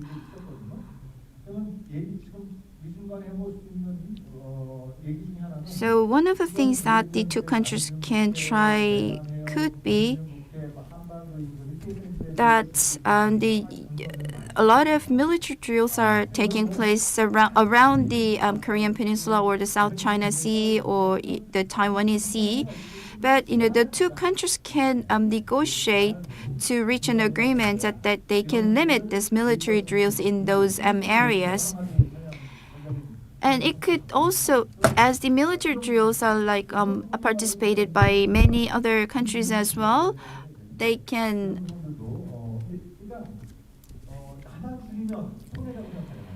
So if it's only me who reduces arms or defense budget, then it's only me who will be at disadvantage. So why don't we reduce the arms or cut military spending together? So I think that's the approach that we have to take first.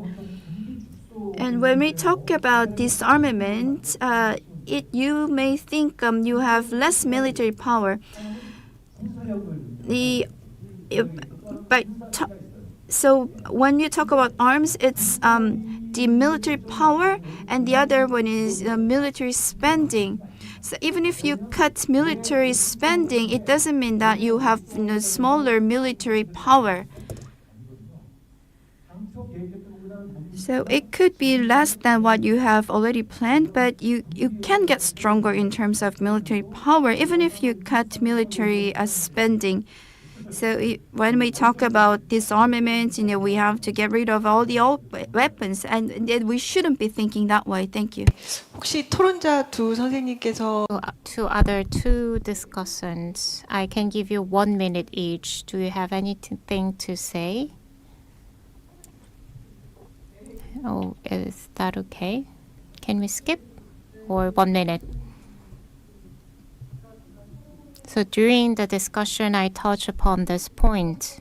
For the local economy, defense industry contribute a lot currently for the local economy because the local economy was suffering from the dwindling manufacturing industry.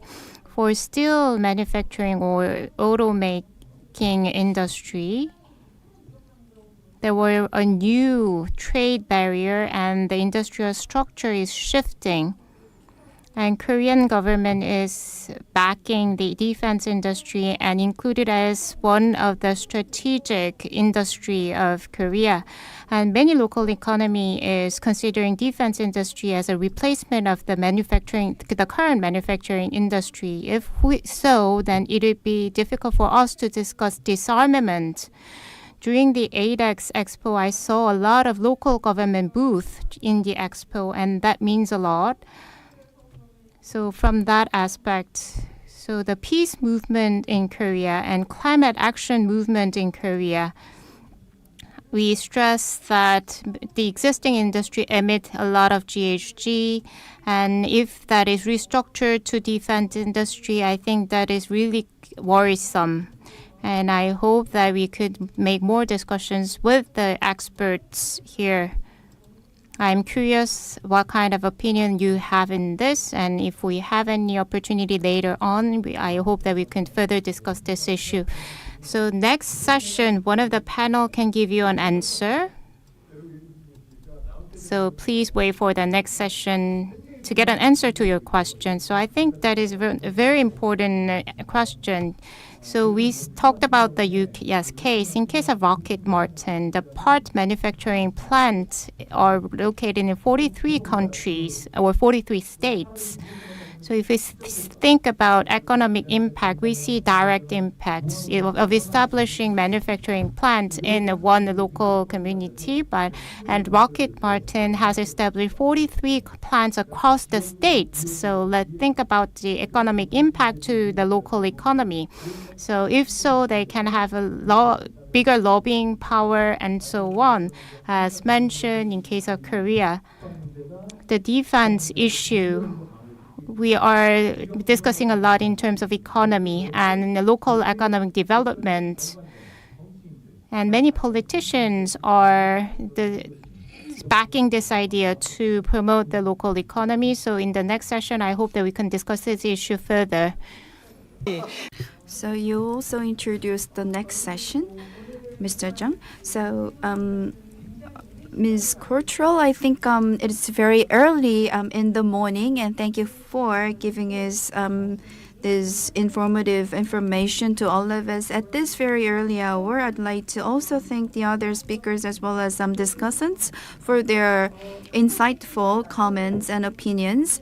One last thing I would like to mention is that about the climate crisis, I think we have to be more radical in tackling the issue. You talked about the regional economy. And if you look at the quality of life, well, can we solve this issue while maintaining the same quality of life that we lead now, as the manufacturing sector is not working well, and we have to maintain the current lifestyle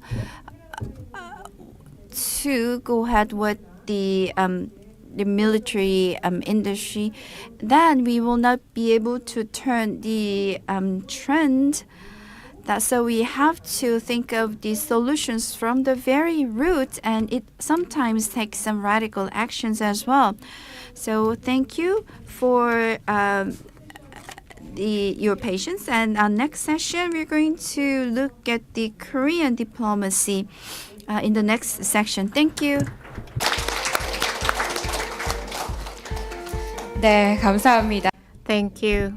So far, we had an enthusiastic discussions. Once again, panelists, discussants, and speakers, and moderator. Once again, let's give them a big round of applause. 네, 여러분 많이 힘드시죠? So it must be tiring for you, right? And now it's time for coffee. If you go out of this hall, there will be coffee and refreshment. Please enjoy the view toward the sea. I'll meet you in a session, in the rhyme table session in 20 minutes. So please enjoy your break.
네, 잠시 안내 말씀드리겠습니다. 쉬는 시간이 너무 짧죠? Ladies and gentlemen, may I have your attention please? In about 3 minutes, we're going to get started with our last session. So I'd like to ask all the participants to come inside the hall and take a seat. 계신 분들이 계신데요. 저희 곧 시작하겠습니다. 입장하셔서 착석 부탁드리겠습니다. 감사합니다.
네, 어느덧 오늘의 마지막 순서.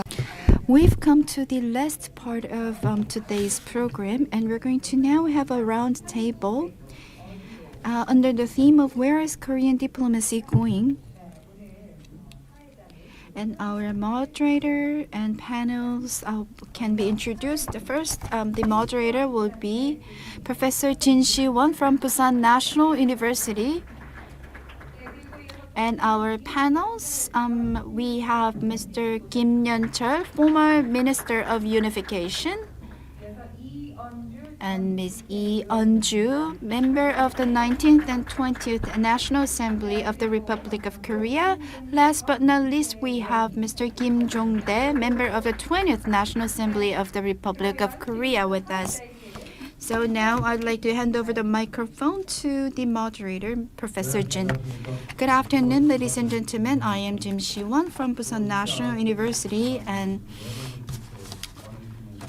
we have some familiar faces with us, and I have some acquaintances here with us. And in the morning and in the afternoon, you had very interesting stories discussed.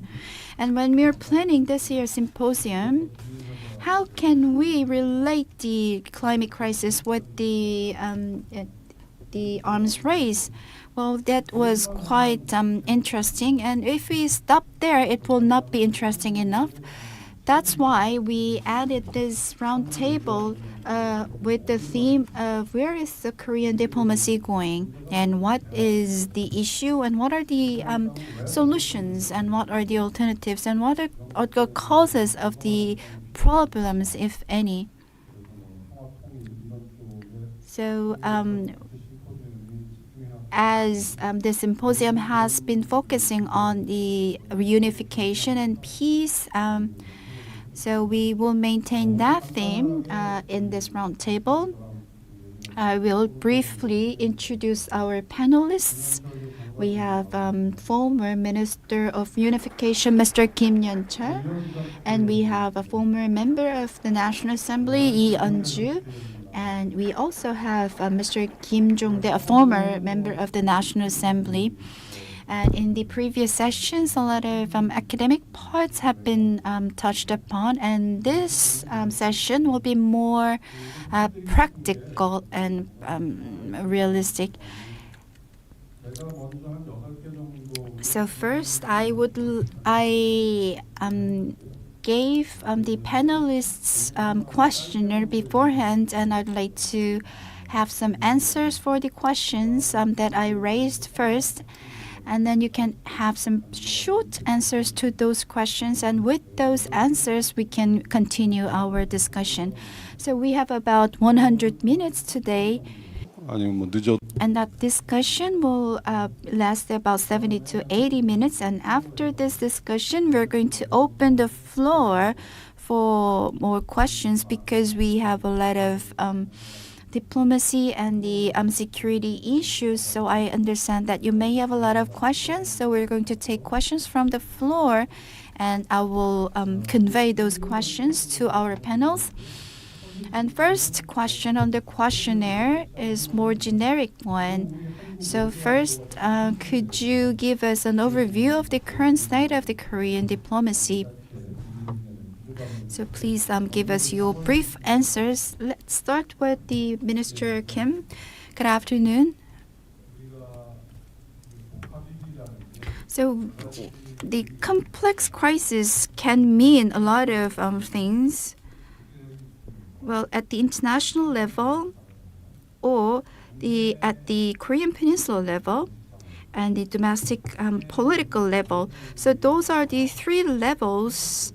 And all the issues at all these levels are now intertwined together. At the international level, if you look at the politics, politics are polarizing in many countries, including the U.S. And if you look at the case of Israel these days, well, around the world, Argentina or in many countries around the world, the populism and the extreme rightists are being separated. So likewise in Korea, the same phenomenon can be observed in Korea. And on the economic front, now the supply chain is being fragmented or siloed instead of going to the direction of integration. With the hike in the energy price, the economy is badly impacted. And what is more important is the issues at the third level. As our previous discussants mentioned, militarism and the national interests are at the forefront of the policies of the countries. So all the latent tensions have been taking the shape of the wars, like the war in Ukraine, and the war in the Middle East is now developing in a more complex way. And if you look at Asia, the tension in the Taiwan Strait is still there, and the tension on the Korean Peninsula is also increasing or escalating. The inter-Korean relationship is very heartbreaking at the moment. So during the Asian Games, and the North Korean broadcasts called South Korea the monsters or monstrous country. So the recognition of each other is worsening all the more. And what is more worrisome is that we don't talk anymore. And with that, the tension is rising. Then we cannot rule out the possibility of contingent conflict. And it's been 70 years since the signing of the treaty. There have been lots of crises over the course of these 7 decades, but it didn't take the form of war thanks to our perseverance by the U.S., South Korea, or North Korea. So any conflict didn't develop into an all-out wars because that may have lots of implications on all the countries. But we are, I think, at a very emergent in a point that we are losing our patience. 네, 저는 이 우리나라 외교에 대해서 About Korean diplomacy. To tell you my perspective, we pursue freedom, peace, and prosperity. We need to pursue all those three values, and we need to have a strategic diplomatic approach. If we look back on the Korean history, there's no other country that is impacted by neighboring country just like Korea. So during the democratization movement or an industrialization movement in Korea, that all those were impacted by international affairs. So our life was dependent upon international affairs. So that's why diplomacy is important, and public interest in this field is greatly needed. But the most serious issue related to Korean diplomacy is that so far we depended on U.S.-Korea relations, and we cannot disregard that relation. But in the past, we had mutual defense agreement reached between U.S. and Korea, and that was mutual and bilateral. But due to the U.S. shifting toward its Indo-Pacific strategy, so we became just one axis of Indo-Pacific region.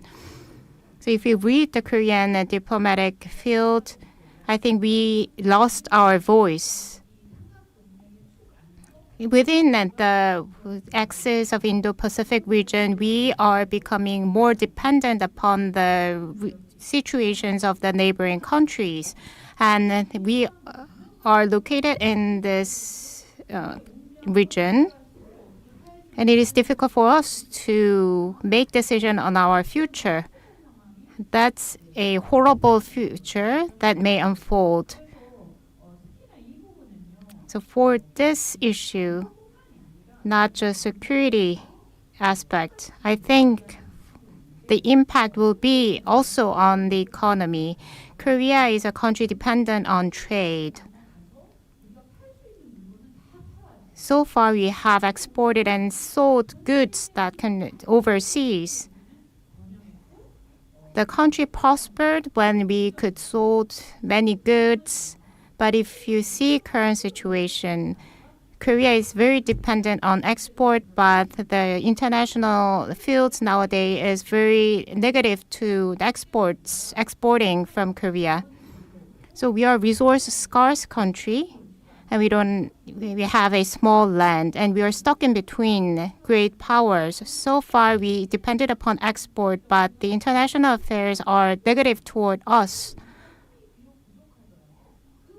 We may lack the national power, but we need to change the direction of the international affairs. But strangely enough, we jumped on the bandwagon, and we are accelerating this tide. I'm not saying that we can solve it all, but if the situation is against our national interest, then we should stop. But we are facing this dilemma. If we move toward this trend further, then it would be very difficult for us to revitalize our economy. We need to adapt in this situation, that's right, but yet, when the world coexisted and prospered, there was some time when the world coexisted and prospered in cooperation. So we should need to aim for that age. If we think about Korea, U.S., and Japan relations, I think it is time for us as an advanced country to form an allies with countries with similar interests, for example, Vietnam or Mongolia or Southeast Asia, or France or Germany in Europe, or Canada, South America, or Middle East. There are many countries who share the interests. So now we need to exercise our leadership to form an ally of these countries with common interests. But still, we are still constrained with the foreign diplomacy that was introduced after the Korean War. So we need to make our own choice in terms of diplomatic allies and diplomatic policies. if you see the North Korea and South Korea relations, if you ask the question to the youth, they don't think that we need to unify. They think it's unrealistic. But I think if you see the cases of other countries, there can be some differences in ideology and economic states. For them also, sudden reunification can be unrealistic, but at least we need to move toward win-win states. So far, we have discussed a lot on making economic block between North and South, and we need to find a new way to further discuss this peaceful cooperation between North and South so that we can hand it down to the next generation. But such effort was not made. I think Yoon administration has wasted a lot of effort in making hostile comments toward the North. So from a conservative point of view, we invested a lot in defense and enhancing our sovereignty. I'm not saying that this is wrong, even though you may have this kind of perspective. You need to increase your power. But pointing the fingers toward other or making hostile comments against other are not a good thing. That will not contribute to our national defense in a good way. So I think this kind of attitude is not for the country, is not good for the country, is not good for the people. And this is only for a political gain. And I think it is a very selfish attitude of threatening the life of the people. So we need to go away from the populism. And some political parties are trying to win votes through this kind of comments, but I think the people will have to make their own judgments. 예, 우리 존경하는 Well, Ms. Lee has been penalized by her party, and listening to her remarks, I now understand why she's been penalized by the party. And I think the administration is endangering the people, but you, Ms. Lee, are endangering yourself. But what she said is just more persuading, I believe. And adding on to what she just said, she talked about export and the dependency issue. And if we have an overview of this, the nature of diplomacy is to expand the sphere of the people. So if we do that by force, it's going to be Hitler way. But the Korea wants to achieve this in a very peaceful way. The country, a state, should expand its territory to give more options to its people. So we've been expanding our sphere, and with the Eurasia initiative, it's been expanding, but now it's reducing or shrinking. So that does not fit with the nature of diplomacy. So in the course, there are some features that can be observed. And the first, over the 4 decades, the Asia-Pacific discourse on Asia-Pacific has changed to Indo-Pacific. So the sphere itself has shrunken. And the second is the principle of separation between the economy and the politics has been broken. So economy can't abandon the economic or social interest to achieve the national security. So that is also decreasing the people's sphere. So the Asia-Pacific has been reduced to Indo-Pacific, and the national security has been reduced to the economy. So national security country will have smaller opportunities for the young generation, and it also could fall into the control state. So that should be recognized. And if this kind of trend go extreme, some people say this is return to the neo-medieval era, mercantism or the protectionism, and with higher trade barriers, and those are the disadvantages that can come from this. And because of this, wars are breaking out. First was in Ukraine, and the second is in Israel, and then third could be a war in Taiwan.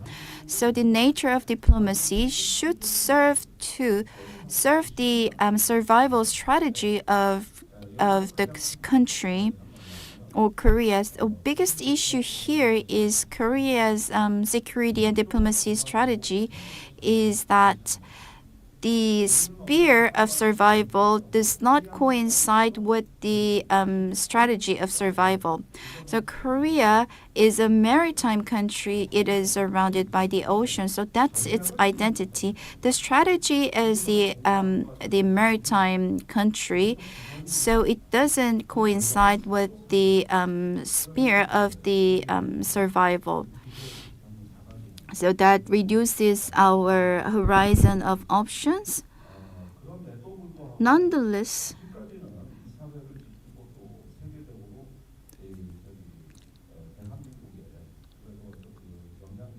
the country has been upholded not by the government's diplomatic policy, but by the power of the citizens. So we had very peaceful candlelight movement and participatory democracy and the digitalization. So those are the factors that still oppose the Korea's status in the international community. They are still there. We're going through a very dark tunnel now, but I find the power of recovery from the citizens' civil society. So we are now going through this dark tunnel, but we will be able to get out of this tunnel thanks to the civil society. Thank you. 말 들으면서 While listening to the comments from the three speakers, I could feel that many people are worried, and Mr. Kim shared some positive perspective for the citizens.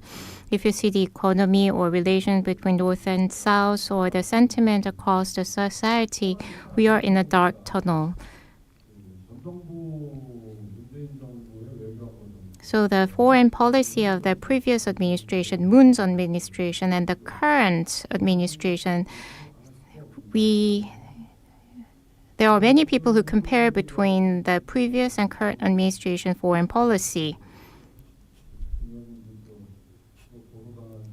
And I know that Mr. Kim, you are filed with petition, and I know that Ms. Lee got a punitive treatment from her party. So if the current administration situation is like so, what's the difference between the current and the previous administration? So how can we assess the previous administration's foreign policy? Could you briefly touch upon this point? So in whatever order you like. Recently, Jake Sullivan, in the April conference, he made a very important comment in the Brookings Institute. And in the neoliberalized world, there are a couple of important issues, which is climate change, and second is severe injustice or severe bipolarization, inequality. And third is geopolitical crisis. Under the new liberalism, every states thought that any kind of growth is good. So that's why we ended up having a geopolitical issue. And fourth is job or employment issues. As capital always seeked for profitability, they moved their plans to more lucrative way that solve these problems. If you see Israel-Palestinian issue, they don't follow the rule of the U.S. During the pandemic era, they formed a COP-X, and the advanced country mentioned that they will provide the cure for this, but 80% of the vaccines were shipped for the global north. So there's a big wedge between global north and global south. So those four remaining issues are being aggravated. And we see some sources of disputes here. So let's see whether Korea's foreign diplomacy has a right view on it. I think the foreign affairs or diplomacy is in line or is a bigger picture of the Korean policy.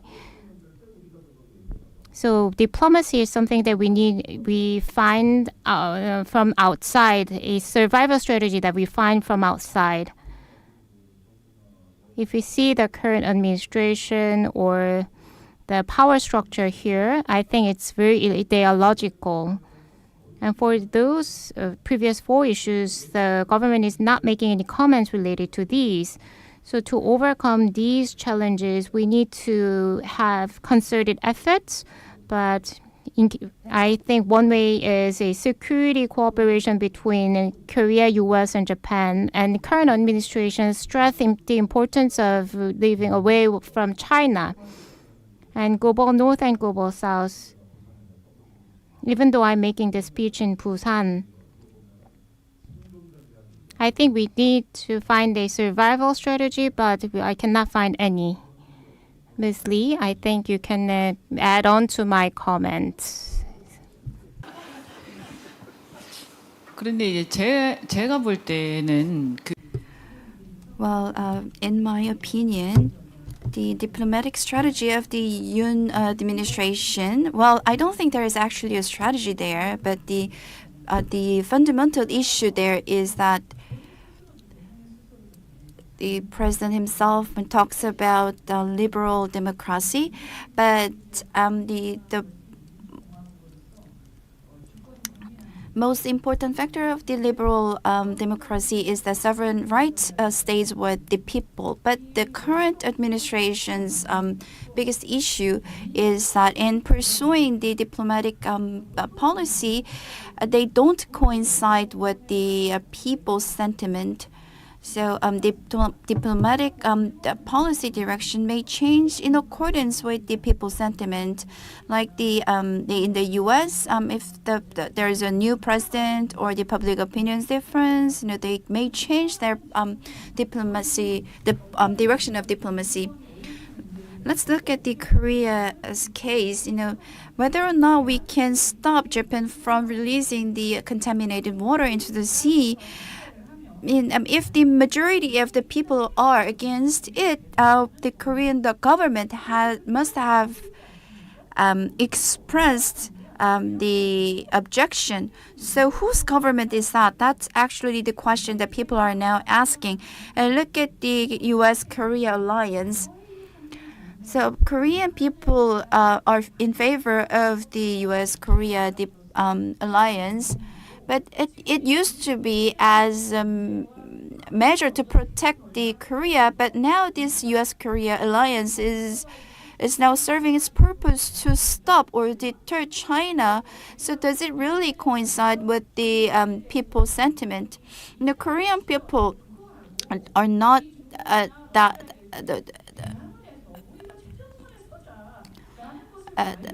against, it shouldn't be that the Korea should be at the forefront of fighting against China. I don't think that's what the general public want to or think about. So there is no consensus amongst the Korean people regarding about this strategy. And nonetheless, the government pursues this strategy, and we also have to think whether this is irrevocable or not. We had this, Korean War and all the history. So the majority of the people have trust in the government. We shouldn't neglect that. So we have to look at the Korea's strategy, whether it is aligned with the Korea's strategy was not dependent upon the U.S. strategy. So sometimes they didn't match, and sometimes they matched. That's why it served as checking the power to check the Korea's diplomacy. The same is true for the Japan. So we are now at the road that cannot that we cannot go back going forward. So even if the Conservative Party takes the power, I don't think we can return to the past. So can it be turned back? Well, I think this is a matter of the credibility of the state. So Korea is now forgetting that it's a democratic country. Maybe we are now going back to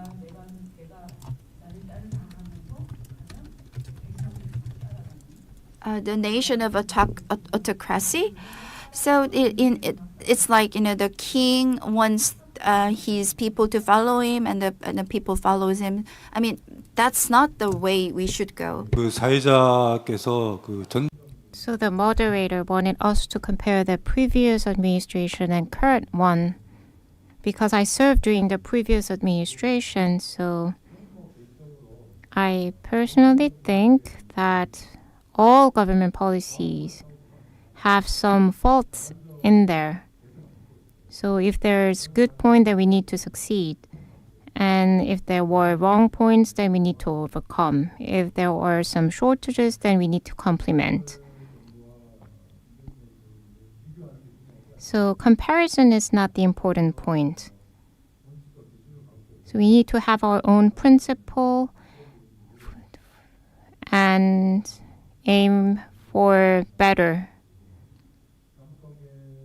So related to North and South relations,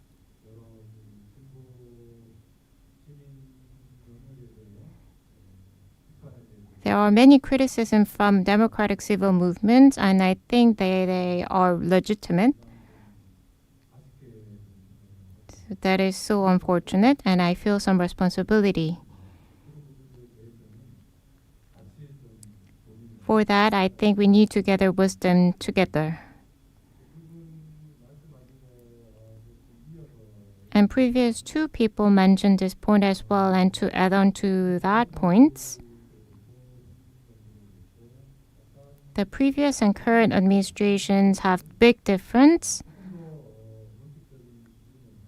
but in principle, if we think about the way forward for the Korean foreign policy, first, even though we mentioned that we are doing practical diplomacy, but I think we are boxed.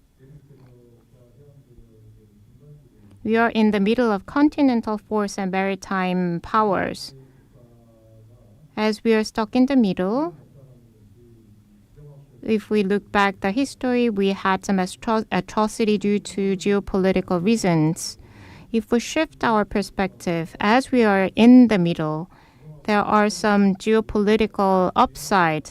We can take this as an opportunity. Within the strategic competition between the US and China, when there was an outbreak of Russia-Ukraine war, that you can see some foreign policy attitudes from India and Turkey.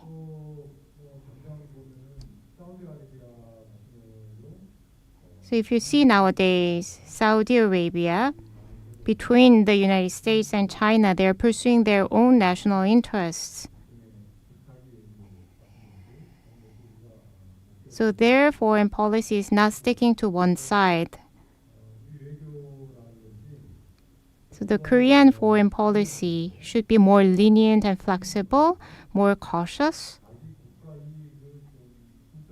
and put the national interests on top of our priority, but I guess the Yoon administration is just the opposite. They're too strict because they stick to the ideology and they're not cautious. The administration make hesitant decision on sticking to one side. So that's why we are suffering from the others' retaliation. So foreign policy should not be based on ideology.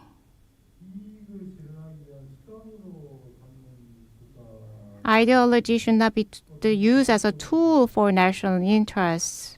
But there are some countries which do so. For example, U.S. pursued human rights to pursue their national interests. But there is no country who stick only to ideology. And I think Ms. Lee pointed out a very important point.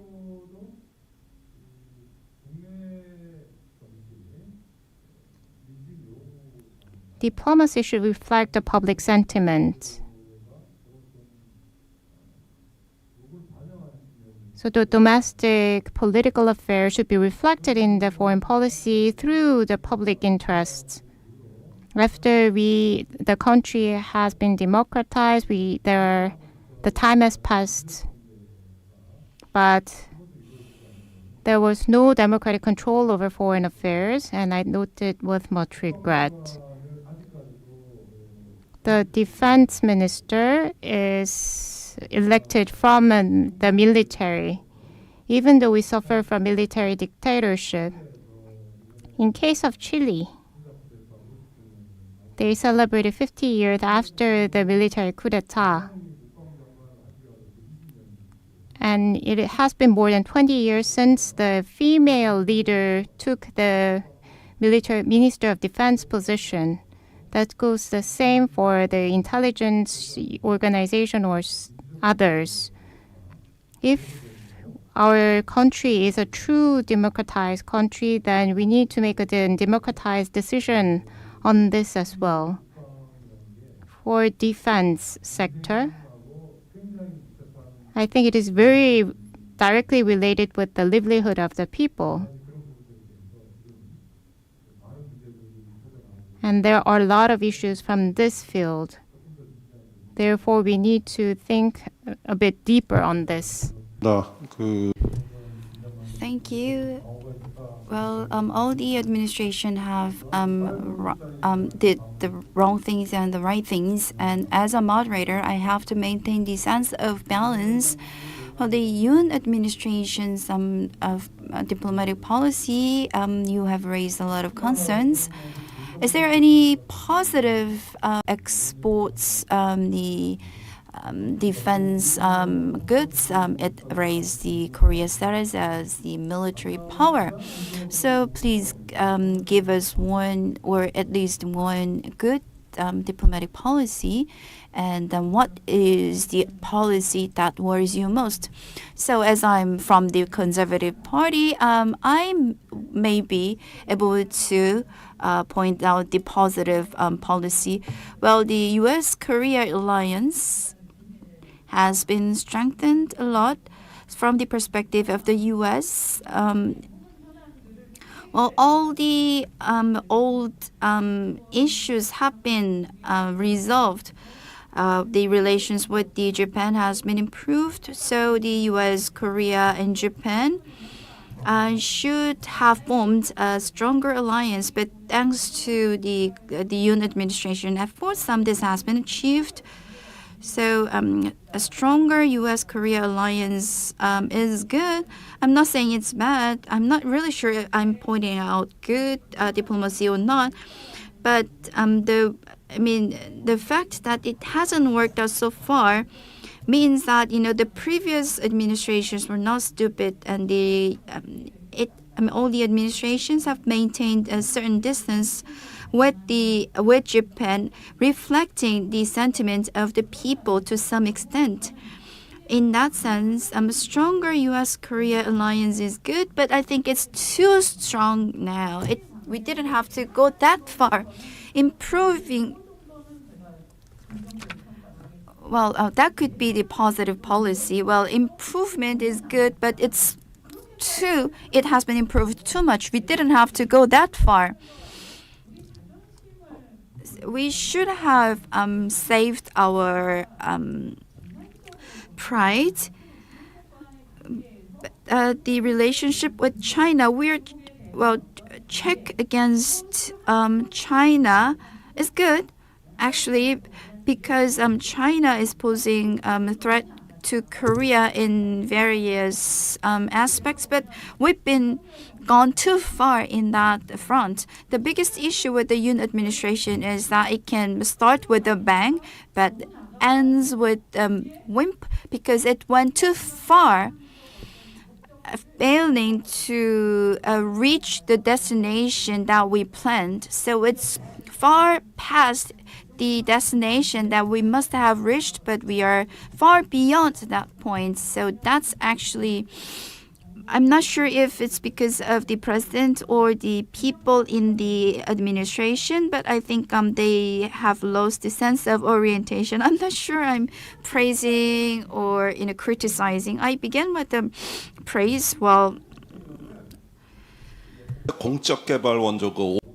So ODA, expanding the ODA, or increasing the contribution to WHO, or preparing against China and building up a stronger supply chain with ASEAN. I think those are good points of the current administration that were necessary for our survival.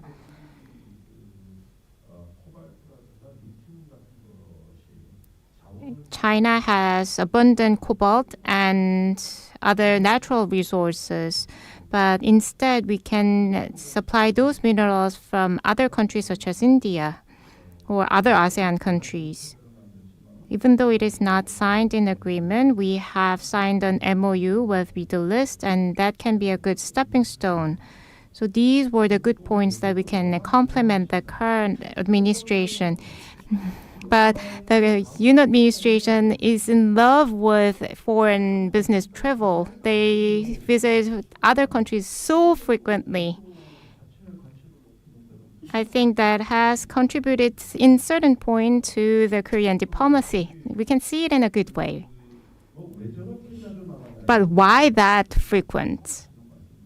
And many people are mentioning about that, so I'll skip that part. But we need to take more photos with other head of states. That itself is a diplomacy. That's a good point.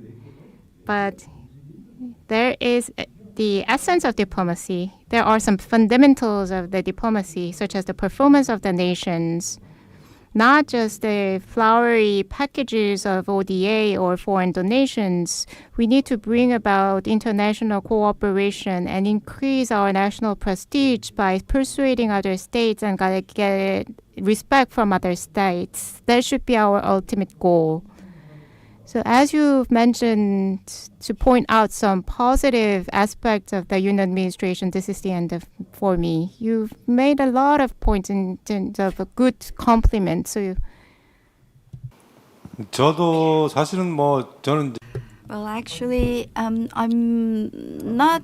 I don't belong to any party. So if there is any good things that the administration did, I can say so. But I cannot really find the diplomatic policy that the Yoon administration did well. So I don't belong to any party, so I can give you lots of praises if there are good policies that's been taken. And I am planning to do so if I can find one.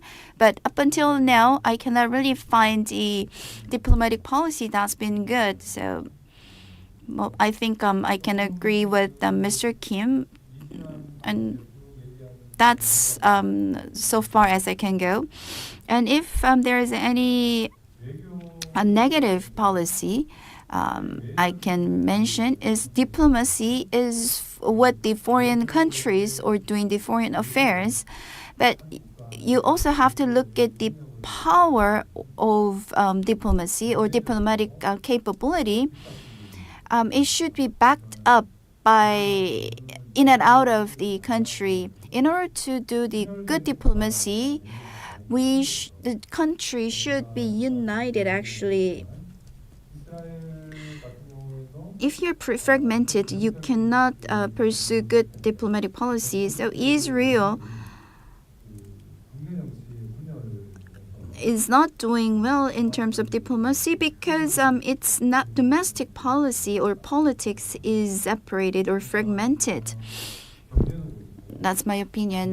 The economy or domestic politics needs some good institutional framework, but good diplomacy or diplomatic policy requires a lot of conversational dialogue with the opposite party and also share the responsibilities and roles. And if you look at the politics in the past,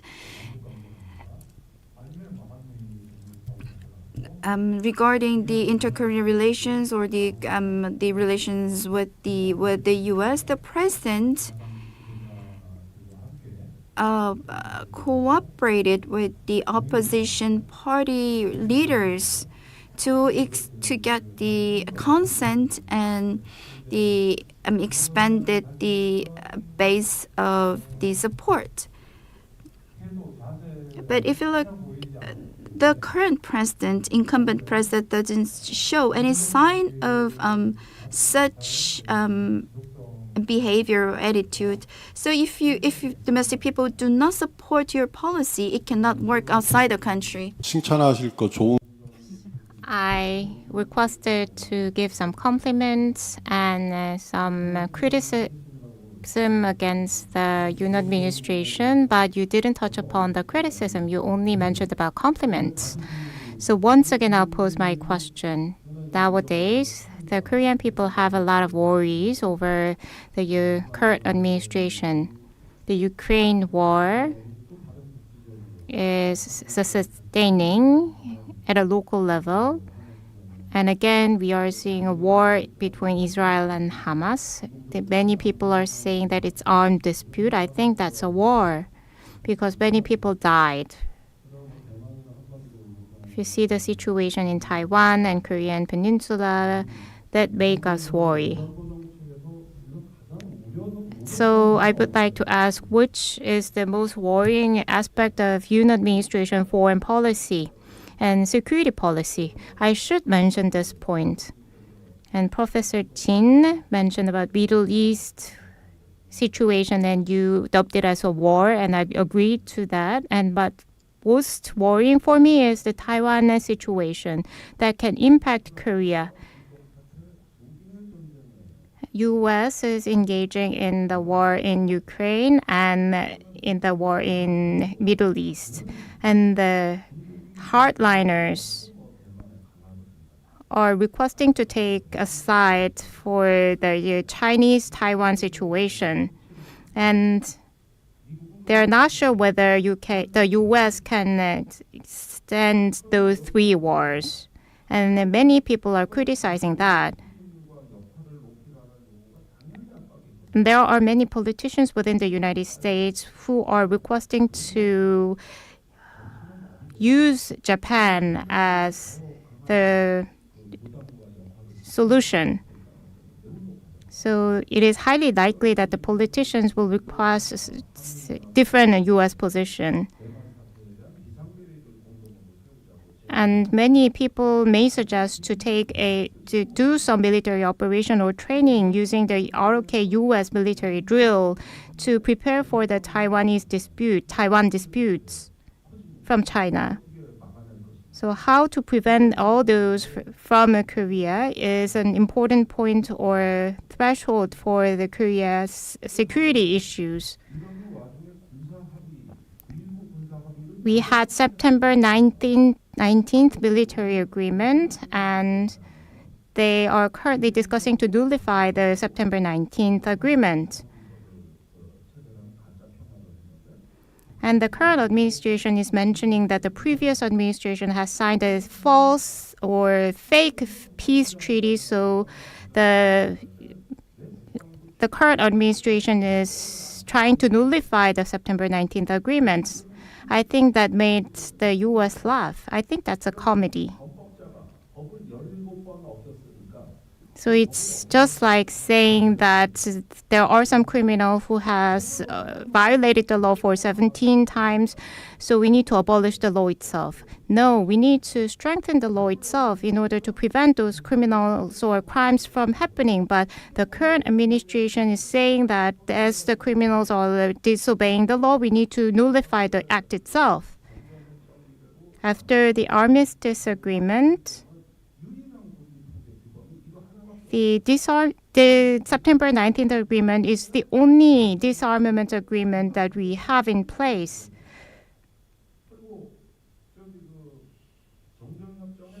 So the essence of the armistice agreement is to have a buffer region, and the September 19th agreement is to expand that buffer region. And the current administration is saying that it will nullify the September 19th agreement. And Israel is keeping close eye on the Korean peninsula. And the Netanyahu administration is mentioning that they will follow the path of the Korean peninsula. They want to have some buffer region just like the DMZ that we have. Israel may suffer some fail, but they are looking at the Korean Peninsula's history and mentioning that it was a success. But instead, the Yoon administration is trying to become like a Hamas. I think it's not a progress, it's a recession. If you see the Middle East situation and Ukraine war, we need to learn from that faults.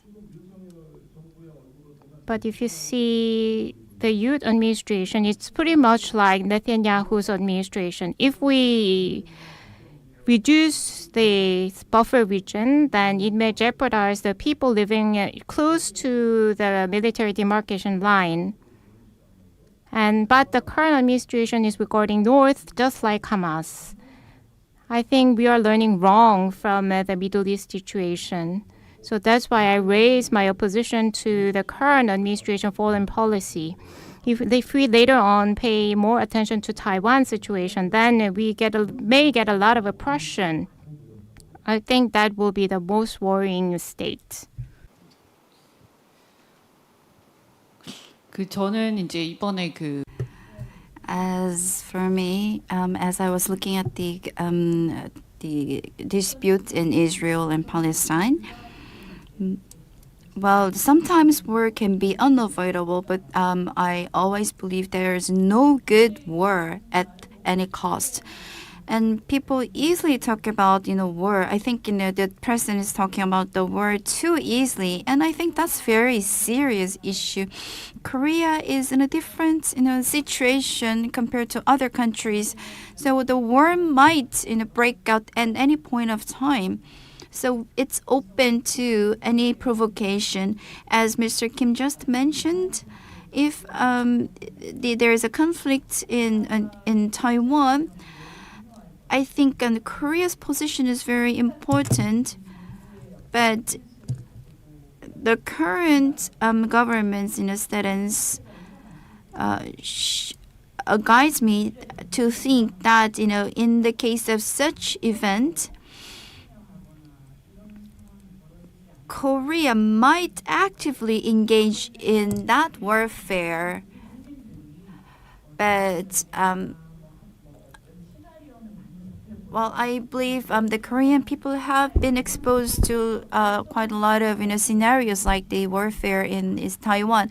It's just a scenario, but if that actually the kind of conflict happens in Northeast Asia, what kind of interest that Korea has in that warfare, and how can it benefit Korea? Regarding that, can the Korean people agree to engaging in that warfare? It's not like playing a war. It's actual war. We value the U.S.-Korea alliance, but when the World War I broke out, or in the Second World War, and especially in the First World War, adding alliances and the dividing countries into blocks led to serious security issues. So we keep talking about U.S., Korea, Japan, and a lot of times, but the sense of in a crisis about security the Korean people have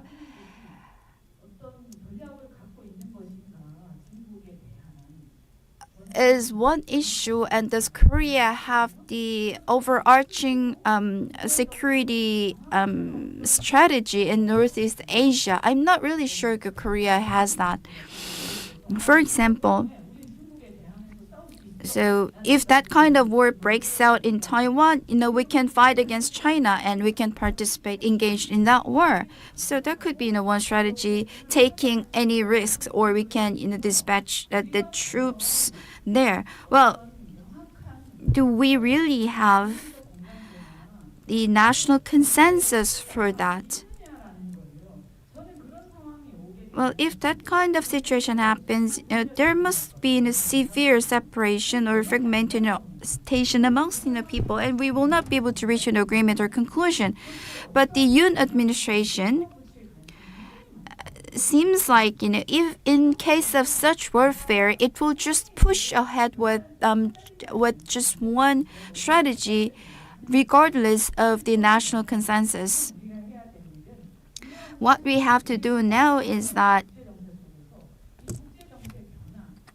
we have to pay close attention to changes in international diplomacy that is rapidly changing.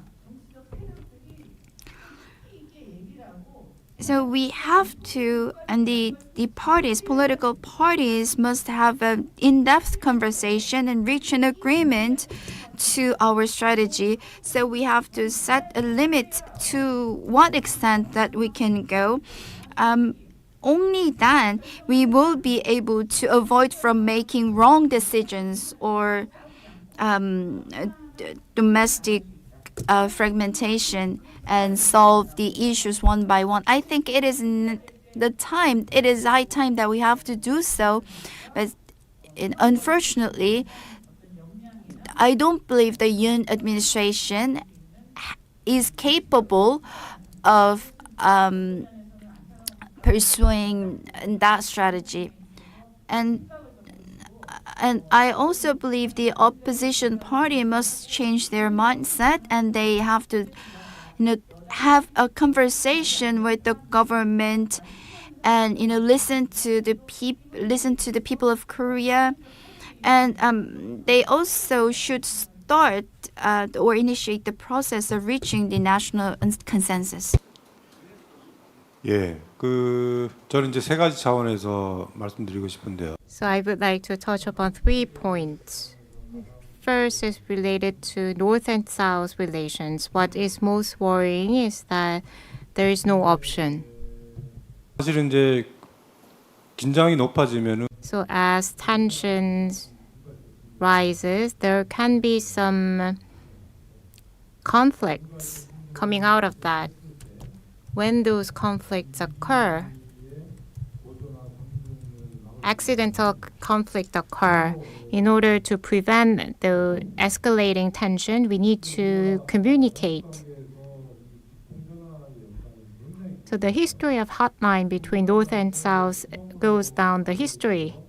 So when we first established the hotline was in 1971 during Park Chung-hee's administration. So we have installed this hotline in 1971 and used this hotline to ask why there was a gunshot near the military demarcation line. And at the time, the North responded there were an animal, so they wanted to shoot the animal. So that was the first ever incident that we used the hotline between North and South.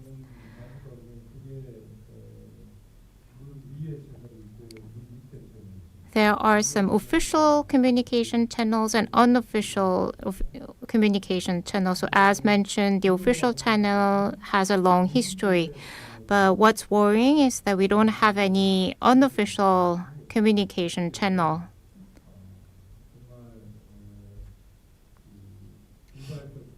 So when there is any accidental conflict, I'm not sure whether we can tap or prevent the further aftermath using communication. So there is no communication channel, so that's one thing that I am concerned.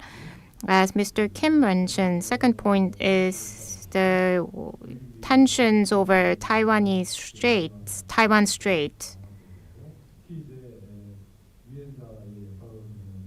And the UN role, or U.S. base in Korea's role, the U.S. role is changing. In 2006, there was an agreement between the U.S. and Korea related to strategic flexibility. The agreement is on recognizing the U.S. forces based in Korea, but limiting any potential of Korean participation in overseas dispatch. So when dispatching the Korean forces overseas, the U.S. will have to consider Korean situation or position. So the role and responsibility of U.S. forces in Korea changed after that agreement. So if we think about mutual defense treaty between the U.S. and Korea, we need to have a second look at all those. And third, there is a possibility of Korea being pushed to participate in the international affairs.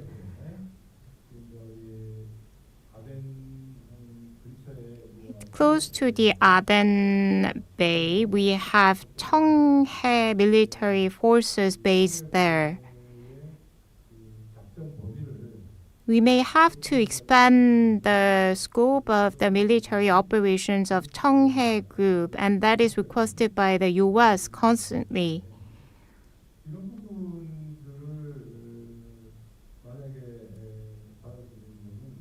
So accepting such suggestion from the U.S. may cause some controversy in Korea. So the resolution to dispatch the military forces will have to pass the National Assembly. When there is any change in scope of military operations, or if we dispatch different military groups, then we may have to the National Assembly will have to ratify a new military dispatch bill. If not, if the administration tries to expand the scope of the current military force dispatch agreement, there can be some backlash. 세 분이 뭐 가장 우려된 So our panelists came up with the most worrisome policies, and the minister talked about very practical issues, and the lawmakers gave us their opinions. In some sense, there are rising concerns about the crisis in diplomacy and security, due to competition and the local warfare and their implications, and those are the external factors. And if you look inside the Korean Peninsula, we have to think how the Korean people must perceive the North Korea. And North Korea now has improved its nuclear power in quality and inequality. And the public opinion towards North Korea is not that good. And Yoon administration's North Korean policy is very strict, and it is based on the anti-communist sentiment. And the core of Korea's North Korea policy is denuclearization of the Korean Peninsula, but it has become harder to achieve, and it has more than about 40 nuclear warheads. And the U.S. is nuclear-powered submarine, and the carriers are near the Korean Peninsula. And what do you think, amidst this situation, how should we redesign the North Korean policy? So this year, I think we are facing the most shocking phase, and the Hwasong 18 missile was the most shocking threat. It can reach up to 6,000 kilometers in the air. It uses carbon complex materials. It also has additional propelled engine, and it can even have this missile cruise in the horizontal direction. And the technical level of North Korea regarding this missile is very advanced. Even developed countries, it will take about 10 years to develop this kind of technology for an advanced country. How can it do it on its own? And there are rumors that there was an important agreement between North Korea and Russia, but we don't know what actually happened. But even if it doesn't receive any strategic support in developing nuclear weapons, but if North Korea is transferred with the technology in terms of producing conventional weapons, it's going to lead to a very devastating result. So denuclearization seems very empty, and at this point, and Japan suggested to have a summit meeting with North Korea, and the U.S. is saying it's going to persuade North Korea. But the issue or the problem here is we don't have much time. But the Yoon administration is not doing anything or saying anything about that, and I think that's not going to serve well the country. And North Korea is strengthening its nuclear threat very rapidly, and nuclear weapons that may have been deployed, and we have to make those nuclear weapons not to be able to be used.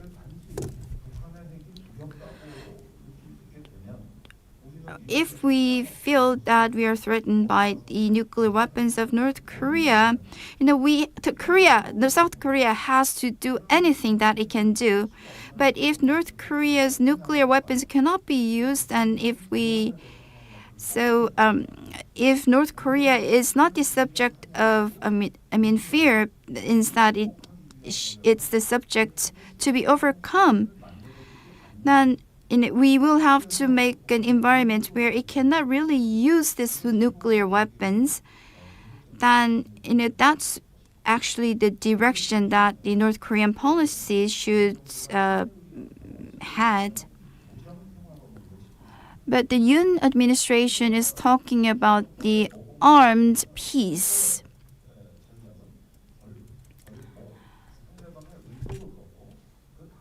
The art of warfare, the book says that you have to sever the ties of the opponents, but North Korea is also getting closer to China and Russia.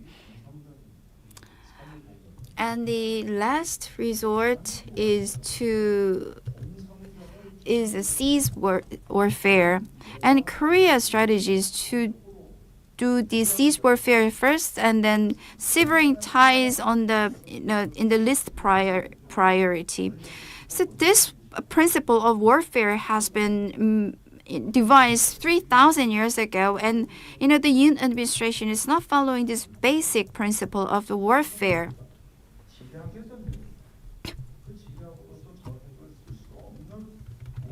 So the North Korean policy should be in the direction that North Korea cannot use the nuclear weapons, if any, it may have. To this end, we have to work towards the productive dialogue or constructive dialogue with North Korea. And the fear against North Korea may lead Korea to nuclearization, And the party, the political party that Ms. Lee belongs to, more than half of the members of the party are pro nuclearization strategy. So as Ms. Lee said, in a conversation between the ruling and opposition party should be initiated, I think the Yoon administration must start talking with the opposition party. I believe that's the starting point. And then that's the way to innovation. And then if the Yoon administration does that, I will root for the administration. Then the Korea can have the policy of cooperation. I'm not sure if it's possible.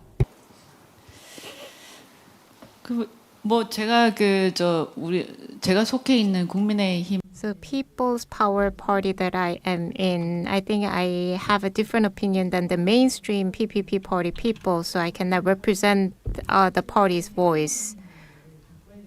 But I think the Conservative Party's hegemony has to change. So I think we need to shift our hegemony so that we can communicate with the opposition party. We are not there yet, but we will be able to reach that stage sometime. So about the relation with the North, Yoon administration mentioned about peace built on arms. I think the principle itself is kind of reasonable, but the problem here is that he is keep talking about the peace built on power. When he visited Washington recently,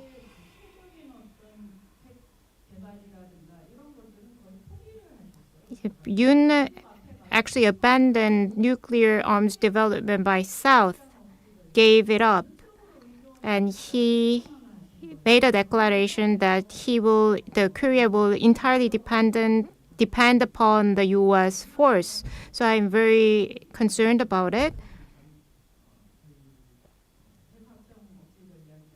Nuclear deterrence trend, or I'm not saying that we need to develop our nuclear weapons against the nuclear deterrence efforts. But I think denuclearization of the North Korea has a long way to go. I'm not saying that the North is a villain or so. Nuclear arms is a survival tactic that the North Korean is pursuing. So we need to see the reality in setting up our position.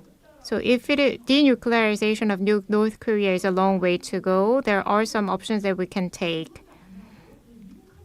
Just sitting back and riding the back of the U.S. is a dangerous thought. We need to do check and balance, but if we take that approach, then the anxiety over nuclear weapons will go up. If you see the international affairs, the crisis between North and South may spread throughout East Asia, or Northeast Asia's crisis can spread toward nearby region as well. So from the Korean perspective, all the crises related to North and South, the tensions, we need to prevent it from expanding. That's the most important thing. The U.S.-Korea relations, we have U.S.-Korea ally and mutual defense treaty and so on. The traditional treaties that we forged with the U.S. has been expanded due to the U.S. request, but we need to check that as well. Because when the U.S. tries to expand those treaties, then we cannot make our own decision. So our fate will be dependent upon the U.S. decision. So basically, or fundamentally, the fate of our nation should be decided by us. So we need to make our own decision. I think the nuclear arms or nuclear weapon are very sensitive issues. So we need to think about our own strategy towards how to adapt. We cannot entirely depend upon the U.S. And many politicians in my party, PPP party, request to have some nuclear weapons ourselves, but it cannot be reached through talks.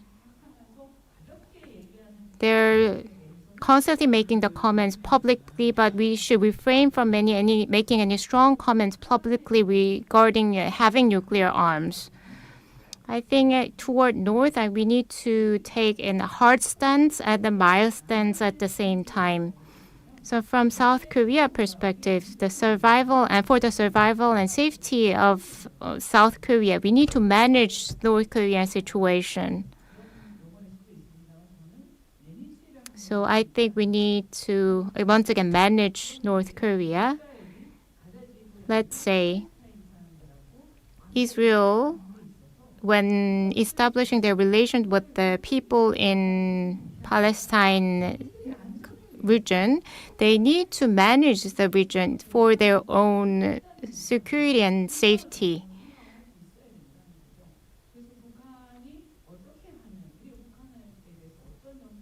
So what kind of policy that we should take toward North so that we can prevent any accidental shift in their position and to secure our own safety? I think we need to think about that. To add on one more point, I think this is similar to what I have already mentioned. If we look at the global issues that occurred so far, you can see that the power of the U.S. is declining. It does not mean that Russia and China will be more powerful than the U.S., but still, the U.S. now is different from the U.S. before. They don't have enough power to solve the international issues. There can be many reasons, root causes for that. So compared to the U.S. Soviet Union era, so if you see the allies of the United States, there are some economic competition between the U.S. and other ally countries. And for the political affairs, they are not ready to sacrifice and while dispatching their military forces in war states. So for Ukraine and Middle East situation, I think those two issues will not be solved easily. So if we look at Korean Peninsula's issues, I think forging a good relationship with the U.S. is a good way forward, but we shouldn't totally depend upon the U.S. while losing our sovereignty or our own right to make decision. 예, 저는 두 가지 말씀드리. I have 2 points to make. So as the Korea people's recognition towards North Korea is worsening, how should we change it? Our strategy, North Korean policy.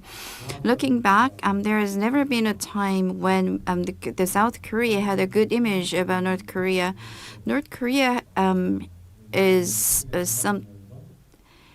subject to be unified, and in reality, we are also confronting with North Korea with military. How should we change the current situation into more future-oriented one? In the Cold War era, lots of administrations try to have a conversation with North Korea. It's not because North Korea is favorable. I mean, we are favorable to North Korea. But the prime example could be Chun Doo-hwan administration in 1983 in Aung San. There was a terror. So the president survived, but there were about 15 minister-level people died from the terror. Despite that, in the same year, in 1983, when there was a flood in North Korea, we accepted the offer and we had economic talks, and then there was family reunion. So why did the administration do that back then? South Korea was about to host Olympic Games in 1988, and for the success of the Olympic Games, participation by the socialist countries was necessary. And in order to persuade those countries to participate in the Olympic Games, we had to maintain the good relationship with North Korea. Because of that, despite the terror in Aung San, the Chun administration wanted to have a conversation with the North Korea. What about Park Chung-hee administration? With the rapidly changing situation in the Korean Peninsula, Park Chung-hee administration felt the need for the conversation with North Korea. The same is true for Roh Tae-woo administration. In order to maintain stability in the Korean Peninsula, the Roh Tae-woo administration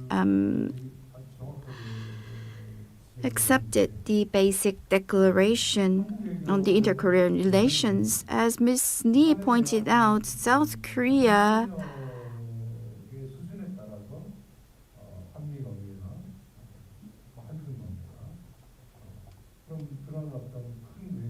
should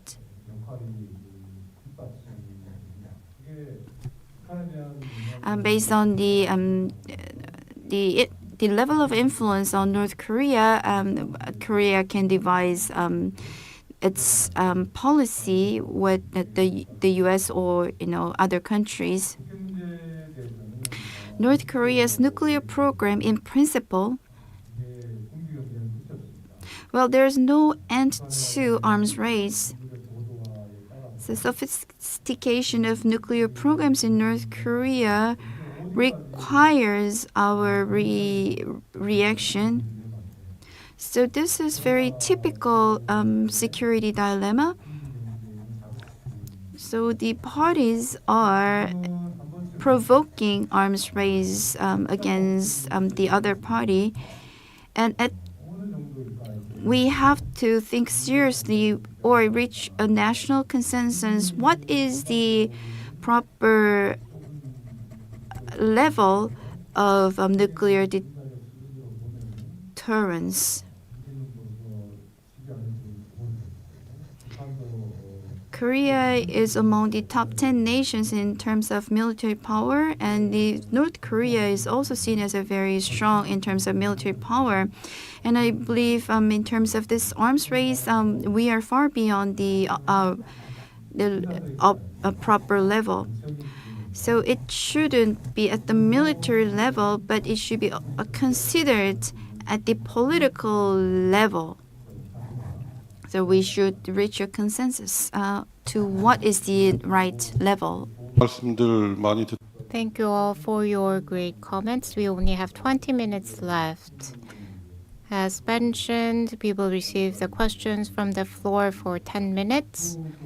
And for our discussion, we only have 10 minutes. So please be brief in giving the answer. So if all in all, North-South relations is not good, international affairs landscape isn't good, there is many insecurities in global affairs, and that may impact the situation of Korea. So how should we react or respond? Already 3 panelists have covered a lot of points. Mr. Kim mentioned that we need to make an environment where North Korea cannot use their nuclear weapon. And you quoted the book Art of War. And Ms. Lee mentioned that we shouldn't be too dependent upon the U.S. and we need to have our right to make our own decision. And former Minister Kim mentioned that we are in a security dilemma, so we need to have a consensus on the appropriate level of deterrence. In that context, so we are in a difficult situation in terms of diplomacy and foreign affairs to break through the situation. What kind of options do we have?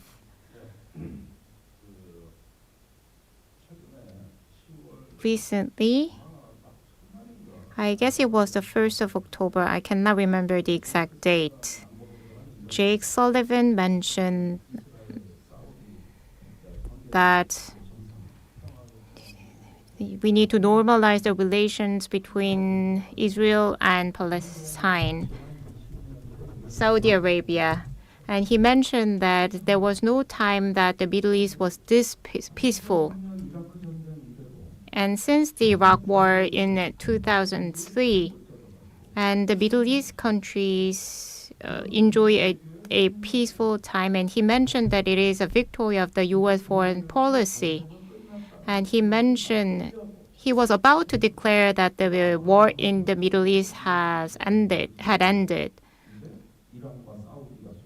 If Iran and Saudi Arabia forged a foreign relations, and other states follow, then they could complete the peaceful process in the Middle East. And the positive views toward that was high at the time.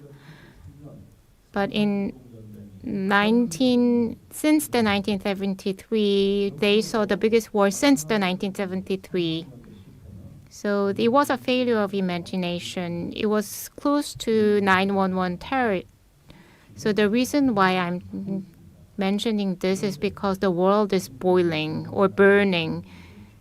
So we need to go beyond ideology.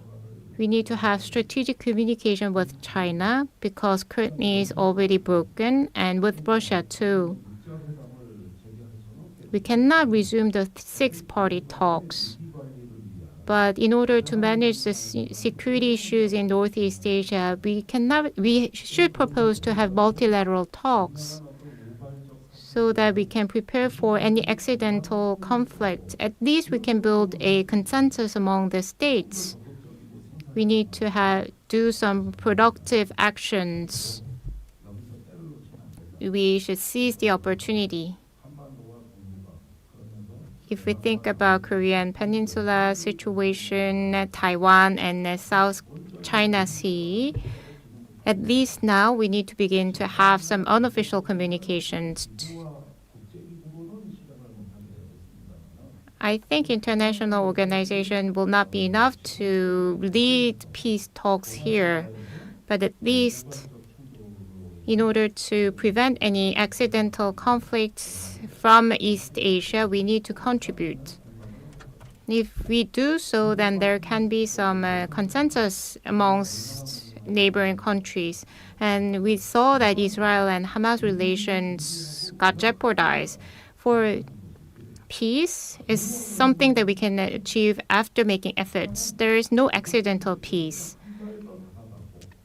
In order to build peace, we need to take a step further and to make efforts. And peace requires sacrifice. Peace requires contribution, and is a victory that only the brave can achieve. So I would like to ask for actions from the current government. 지금 아마 장관님이 하셨던 거. I believe the minister mentioned this. There is no case the economic improvement can be achieved by sacrificing ideology. During the Cold War, the socialist states severed ties with other countries, and they wanted to do things on their own within the bloc.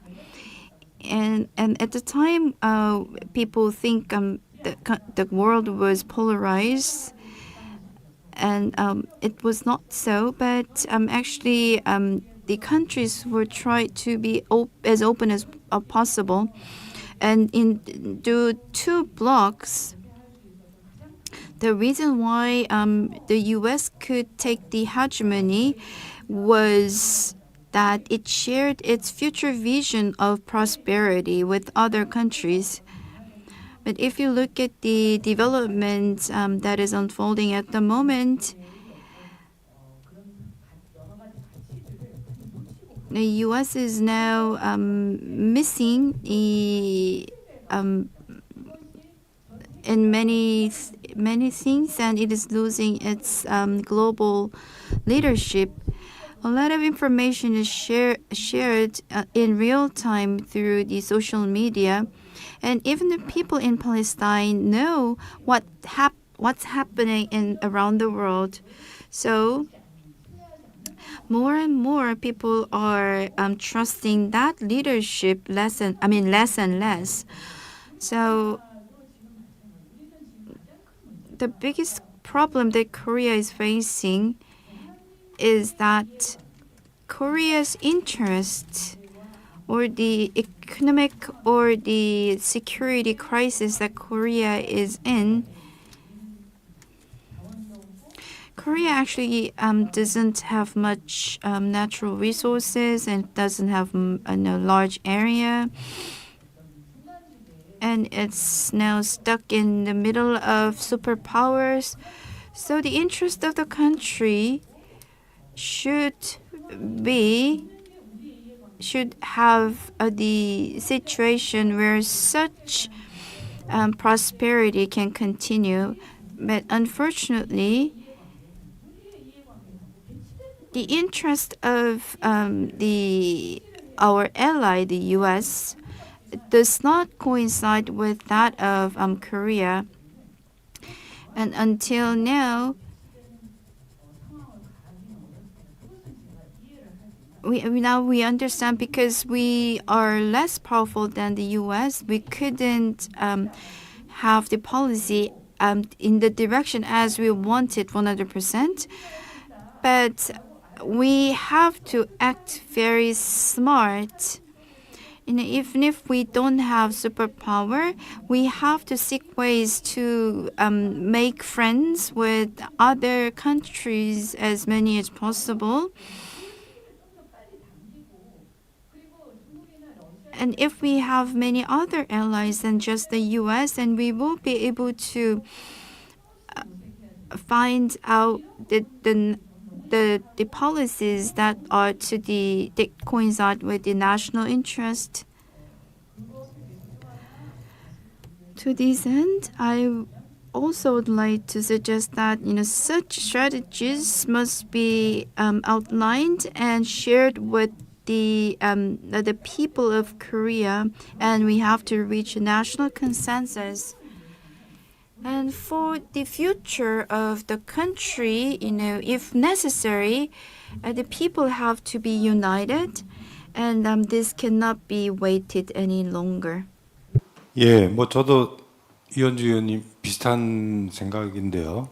So I share the common thoughts with Ms. Lee. First, we need to break away from ideology. If we put ideology first, then it is difficult to make any communicate. It's difficult to communicate. If we think about national interests, there are some points that we cannot reach agreement. From that aspect, normalization is needed. And second, bipartisan cooperation. Whenever we have this kind of disputes, we always talk about bipartisan consensus, but it is getting more and more difficult to reach that kind of consensus because our political parties are so divided.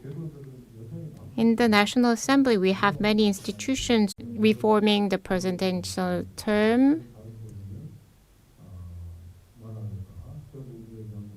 So we need to think about that as well, and about the social dialogue. It may not be directly related to the government itself, but we have Hankyoreh Foundation and many civil activists here with us. Even though it may be challenging, I hope that you attempt continuously. Try to communicate with the people who have different opinions so that we can close the gap between the differences. So we need to keep making that efforts to make social dialogue. So, as promised, we will receive the questions from the floor. 손 들어주시면 저희 준비팀에서 마이크를 좀 전달해 주시겠습니까? 예, 부탁드립니다. 지금 시간이 We only have 5 minutes left, so I'd like to ask the make your questions as brief as possible, and please mention who your question is raised to. I have a question for Ms. Well, I listened to your opinions, and there's no solution. I just feel very stifled, and you gave us lots of the ideas that are helpful. And what are the concrete measures that the people have to do? 답답하시답니다. 행동 강령을 얘기해 달라 그러시는데요. So I think he wants you to come up with the action plans.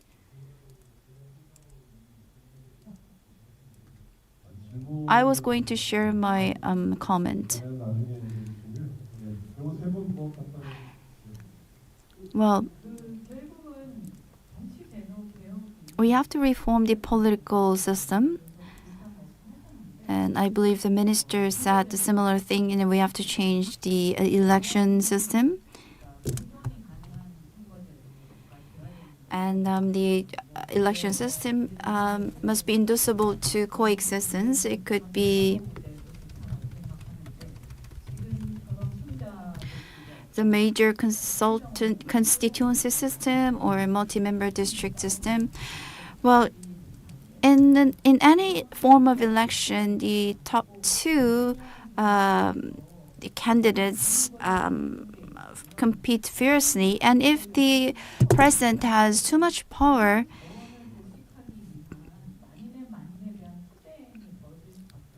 then the people will fight for the remaining power. So we need to change the power system. It should be done by the National Assembly, but the National Assembly members, because that's vested, their vested power, they don't even try to change the system.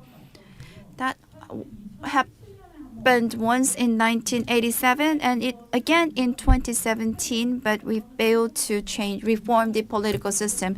In that sense, I believe the Democratic Party must be blamed for that. And in the power transition era, and the people really want to have a different system. So this time we have to reform the political system and the election system. It's not possible with the political circle only. It also requires the consensus of the people. So when we have the chance to reform the political system, I hope all the citizens work hard for that. 예. 1987년에 우리나라 인구가 In 1987, the population number was 40 million people. At that time, Korea was a small country. Currently, we have 53 million population, and they are spread across the world. So it's different from 1987, but all the rules were enacted in 1987. So that's why the system does not function. All the advancements got shackled by political affairs. We had to reform it in 2017, and Ms. Lee mentioned that point, but we lost the opportunity. We were the National Assembly member at the time. We too failed. So I note with much regret.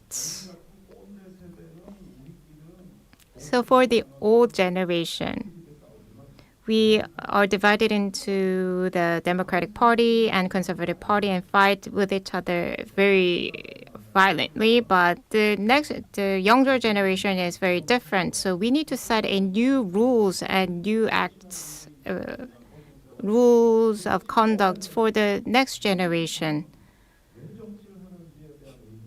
So if we don't answer to that question, then there can be some backlash. So the thing I would like to mention is that if the political affairs are shackling further advancement, but the only way forward is to restore the energy or pure intention of us, then it is high time that we need to stick to the essence. We are the sovereign right holder, and the people of Republic of Korea will have to show that you have your own voice, you have your own vote. You asked us about the rules of conduct, but you are the holder of rights, and there's where the hope comes from. Whenever we had the historic chance, so I was there. So to add on, in 2017, I think that was a transitional period, and it was a time where the political field had to change. So that's why we attempted to change the political system. So that's why I participated in the reform bill and so on. But I witnessed during that time that when the old power crumbled, there was change in the power. But due to that change in the government, there were successive reforms such as media reform or prosecution office reform. There was a public consensus that that was the way forward. But after taking the reign, people tried to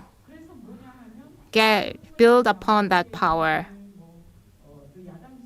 There will be some people who support the opposition party or the conservative party here. But at the time, the Democratic Party in 2017, after the impeachment, after taking the office,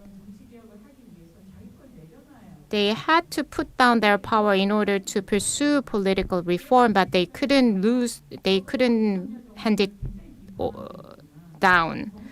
So I'm currently criticizing the Yoon administration. That shouldn't be all. We need to prepare for the next. We need to open up a new era. And if we are to do so, we need to have a robust system. For that, we need to solve the problems that we have. It's not a win or lose game. I desperately felt that during the 2017 period. Thank you. We'll receive one more question and then receive brief answer, and then that will conclude our session. 저는 오늘 한국 외교 어디로 하는 이런 제안. So thank you for your discussion under the theme of where is Korea diplomacy going. So I'd like to talk about what are the things that the people must reflect on. And a lot of people are making criticism against the Yoon administration's diplomatic policy, and I believe the Korean people are to blame. People must be responsible for share the responsibility as well.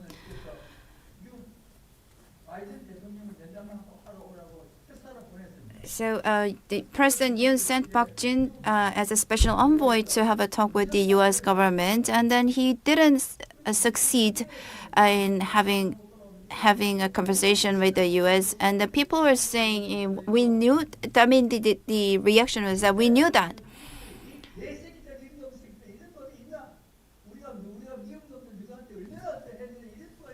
And instead, I mean, there was no one blaming the U.S. We thought we were good friends, and how could you treat us like that?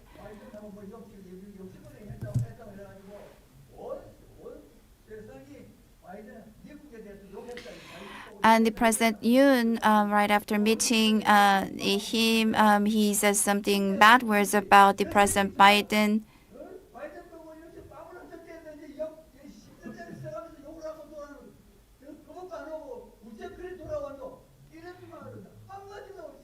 But there's no. I mean, the public sentiment was that the Korea, as a small country, cannot say any bad words to the U.S.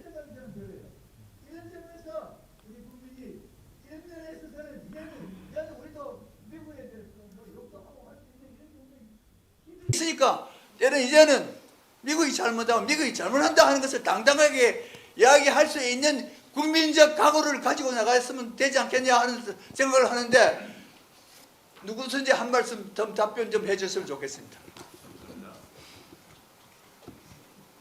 네, 뭐 세 분 중에 Do you want to answer the question? I have nothing to say. Well, people. I mean, we have to come to senses. Okay, thank you. Well, it has been a long day, and thank you for sitting through all the sessions, and thank you for listening to the presentations and discussions, as well as asking questions. And I'd like to thank the panelists, former minister and 2 former members of the National Assembly. Why don't we give ourselves a big round of applause before we end the session? 네, 감사합니다. 열띠게 토론해 주신 Thank you for your enthusiastic discussion. I would like to thank the moderator and discussants. This concludes the roundtable session. So once again, please give them a round of applause. 네, 오늘 오전부터 So starting from the morning session until now, I would like to thank you all for sticking through. This concludes our symposium. We had made a discussion on various issues. This is the end of day 1. Once again, thank you for your participation. And I would also like to thank our online participants. So brief house announcement. Tomorrow we will begin the symposium at 9:30. We are going to have a special maritime session and MZ session. So please be with us tomorrow as well. Thank you. I'll meet you tomorrow again.